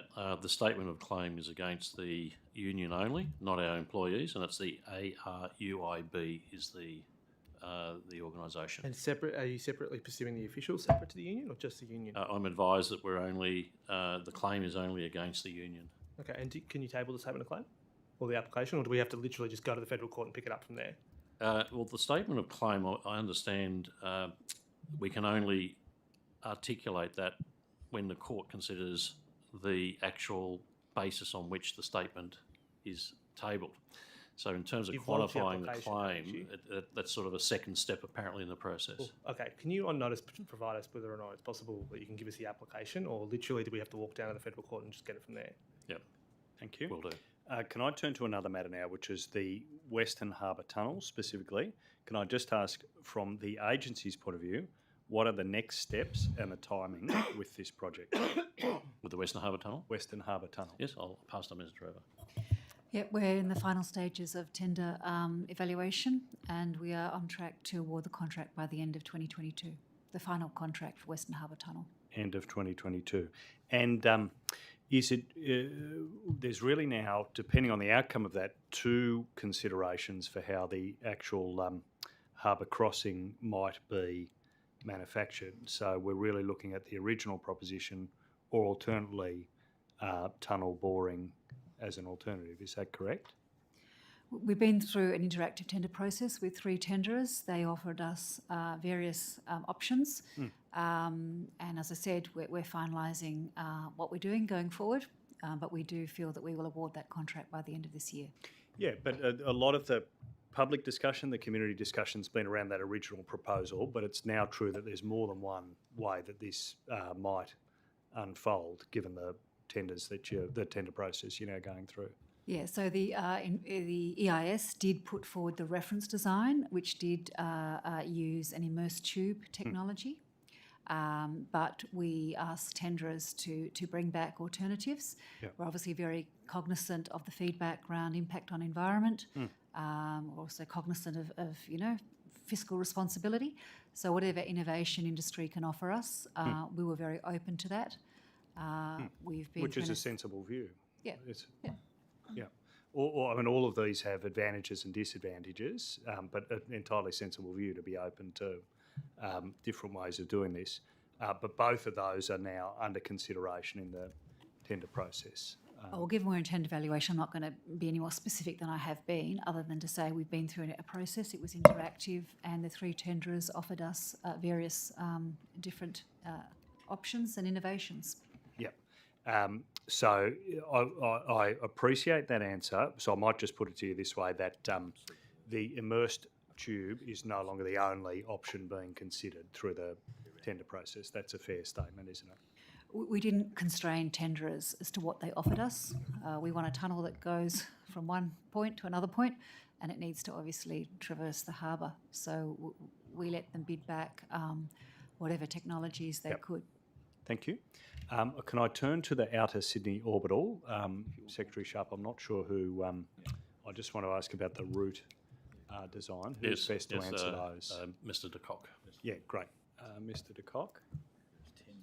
You can either yell from there or come up. I'm happy with either. I think I'll come up. Okay. While you're there was just a brief couple of questions here and then I'll come back to you. So, Actually, Chair, before I answer this question, I've got some updates from prior information. Would you like to? Yes, please. Okay. So the first one, you asked about the Newcastle CCTV trial. And as I mentioned before, artificial intelligence is a really important innovation for us, and we're doing a number of trials across transport. So since January 21, we've run a trial together with Curtis Downer Hunter and the Cisco Systems in Australia and Newcastle. And that involves a combination of a camera and a router installed across 2 buses and 2 ferries. A privacy impact assessment was completed just before the trial, and all the recommendations of the PIA were put in place. That included publishing information on our websites, ensuring the signage was available, notifying ferry users the vessels are under camera surveillance, and also positioning the cameras in such a way to capture the minimal amount of personal information. And actually, unfortunately, due to COVID, the cameras on the buses were not activated. And the two ferries, we are actively capturing this data. So the footage is actually processed by artificial intelligence application, and then it's converted into numerical data, as I mentioned before. So it's actually only de-identified data is captured. And we're doing this obviously to understand the patronage and get live information on patronage, which allows us to manage the network more efficiently. So the image files are not stored; they're disposed immediately, and the only data about the counts is actually sent on. So no personal information is held nor shared. No other data is no personal data is being shared. Thank you. So does that answer the question that you had? Thank you very much. So returning to the outer Sydney orbital. I have one, so I can also answer the question that you previously asked me regarding the point-to-point, or do you want me to do that afterwards? I think you do that in the chair's time. It's not like I haven't given you loads of other time. Well, we're happy either way. Perhaps we'll come back to that. Okay, so turning to the outer Sydney orbital, I'm particularly interested in how this plan, which is really, it's been years now sitting there without a lot of answers for the community, particularly in Appin. There have been concerns about where this is up to. Can you give us an update about where plans are up to with this route? All right. So there's several Sydney outer orbitals. There's number 1 and number 2. Yep. So the history of this actually goes back probably all the way to 2015, when there's a public exhibition of the study area, and a number of the corridors were exhibited in 2018. Sorry. And so there was the outer suburban orbital between Richmond Road and Marsden Park, and Hume Highway at Douglas Park. So it's more the Hume Highway and Appin that I'm interested in. So that's so you're more interested in the outer Sydney orbital 2, is that right? Mm-hmm. All right, let me just go there. So the outer Sydney orbital 2, that's aiming to link the Illawarra with the Hume Highway and Western Sydney. So in that case, so we actually announced the outer Sydney orbital stage 2 corridor alignment, and that was a proposed final alignment was having done. We announced that last year. However, since announcing that, there has been further information, and that the proposed route actually cut through a cultural state heritage listed area for a massacre. And so we have worked on a revised alignment of the outer Sydney orbital 2 corridor, and we are going to be sharing that together with the Department of Planning and Environment, because actually this corridor is going to be really important as part of. So when will the community be informed of the final route? So the proposed new corridor will be put in together with the Greater Macarthur Interim Structure Plan, and that's actually going to be and the Department of Planning and Environment will publish that later this year.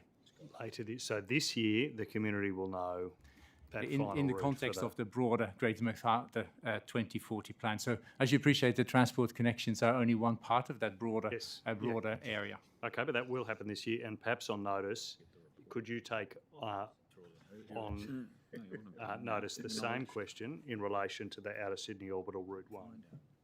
So in terms of, okay, I can do that, yeah, absolutely. Yeah, Take on notice, that's fine.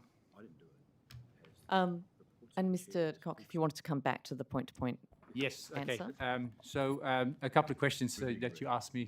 First question that you asked is the number of operating areas across the states. There are 132 operating areas around the states, and so that's 131 in the regions. And these are areas specified as a condition of the taxi license in which a taxi may undertake rank and hail taxi trips. So the operating areas in terms of the assistance scheme has been grouped into 5 zones: 1 Greater Sydney, 4 in the regions, and so there's 131 operating areas in the regions. The logic how that was done, I think I already explained that before, so I don't need to go through that again.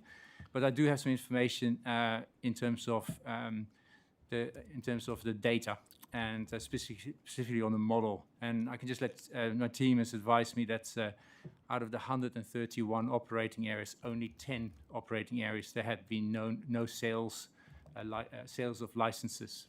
So that only represents 2.5% of the regional license base, or about 0.5 of the total license base.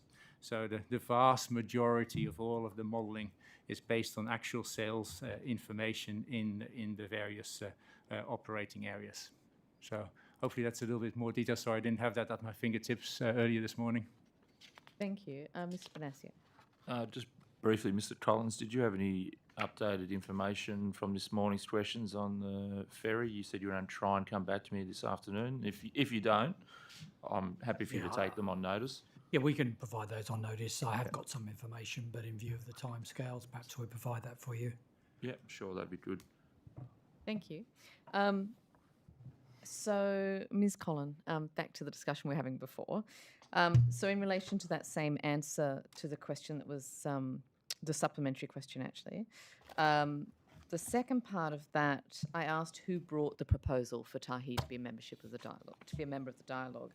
The answer I got was Tahi inquired about becoming members of the dialogue. Who was it at Tahi who made that inquiry? I believe it was Ms. Grant in her capacity as AGM Corporate Services. If I can just clarify my previous answer to your question in terms of a process. I, as a CEO, am notified of membership via the CEO reports that goes to the board. If the membership sits within an approved budget, it sits within the delegation of AGM Corporate Services, which in these circumstances is $100,000 within our delegation framework for general expenditure. So the membership of $30,000 would have sat within Ms. Grant delegation.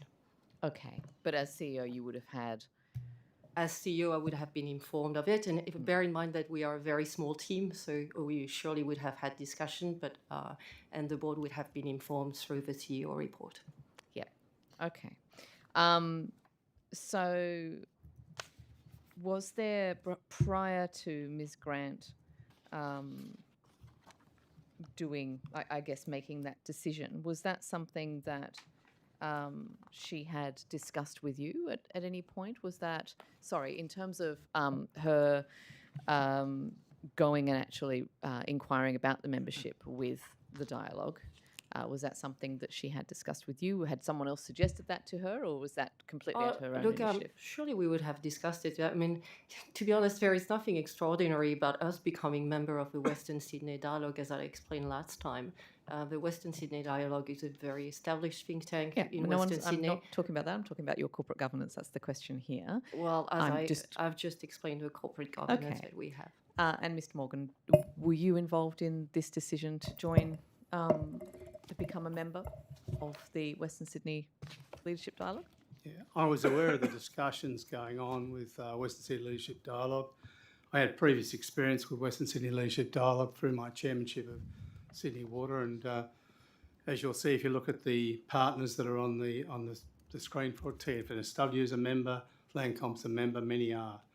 And because of our interest in Western Sydney from an infrastructure point of view, a community, a placemaking point of view. When the topic came up, it was a discussion I had some knowledge of, and so we discussed it. Okay, so from your experience then with Sydney Water, are you able to tell me, is this a standard membership fee, $30,000? Is that how much Sydney Water was paying? Well, again, at Sydney Water, it would be under my delegation, delegated down the organisation, but the type of membership we have is consistent with that at Sydney Water, to my knowledge. And my experience of the dialogue, I don't know how many years it would be, 4 or 5 at least, when I was chair of Sydney Water.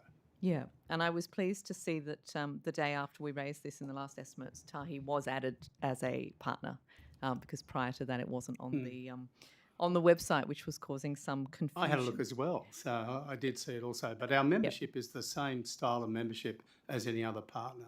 Okay, thank you. If I could ask a couple of questions about some recent tenders. As you know, I love the e-tender system. I love it. I know you love it too, Mr. Mulkey. More. You love it more. So just a few that I have questions on. So there was one recently that was for strategy development for toll road pricing and relief reform. I believe it was $386,000 or something to LMK Consulting. Why did Tahi need strategy development for toll road pricing and relief reform? You'd have to point me to the toll road reform, but yes, we did engage with LEK, and that was following a tender. Can I just put some context in terms of why we engage with consultant and strategy firm? In the context of Tahi, we are a very small team. We've got significant pieces of work that we need to undertake, in particular in terms of continuing to build our business plan and strategy. We don't necessarily have the resources in-house, so we tend to tender very specific work in relation to building our strategy and understanding our positioning and what we can do to better unlock the opportunities and values with our assets. So we did go to market for specific pieces of work on strategy, and in particular how to unlock opportunities just outside the property sector. I'm not aware of any toll road work, so there might have been just an error in terms of qualification, but yes, we've had LEK undertake some work for us. Perhaps you could have a look at that, because at the moment it's showing $383,900 to LEK for, quote, strategy development for toll road pricing and relief reform. So maybe I believe there might have been an error, but I can confirm that we have engaged LEK. You can understand why I was confused. No. I can certainly understand why, and happy to provide some comments on that. An easier one then. So I understand that there was $500,000 paid to Airport Linkco, I think, for staff entering and exiting airport train station for a 3-month period. What is that about? Is that so? Do you know about this one? Again, I'm surprised about this one. I mean, we do have a contract with for Airport Link, but I'm surprised that sits within the consultants. So that might be. I'd have to take that question on notice. Yeah, so okay it's $497,200, and it says here that this is for staff passes for entering and exiting the airport train station. I'm sure that's related to our contract with Airport Link, but I'll... Okay, if you could let me know how many staff are entering and exiting the airport train station that would require that? Matt, would you be aware of any? We would need to have a look at the specifics. It may be related to Sydney Train staff have access to the rail network. They can travel with a staff card, which does include the airport station. Possibly it might be a payment to compensate Airport Link for some of that travel. But again, we're not across the detail. Happy to work with Ms. Colin about any of the specifics. Thank you. If you could come back to me, it would be useful. It does say it's only for 3 months. There's also a $3 million compensation for line closure to Airport Linkco. So perhaps it's to do with, I think there was some closure for water issues. Perhaps it's connected to that. If you could come back and explain. I do recall this. This is about airport staff using our rail services to transfer between terminals. and we'll get some more detail, but it was actually to ensure that we provided that service through the rail line, but we'll get some more detail between us. Thank you. That would be very useful. And just, if I could, I will just go back very briefly. You'll be pleased to know I only have a couple of minutes, so I can't spend too long on it. Just back to the Western Sydney Leadership Dialogue. Just trying to understand we have a bunch of government organisations, Tahi, Sydney Water, and understand that that's the norm. That's what's been done before. But then we also have, as members of the dialogue, some advisory firms who are lobbyists. So we have government, we have lobbyists, we have developers, and then it's put together and it's called a think tank. But it is bringing together people from these, presumably from these different entities. What is the benefit to Tahi? Is it the links? Why are the lobbyists members as well? That's Look, what I guess I don't comment for the understand. membership of the membership base of the Western Sydney Dialogue, and you'd have to ask that question to Mr. Brown. The benefit for us is really to meet with stakeholders, based in Western Sydney. As I've said on numerous occasions, we've got land in Western Sydney. You might have seen our recent announcement in terms of the affordable housing program, where we've just gone to an initiative and go to market and bundle some sites that we've got specifically in Western Sydney. Can I just finish my answer? Sorry, it's not really relevant to the well, I question. think it's relevant because we as part of our social purposes, and in particular with affordable housing, which is a policy that the Western Sydney Dialogue has pushed. It's very important for us to engage with the community and making sure that whatever we design and whatever project we do there meets the community's expectations. So that's why we are a member of the Western I understand, Sydney but Dialogue. from a corporate governance perspective, if my organisation had become a member of an association that also had lobbyists as members, I would want to cross the T's and dot the I's just to ensure that I knew sort of what was going on. It strikes me as odd that there was no board decision on this. Does it not strike you as odd? The board didn't need to decide this issue, but the board was across the issue of membership and, frankly, in participation. Ms. Collin presented at the Boomtown Conference, which is the premier conference of Western Sydney Leadership Dialogue, at the end of last year, and that was part of us building out the story that she referred to earlier about what we aspire to do in Western Sydney as across other areas of New South Wales. In terms of lobbyists, unless lobbyists cut across something that we're talking about or propose something to us or whatever, I frankly have a passing interest in them. I'm not engaging particularly with them. I see no real concern from a corporate governance point of view.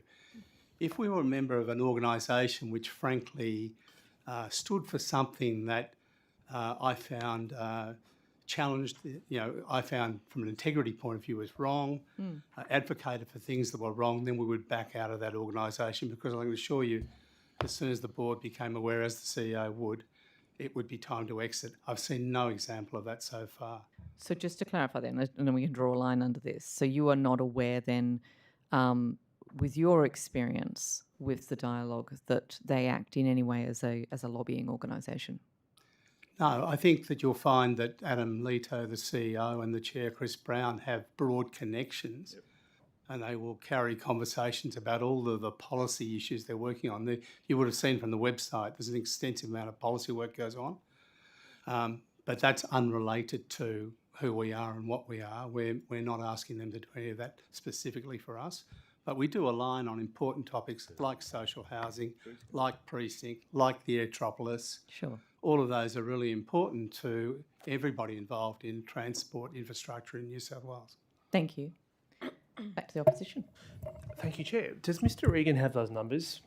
Thank you. Yes, thank you. I was just waiting for the opportunity to give them to you. So, and apologies if, just on rounding errors, but these should match with what's in the budget papers. So for City and South West Metro, over the next 4 years, there's $5.1 billion as per the budget paper, and that comprises $3.1 billion this year, Sorry, can you just repeat those again? Yes. Okay, Yep. so we're at 5.1 Yep. overall over the 4 years for City and Southwest. Yep. And in the 4-year run from this year, it's 3.1 billion. Yep. 1.5 billion. Yep. And 0.425, so 425 million. And that totals the 5.1. Yep. Metro West, it's 12.3 billion over the 4 years. And that includes 3.2 for this year. Sorry, what was that aggregate figure again? 12? It's 12.3. Yep. 12.4, sorry, 12.4. Yep. And that includes 3.2 this year, 3.4. Yep. 3.8 and 2.9. Yep. And Western Sydney Airport Metro, it's 8.4 billion over the coming 4 years. And that includes 1.7 this year. Sorry, what was that aggregate figure again? 8.4. 8.4? Yep. And that comprises 1.7 for this year. Yep. 2.4, 2.8, and 1.5. Thank you. I appreciate that, Mr. Regan, and thank you to your team for facilitating quick access to that information. Can I just direct some questions to Infrastructure New South Wales as the infrastructure capacity, if it's possible? Yep. When was the last time you assured a business case to raise the dam wall for Warragamba? I'm just trying to remember now whether we assured it directly or Treasury did it, but because sometimes if we're involved with the project, we hand over that responsibility to Treasury. We're not the proponent on that project, so we may have done it. But it would have been done at the time when I think at the last hearings I gave you some information about that business case.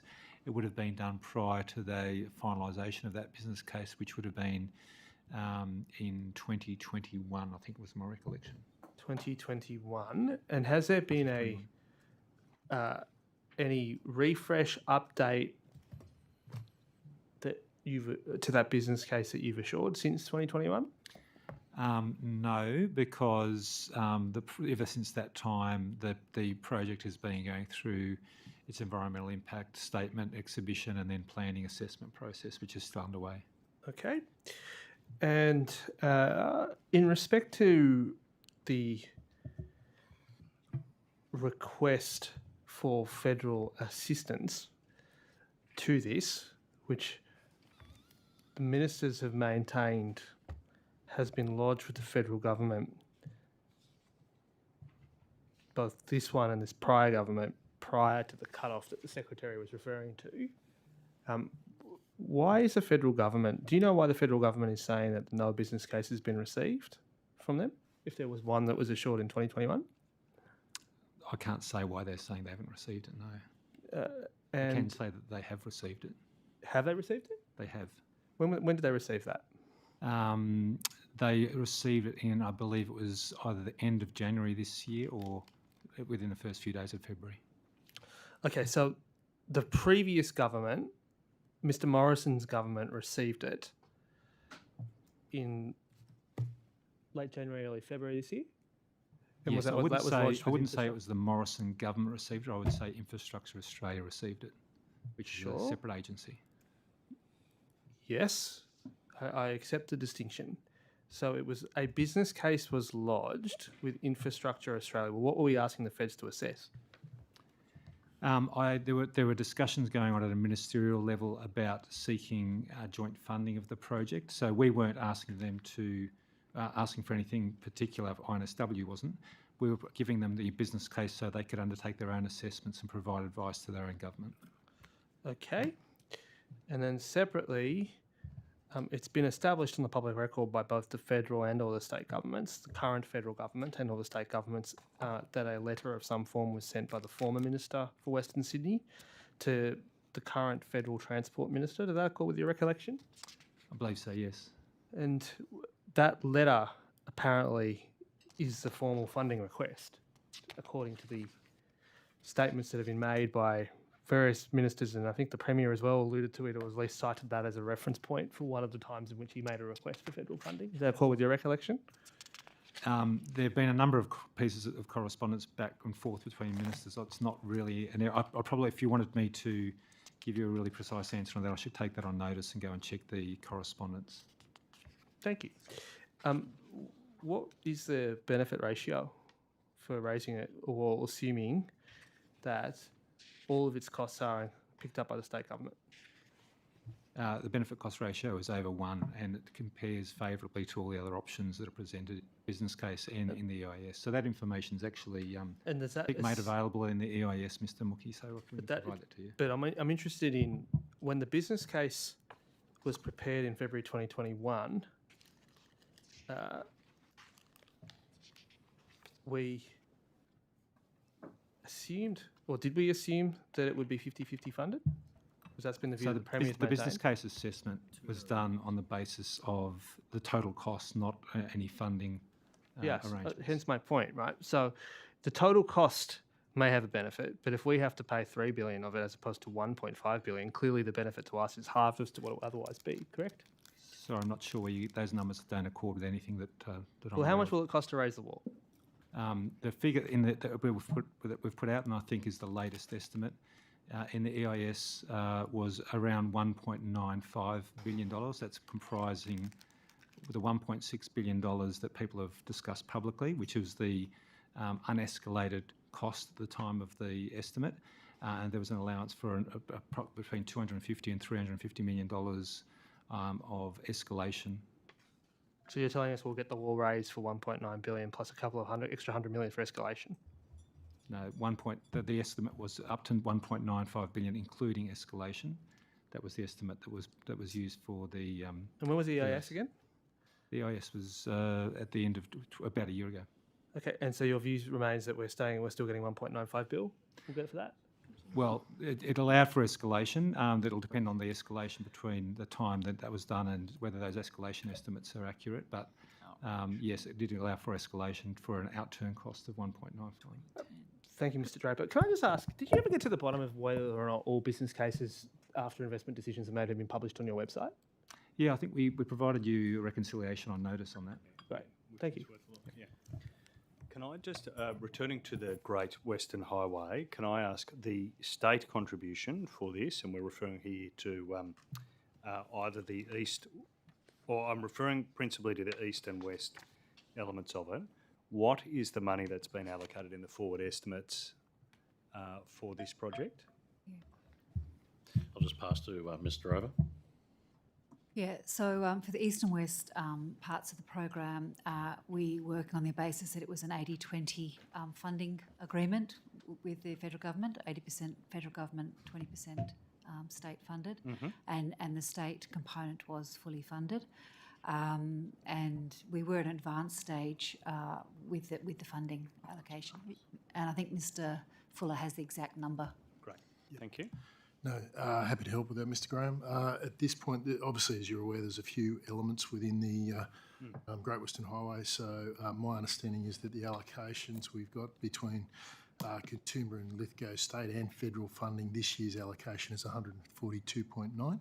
Yep. So obviously, on the back of last night, we need to test these. So Yep, I can't understood. just say that obviously. But because sometimes the state budget numbers obviously pick up federal funding as revenue. Yeah, and they probably would in this instance, I would have thought. I imagine so. My understanding is that the Katoomba Lithgow Fund, Katoomba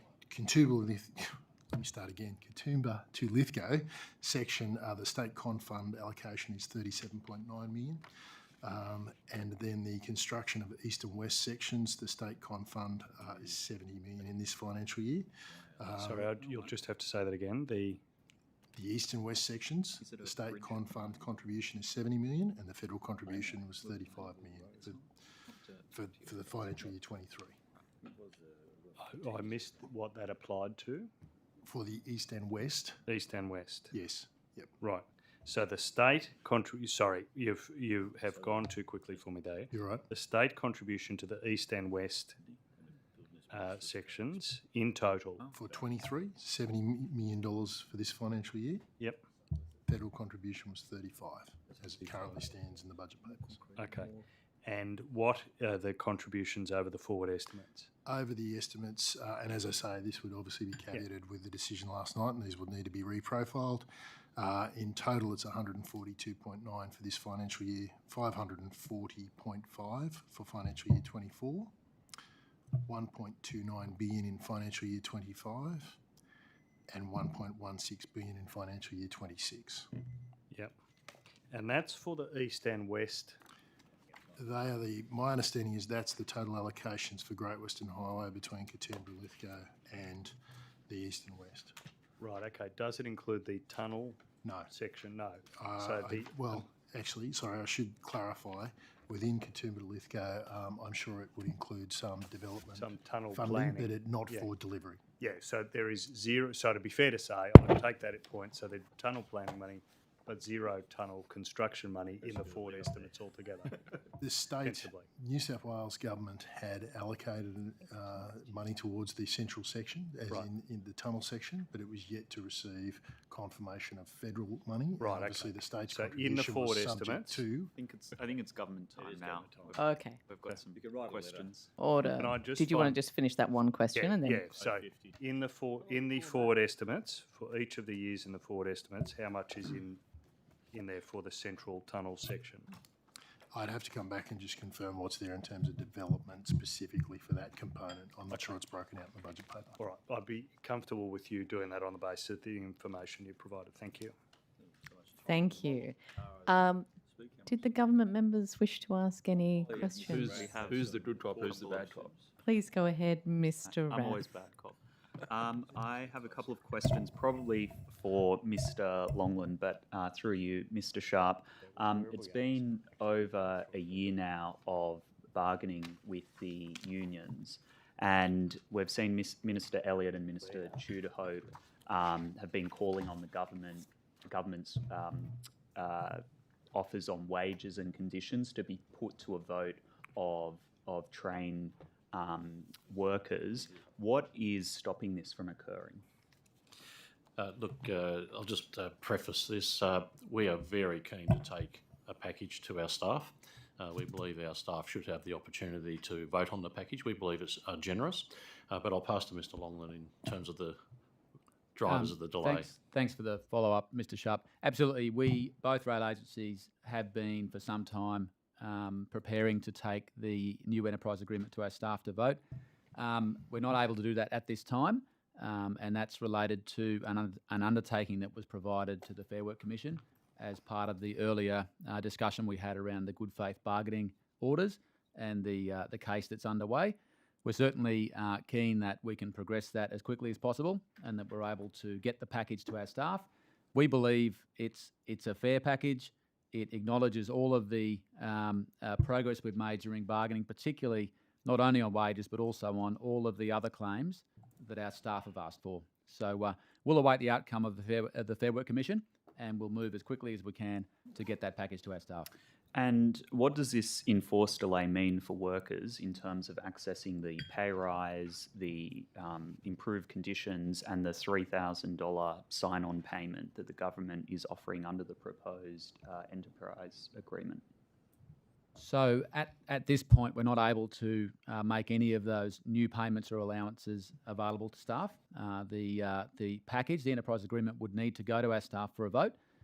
The vote would need to be obviously a yes, and that the agreement would need to be certified by the Fair Work Commission before we could actually process those payments. Right, so they've been waiting over a year to access those new payments and conditions because of the legal action, because of the delays that have been taking place. I mean, it has been a lengthy period, and obviously quite a bit of that period was bargaining with unions. So that's occurred over a very long period. The most recent delay has been related to the current Fair Work matter. That's correct. And how soon would you say that workers could get a pay rise if you were able to progress a successful vote? So we would need to work through some processes. Should we get the ruling that we're able to go to a vote, we would obviously need to provide detailed information to our staff about what's in the package.